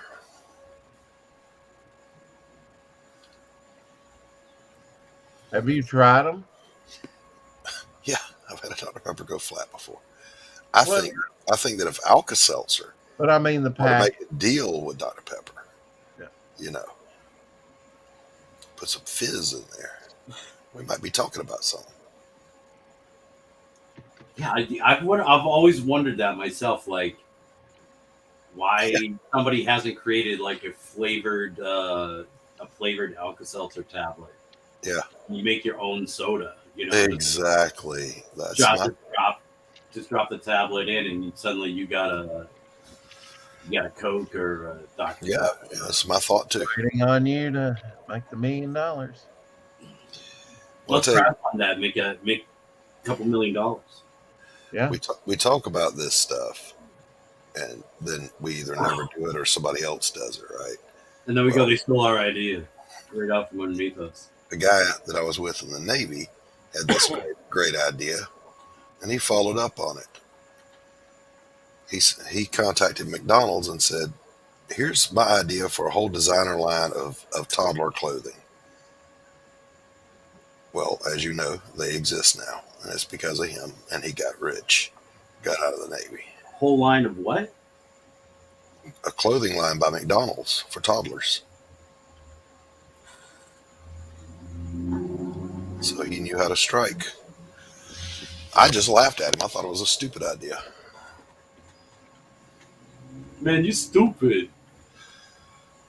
But he made Man, himself, you about as dumb as bricks. he made himself a boatload of money. You think anybody gonna pay money for no kids outfits and no McDonald's, Ronald McDonald striping or Hamburglar or Grimace? I mean, I was such a idiot that he asked me to draw the clothing line for him, and I said, "No, man, I'm not doing that." I should have done it. Yeah, you could be rich now. You were too much of a grown up. Yeah, I was. It was. You put on those big boy pants, and look what happened. I know, right?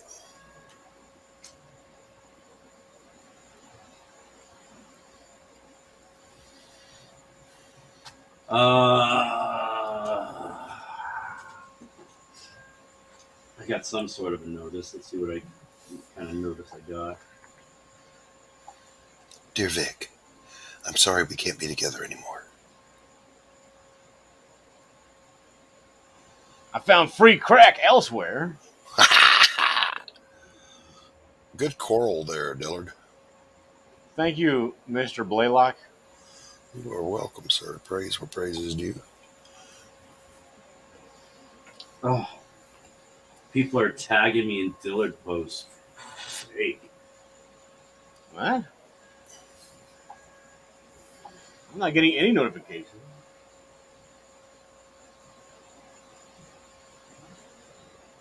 Why are they trying to associate you with me? because you were drawing on my stream. Oh. Yeah. It's hazardous to your reputation. It can be.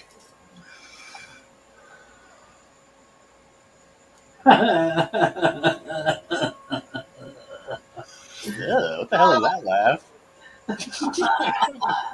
I'll show you. So somebody just posted this. Since we were talking about karaoke. Drunk girls singing karaoke. Is that what they're doing? Yeah, Looks more like some of them are having an O-face moment. you know. That's the joke. That's the Damn it, Doc. I know. I was being ironically obtuse. You can't do that when you're that old. Is that? Well, yeah, maybe that's true.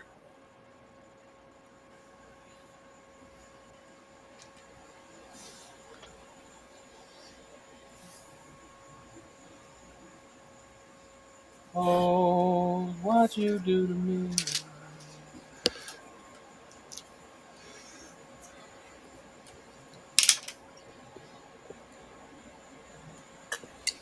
I got to return that light to normal. That thing is hot.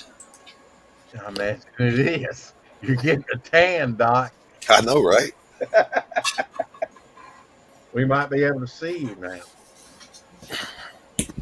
Jasper the friendly ghost. Man, those Casper cartoons used to make me cry. They were so sad. Nuh-uh. Yep, No, you were just a sensitive little child. that's correct.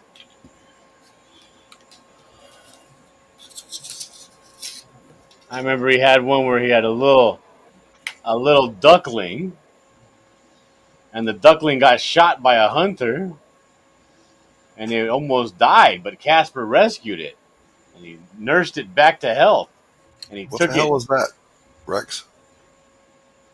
That's from Fiendish, Irene's work. Mm. I guess she did the artwork to that. Mm. I mean, it's badass art. Just so he was going to raise the little duckling, and what happened to make it sad? Rex is still showing artwork. Bring back the Hamburglar. It's like chewing gum, talking at the same time. Rex not keeping up with the chat. Again. Brilliant art.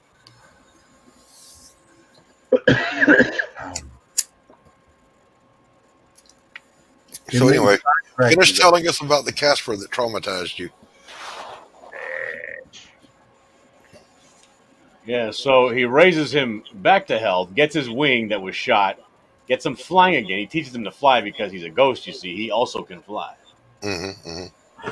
And so he's like, okay, so now we got to find you a family of ducks that you can fly with. You can become a complete and whole duck again. He takes him to this big marsh area, Mm-hmm, and they find a family, and he tries really hard, and he finally gets up into the air, and he's able to keep up with the ducks. And then that fucking hunter kills the fucking duck again, No! and this time he kills him dead. Oh my And God, that is. so Casper's like burying him, right? And he's like, oh, and then the duck's ghost comes up out of the ground, and now he has a ghost friend that he can fly around with. Damn, that was traumatic as hell.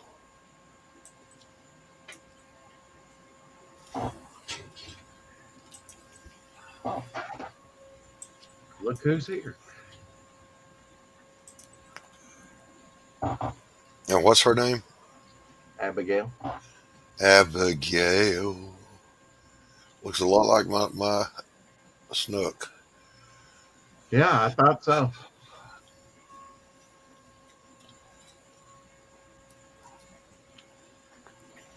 Snook had a white stripe down the center of his face, though. Yeah, she's just got a little right there on that side. They put plenty of thought into those Casper cartoons. I tell you, they did. They did. Sure enough. Now, I heard Nipple put plenty of thong in that artwork. Nipple put plenty of thong in that artwork. That's literally what I heard come out of your mouth when you said that. Well, yeah, they're bony thong, thongy bone, bone that thong.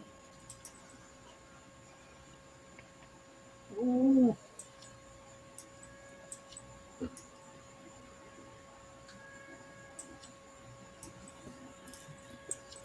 Mine's a Jack Russell. Good doggy, says Apex Comics. Good doggy. And he ain't talking about Abigail. There's a Jack Russell.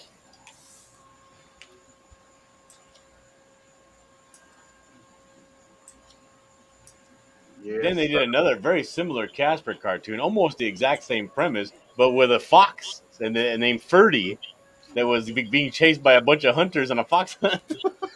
Oh my God. They were just out to traumatize children. Y'all watch this. They did a good job. We're going to make these children cry.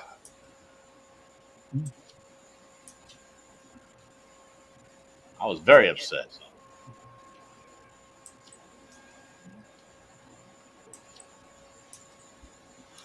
See, I was just always wondering stuff like,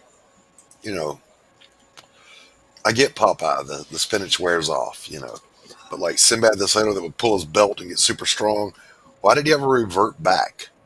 Hercules, when he would hold his ring up, Hercules, hero of song and story, why did he ever undo? Shazam, why did he ever turn back into Billy Batson? Why wouldn't you just Who's stay? the most remarkable, extraordinary fellow? Or Young Samson. Young Samson was the later one that Hanna-Barbera did, like in '67. He had two bracelets, you know. He was a kid. Why would they revert?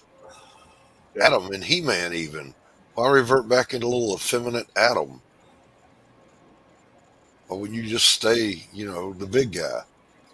No. Some doors are small, Doc. Some doors are small. Uh-huh. And you can't get through them when you're a giant.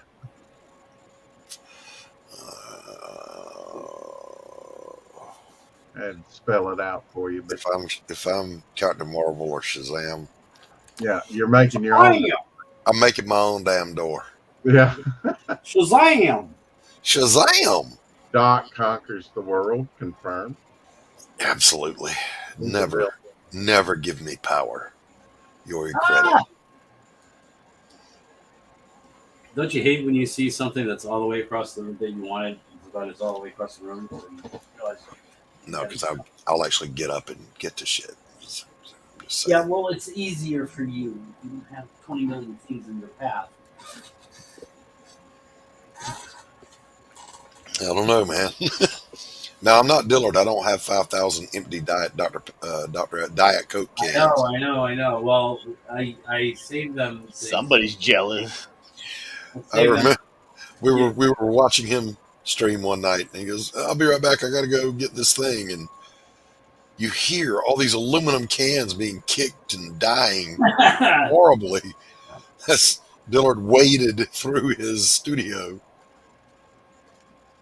Oh, you hear that in mine too if you listen enough.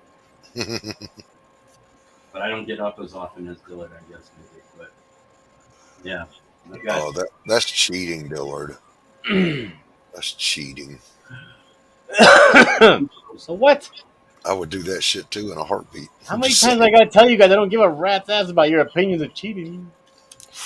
Well, we've never had that conversation, so I would say one. we've had that conversation. I mean, I talked to Rex about it, and you and Rex are, you're both old, so I'm counting you in there. Yeah, see, there it is. There it is. So Apex says, Vic, add your PayPal info with your sale. Yeah, your flash sale. Flash, uh-oh. He'll save every one of us.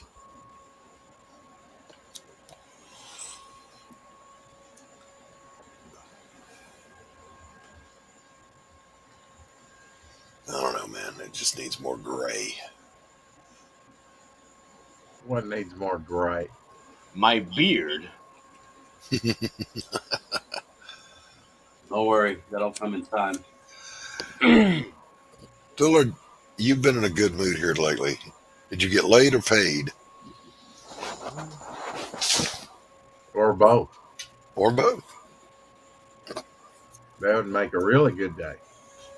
I mean, I'm married, so I get laid whenever I feel like it, but I don't feel like I've been in a particularly better mood than normal. Well, yeah. You disappeared for a while there completely. He was busy. You have to understand, this man is under great demand. Shut up, Vic. He was fulfilling, right? What do you mean I disappeared? From where? Well, you were not as around as much for the last few weeks. Yeah. Even I noticed that you weren't around. Yeah. Jeez, man. And I'm usually oblivious to everything. So. Oh, you're saying that I disappeared from YouTube? Like my channel? Yeah, we didn't see you streaming with anybody. Yeah. No, I took off. I am not streaming on my channel until I finish fulfilling everything in my book. Right. And then we'll never see him. Because people get upset when you are doing things and you're not fulfilling. This is true. All right, gents, I'm going to bounce on and go use up the last 2 pages of my paper and do a couple of pages that are going to be kick-ass. Grave Tales, wait till you see it. It's going to be badass. In the meantime, keep collecting, and the doctor is out. Peace. Even I haven't seen him. He's pretty tight-lipped about what he shows. Who? Doc. Oh. Would you like to say that? No.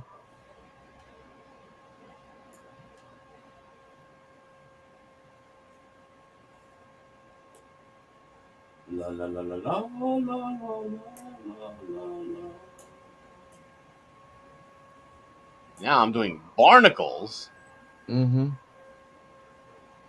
I think this is what barnacles look like.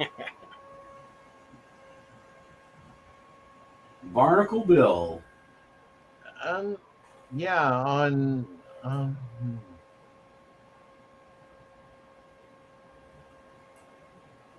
SpongeBob, maybe.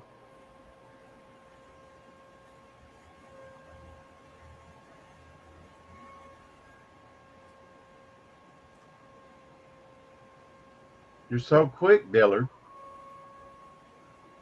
That's what she said. Fuck yeah. Yeah. Well, quick's not necessarily, a good thing. You know what I mean? It is when you got shit to do. Dill, you remind me of Liar, Liar. They get into the elevator and said, how was it? And he can't lie. And he says, I've had better.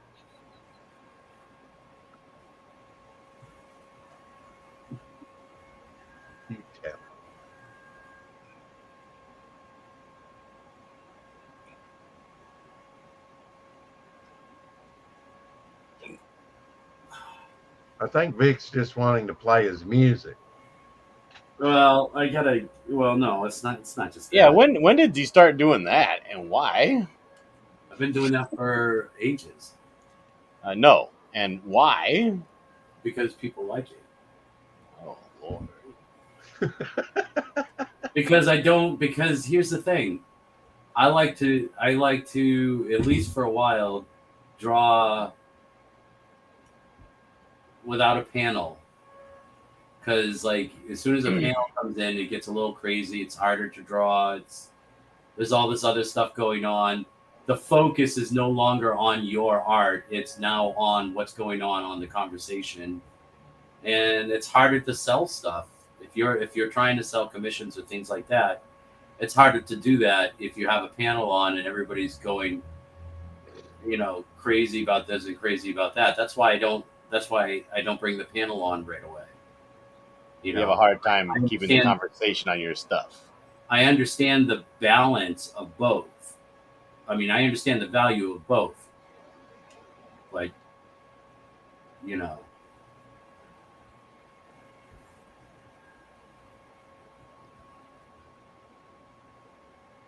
there's a value to it just being you. And so what the music does is the music eats up the dead air time that makes it extremely awkward.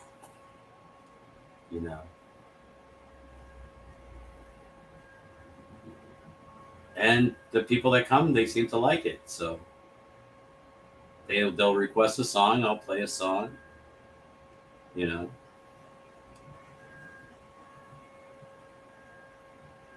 Or they just love to complain about what song I'm playing. Either way, they're happy. I either give them something to want or something to complain about. They're extremely happy. There we go. The foreground is no, it's not finished. God damn it! I could have pointed that out to you. Yeah, we know you could. That's already been established, right?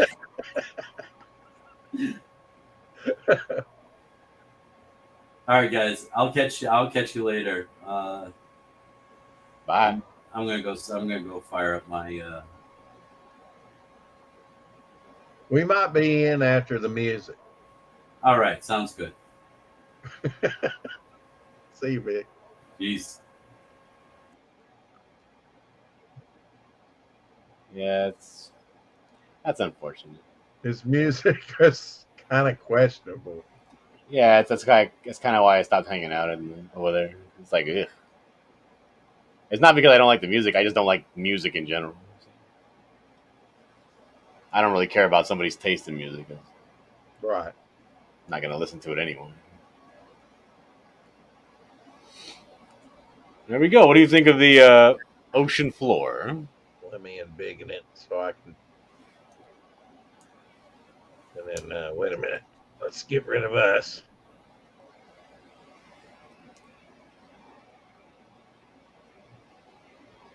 I think it's balanced out pretty well. Mm-hmm.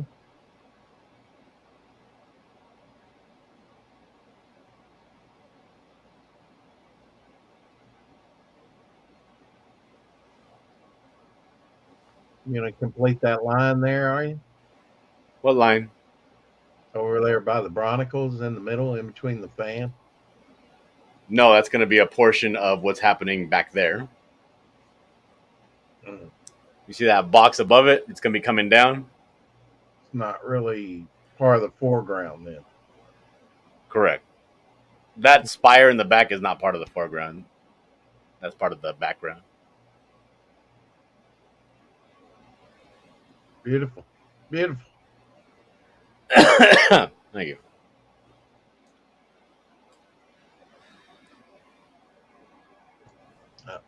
Guess I can take that banner off there.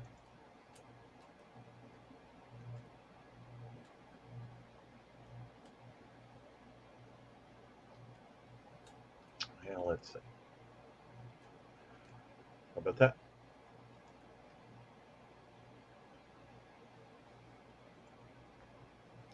Because this is going to be one of those deep sea volcanic vents. Uh-huh. I seen a interesting documentary about these volcanic vents, and now I'm like all about them. With all the life and the crabs and stuff around them. Yeah, Yeah. and I don't want them. I don't like the way they look because they just look like um, stalagmites. Right. But I'm gonna make them look like an actual volcanic little spire here.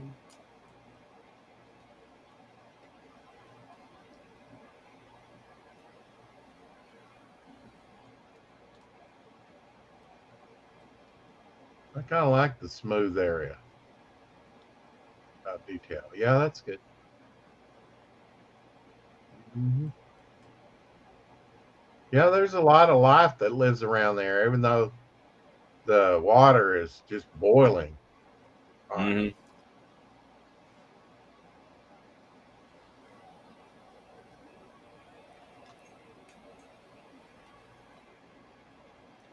Then I got to draw some seaweed getting blown to the left.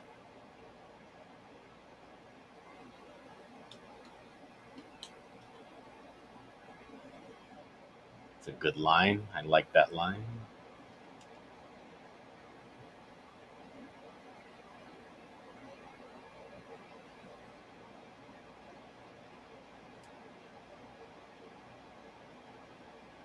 Everybody hates a critic, Dillard. Huh? Everybody hates a critic. They do? I think I was too rough on Vic. Oh, Vic's an artist. He's sensitive. You got to be careful. Yeah, it's a damn sensitive artist.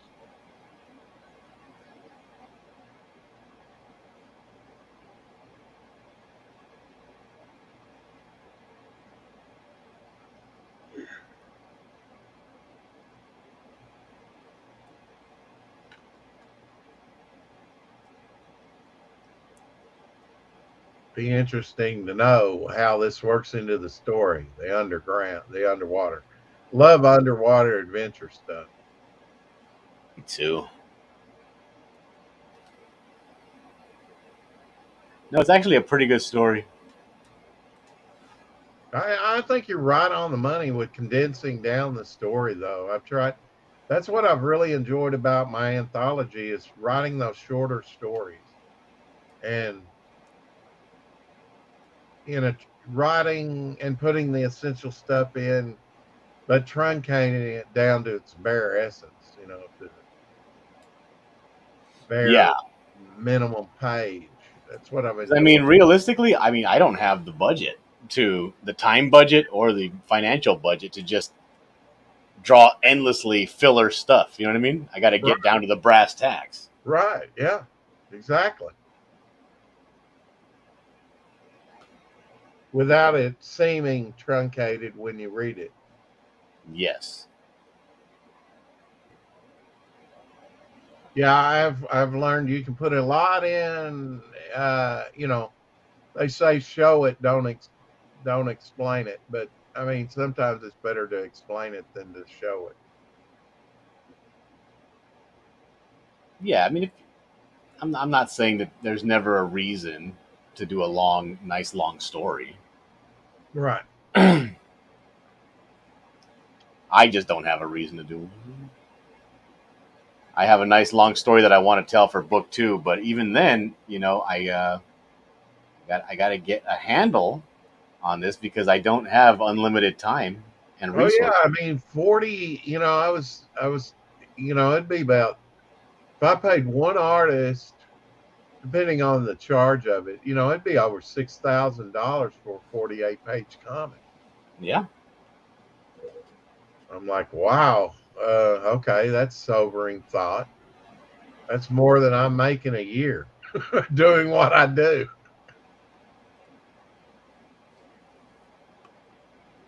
Not if you add eBay sales. I guess I could put up at that, but you got to live too. So not every penny you make can go into producing a book.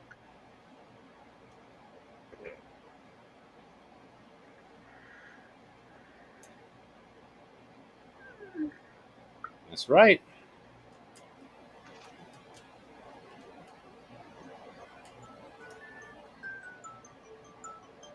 I may do some instead of hiring this colorist. I may do some of the coloring myself by hand. Not only to save money, but to put a little bit of me in the book besides writing. Is that important to you? Well, yeah, it's my first big comic book, so yeah, I want there to be some of my artwork in it.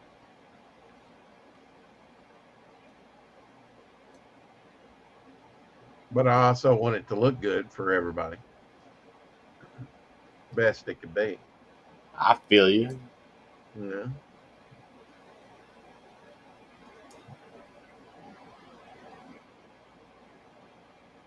And I have the time to do it that much.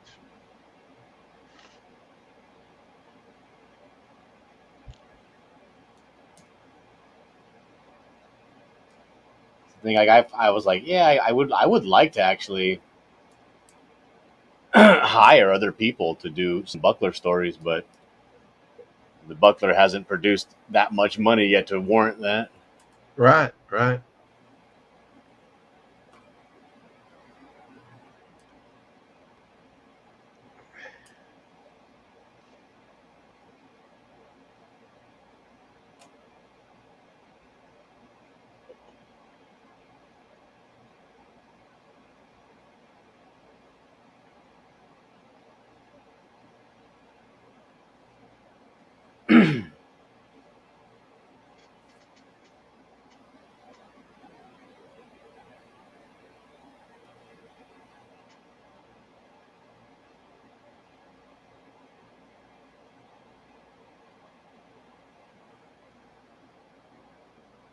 Yeah, when you said a little bit of seaweed, bam, a little bit more than a little bit.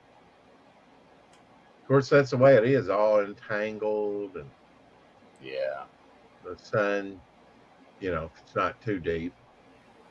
Well, I don't guess seaweed gets too deep, does it? I mean, it has to have the sun to grow. correct. Yeah.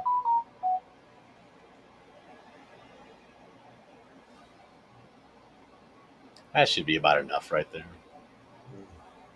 The thing is, when you're inking this stuff, it always looks like you're doing a lot more. When it's actually all gets colored and everything gets separated into their little spots, it's not as much as you think it is. Did you finish the bubbles? Yeah, they're finished. Or pretty much. Yeah. Yeah.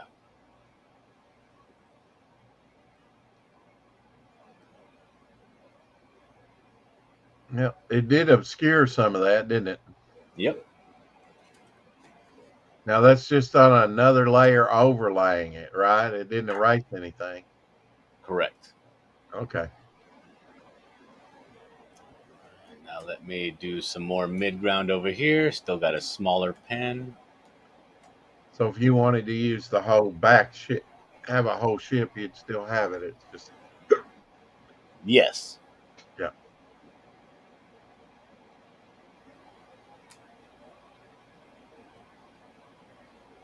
Yeah, I got to think up something worthy of your talents. Uh,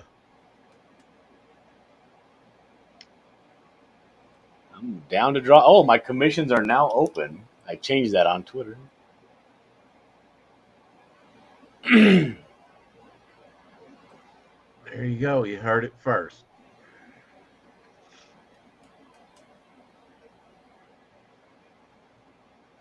So last time I opened them up, I had them open for about a week, and then I got all booked up for the next couple of months. So.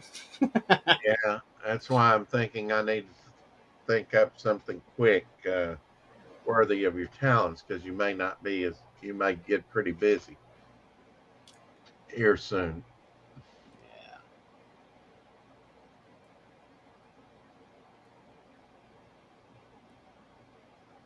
I'm trying to take your advice, Dillard. What's that? Watch your money Yeah. and where you put it. I want to get the most bang for my buck, of course.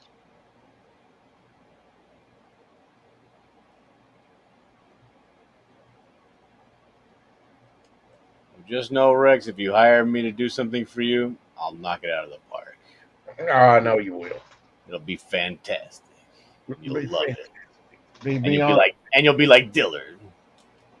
Can I be your best friend?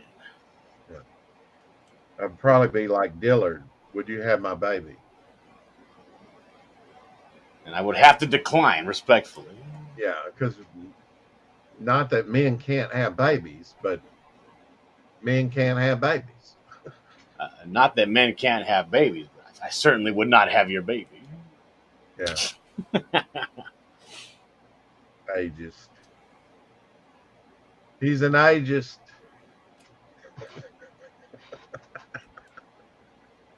I mean, well, yes.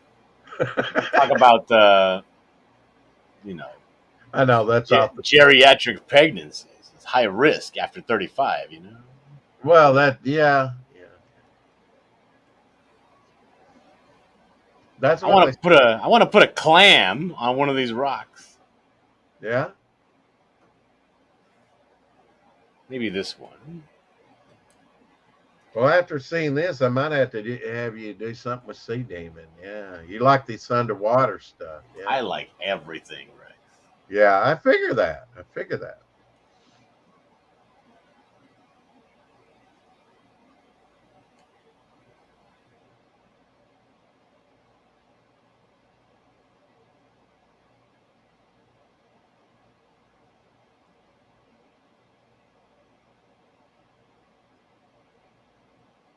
Dream Warrior. Let's put a little nibbin.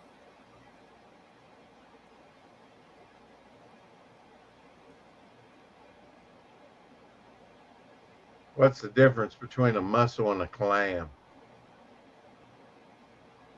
Muscles are what men have. Women are clams.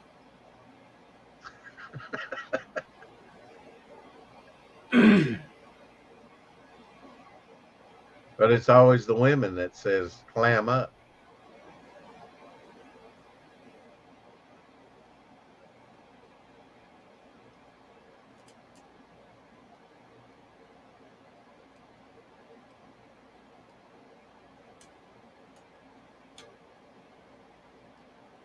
What's your favorite feature there? On this panel? Well, I mean that you go to time and time again that you just really like. Yeah, I like the underwater features with the holes in them. Well, I no. I mean about your digital program. Oh, You have a favorite brush or something to use? Something? no. I mean, if you've noticed the entire time, I just used the mapping pen brush. That's it. I like it. That's my favorite feature.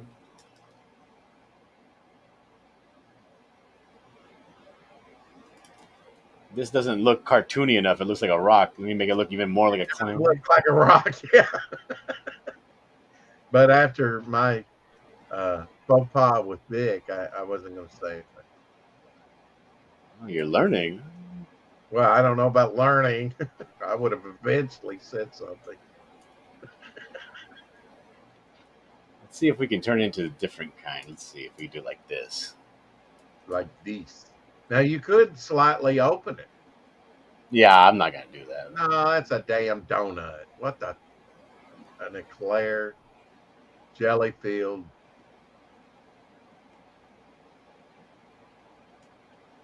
Oh, yeah. I see what you're doing there. Yeah. Adding some high points and some low. There we go. That's a clam. Yeah. Maybe I should put a treasure chest that's open. Nah, that's kind of tropey.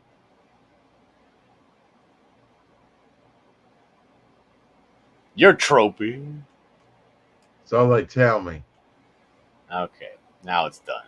Now that panel is done. Let's get rid of the sketch layer. See what we're working with here.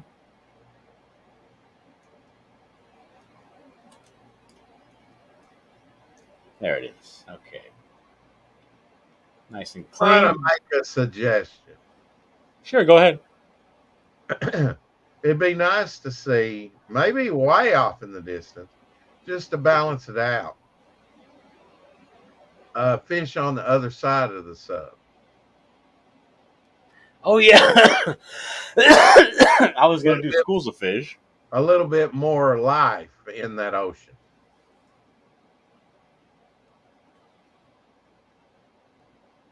Yeah, I can do that. Let's see. What kind of fish should I draw? Just do it for the What's your house. favorite when you go fishing in the ocean? What's your favorite kind of fish? Manta ray.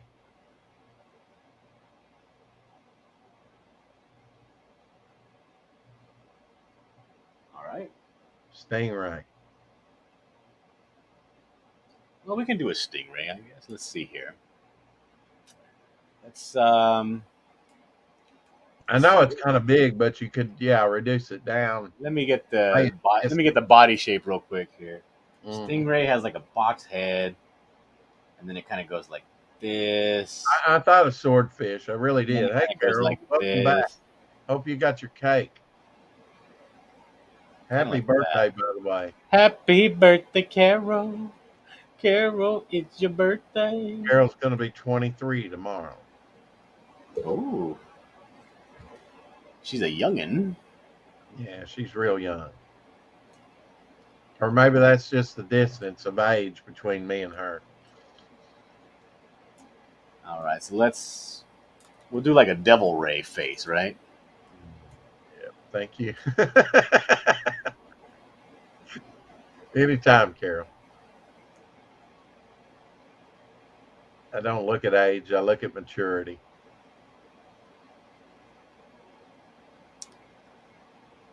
No. That and the nape of the neck and the back of the leg, and well, you know.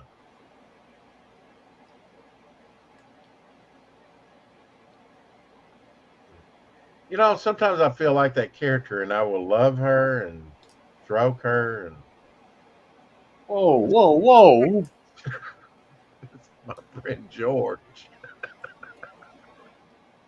I have this manta ray facing the other way because he's got to Yeah. be going away from this. Yeah, Well, this is a devil ray. It's not a manta ray. not make it creepy now. I was just quoting that cartoon.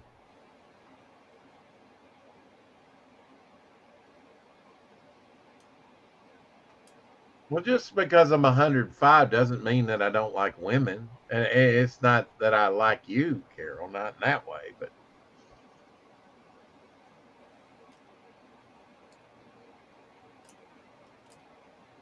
it seems like if you're over the age of 50, they think you're creepy if you talk about women. I don't get that. No, it's if you're not very attractive. Oh, You're is creepy. that it? Okay, that could be it. You could be No, right. that is it. Yeah. That is it. It looks Like, like there used to be a guy in CG named Antonio Bryce, uh-huh. and he did a book called what was it called? Something about a Santa Claus that was like a killer Santa Claus type deal. And he did a show with another girl, a girl in CG Uh-huh. named Sashi, Ooh, Sashi, like that name. and they would do a show and talk all about inappropriate things and their sexual history and everything. But this guy was the most out of shape, potato-looking guy you ever seen in your life, and it was disgusting just to hear his stories. Yeah. Now that's a very nice dove you're drawing there, Dillard. No, it's a manta ray. I don't Rex, like put on your bifocals. I don't like the head at all. It does not. It looks more bird-like. Oh well, then you just don't like fish. I don't know why you didn't put a beak on it. It's the only thing that wasn't missing. No, we don't want to bring up your devil flyer design, which is turkey head. Actually, that wasn't my original design. Wow, you made a mistake by going with that one. Yeah, well, maybe so, but that's the way he drew him, so I went with it. But I'm changing it. And then let's do a big old shark in the distance. There you go, a shark. That always gets people excited. Might even put a hammerhead in there. No, I'm not putting. I'm getting a great white. Doggone it! Okay, great white. Okay. Let me get the shape in real quick again.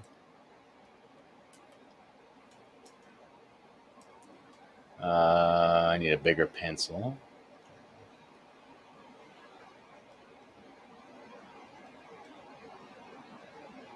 Great white. Great whites are basically torpedoes. And they have a long and then a bottom, up and back, up and back. And then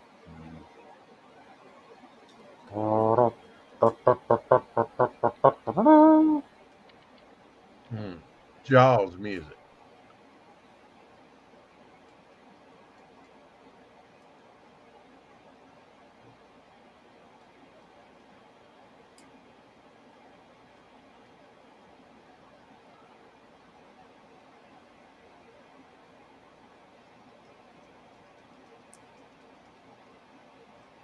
Pum, pum, pum, pum, pum, pum, pum, pum. Now, I didn't go see Jaws oh no, or Close Encounters of the Third Kind.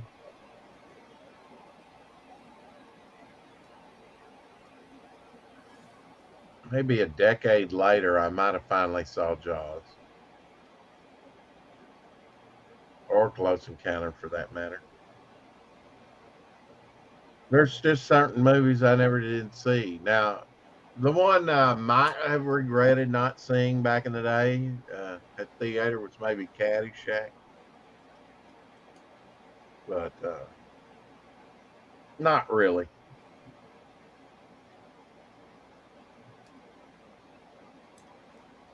there we go.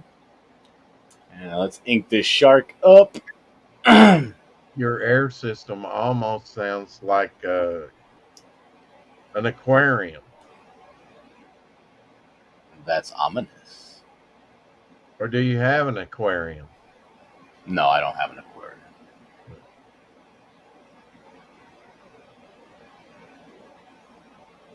Death Pusher. Hey, everyone. Most men will not discuss sex with anyone other than their closest male friends or significant other. Most men won't discuss sex with anybody, period. Uh, Especially if it's their wife. You don't discuss that kind of stuff with nobody. You would say things like for instance, you might say something like, "Yeah, my wife's not giving me sex" or something like that, but you don't yeah, talk about nothing inappropriate. yeah, intimate detail or anything like that. No. Go get some soda. I'll be right back. All right.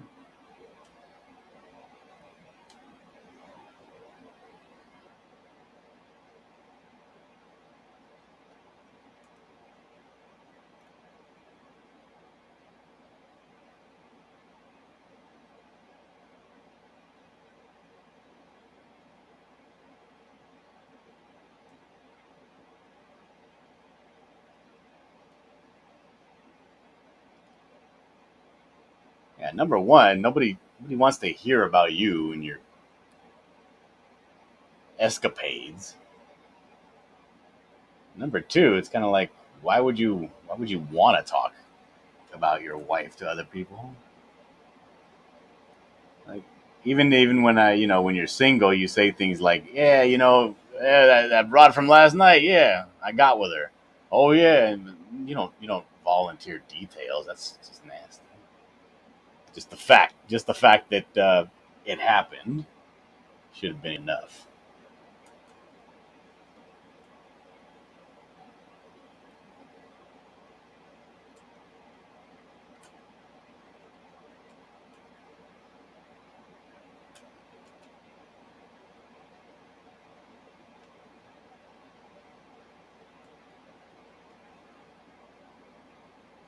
There we go. Nice big fat shark.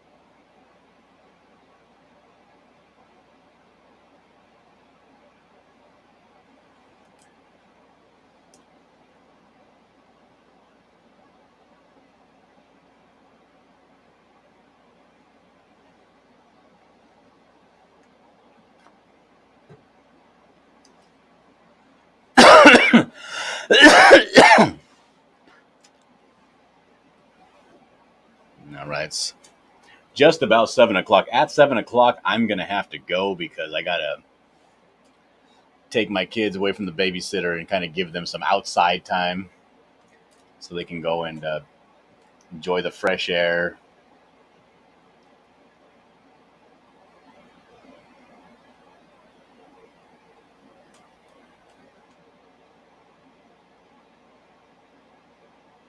So in about 9 minutes. Yeah. Yeah, we'll wrap that up at a 5-hour stream. You don't gotta wrap it up. I just gotta go at that time. Yeah, well.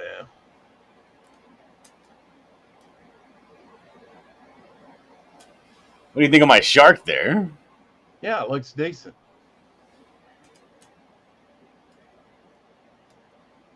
Wouldn't want to bump into it.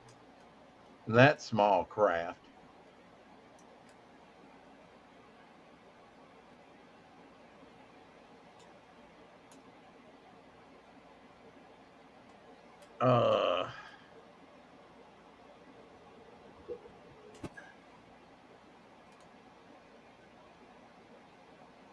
Yeah, I killed 2 out of 3 mosquitoes I saw.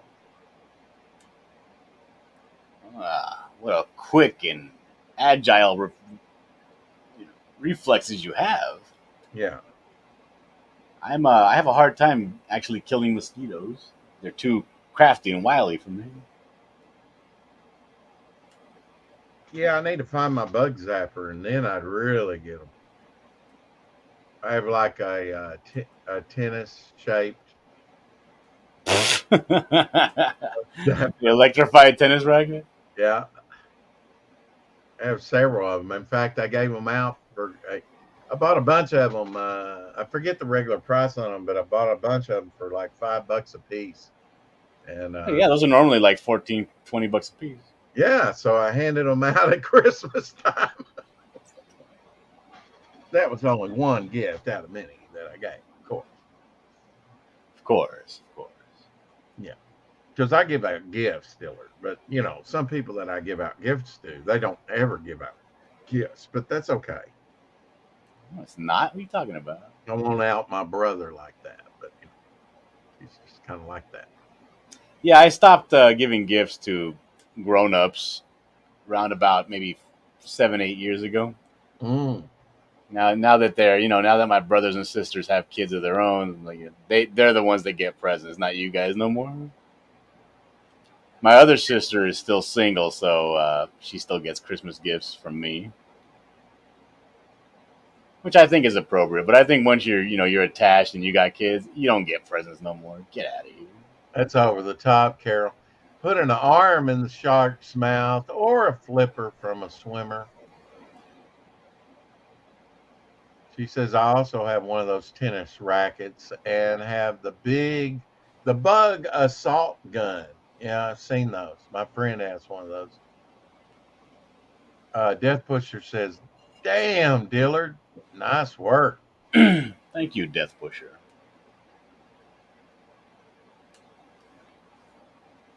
He also said, I never knew Antonio had a show like that either. Messed up. Yeah, it was pretty gross. Not a lot of replays on that one, huh? I don't know. I mean, it was kind of a popular show. I just personally, I'm like, Yeah, God, yeah. I can't handle it. Kind of like Vic's music, Yeah. He likes it, but and I make a request, and it's like, I mean, have you ever made a request of anything other than L. Jolson?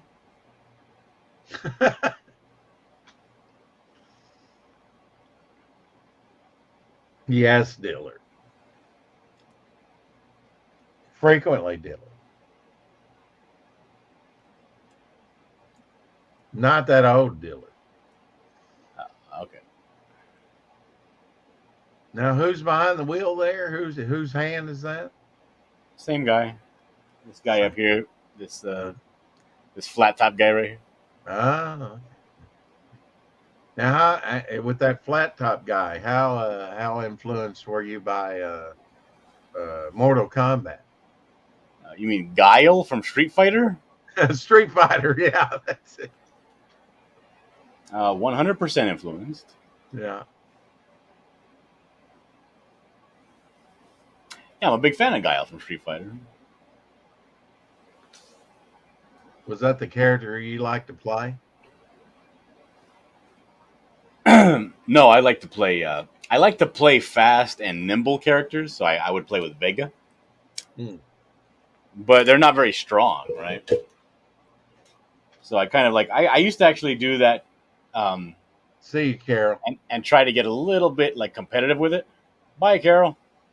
She says, I'm going to go grab something to eat and finish reading the Buckler. Nice.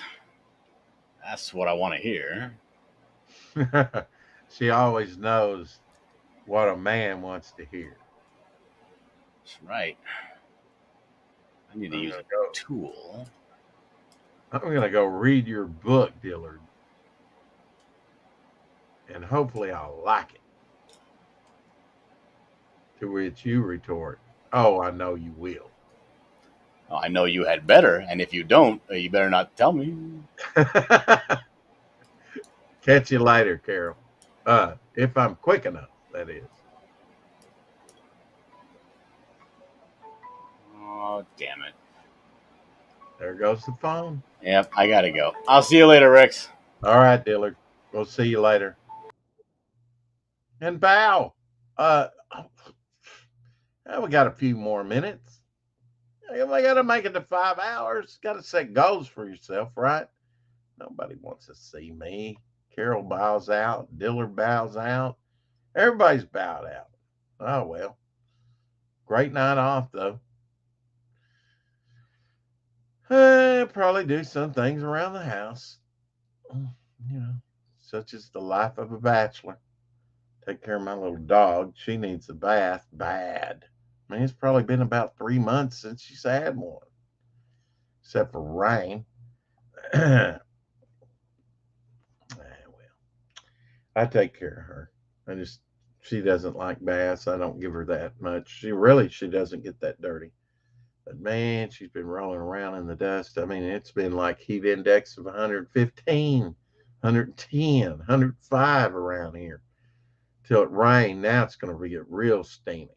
I don't dare let her out very often because, man, the mosquitoes, they just flood in by the door. I need to get one of those hanging bug zappers. And then also they have these things called Spartan. They're like, it's a powder and you add water to it and mix it up and it just hangs on a tree. One will probably do me. I mean, I don't ever go out in the front yard. Backyard's my domain. In fact, since it's been so dry, I've been pulling up the truck here and just parking it here. She has to go with me every night, go spray. So it's more convenient to have it up there. And I know it's dry. Like I wouldn't drive up here. Like last night, I parked the truck out front. Hasn't been parked out front for a while. Probably have to take my truck to get looked at tomorrow, get an estimate. Well, not get an estimate. I mean, actually receive the insurance check. So I guess I'll get it fixed. I wanted somebody to total it. I wanted to get a couple more estimates, but they've already sent a check. So I guess I'll get it fixed. I guess. Take about 20,000 to total it since it's so new. Only has about 6,000 miles on it. Anyway, I thanks everybody, Death Pusher, Carol. Oh, let's see. Who else? Oh, Vic for coming in on panel and in the chat, and Apex Comics for coming in. Hiawatha, Pale Rider, if I didn't say Trusty Sidekick came in here. Just a whole bunch of people over time. Boy, Carol makes and for their Doc Blaylock for coming in, of course, Dillard for being in here and lending their artistic talents, and the monkey. Thank you, Monkey, for coming in. Lorenzo, who's streaming right now, he's one that you can go check out. Or Jason Bascom's on with Pedro. Past Master Dan for coming in, and Yucky. All you guys and girls. Oh, and I didn't see. That looks insane. Yes. Ryan, I guess, and Margot, the lovely Margot, for coming in. Thank you, Margot, for coming in all the way from Scotland. Shadowhawk, of course, for coming in. He had dad duties, just like Dillard. Being responsible, and TJ, work in progress. Finally went to bed. Tires Gamers. How many is that? I don't count numbers. Bunch in here. Oh, and Gable, Penny Shop, for coming in here. Tree Goblin, of course. Tree Goblin's usually in here toot sweet, real quick. He just barely inched out, and Carrie was in here. Always lovely to have the ladies. And Blue Harvest Toys in here earlier.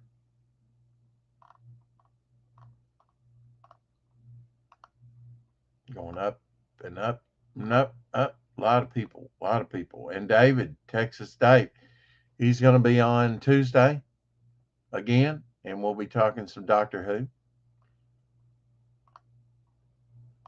And he'll be showing some of his Doctor Who collectibles and things like that, magazines.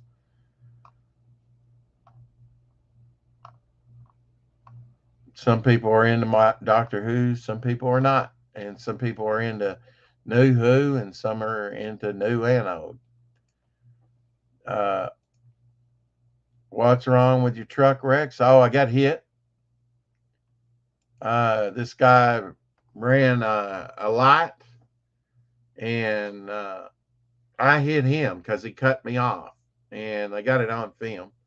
And then, like a week later, if it was that, I heard bam, bam, bam, shots real close to the truck, and also got hit, rear-ended in the work truck. Not the same night. Something happened just about every night that week.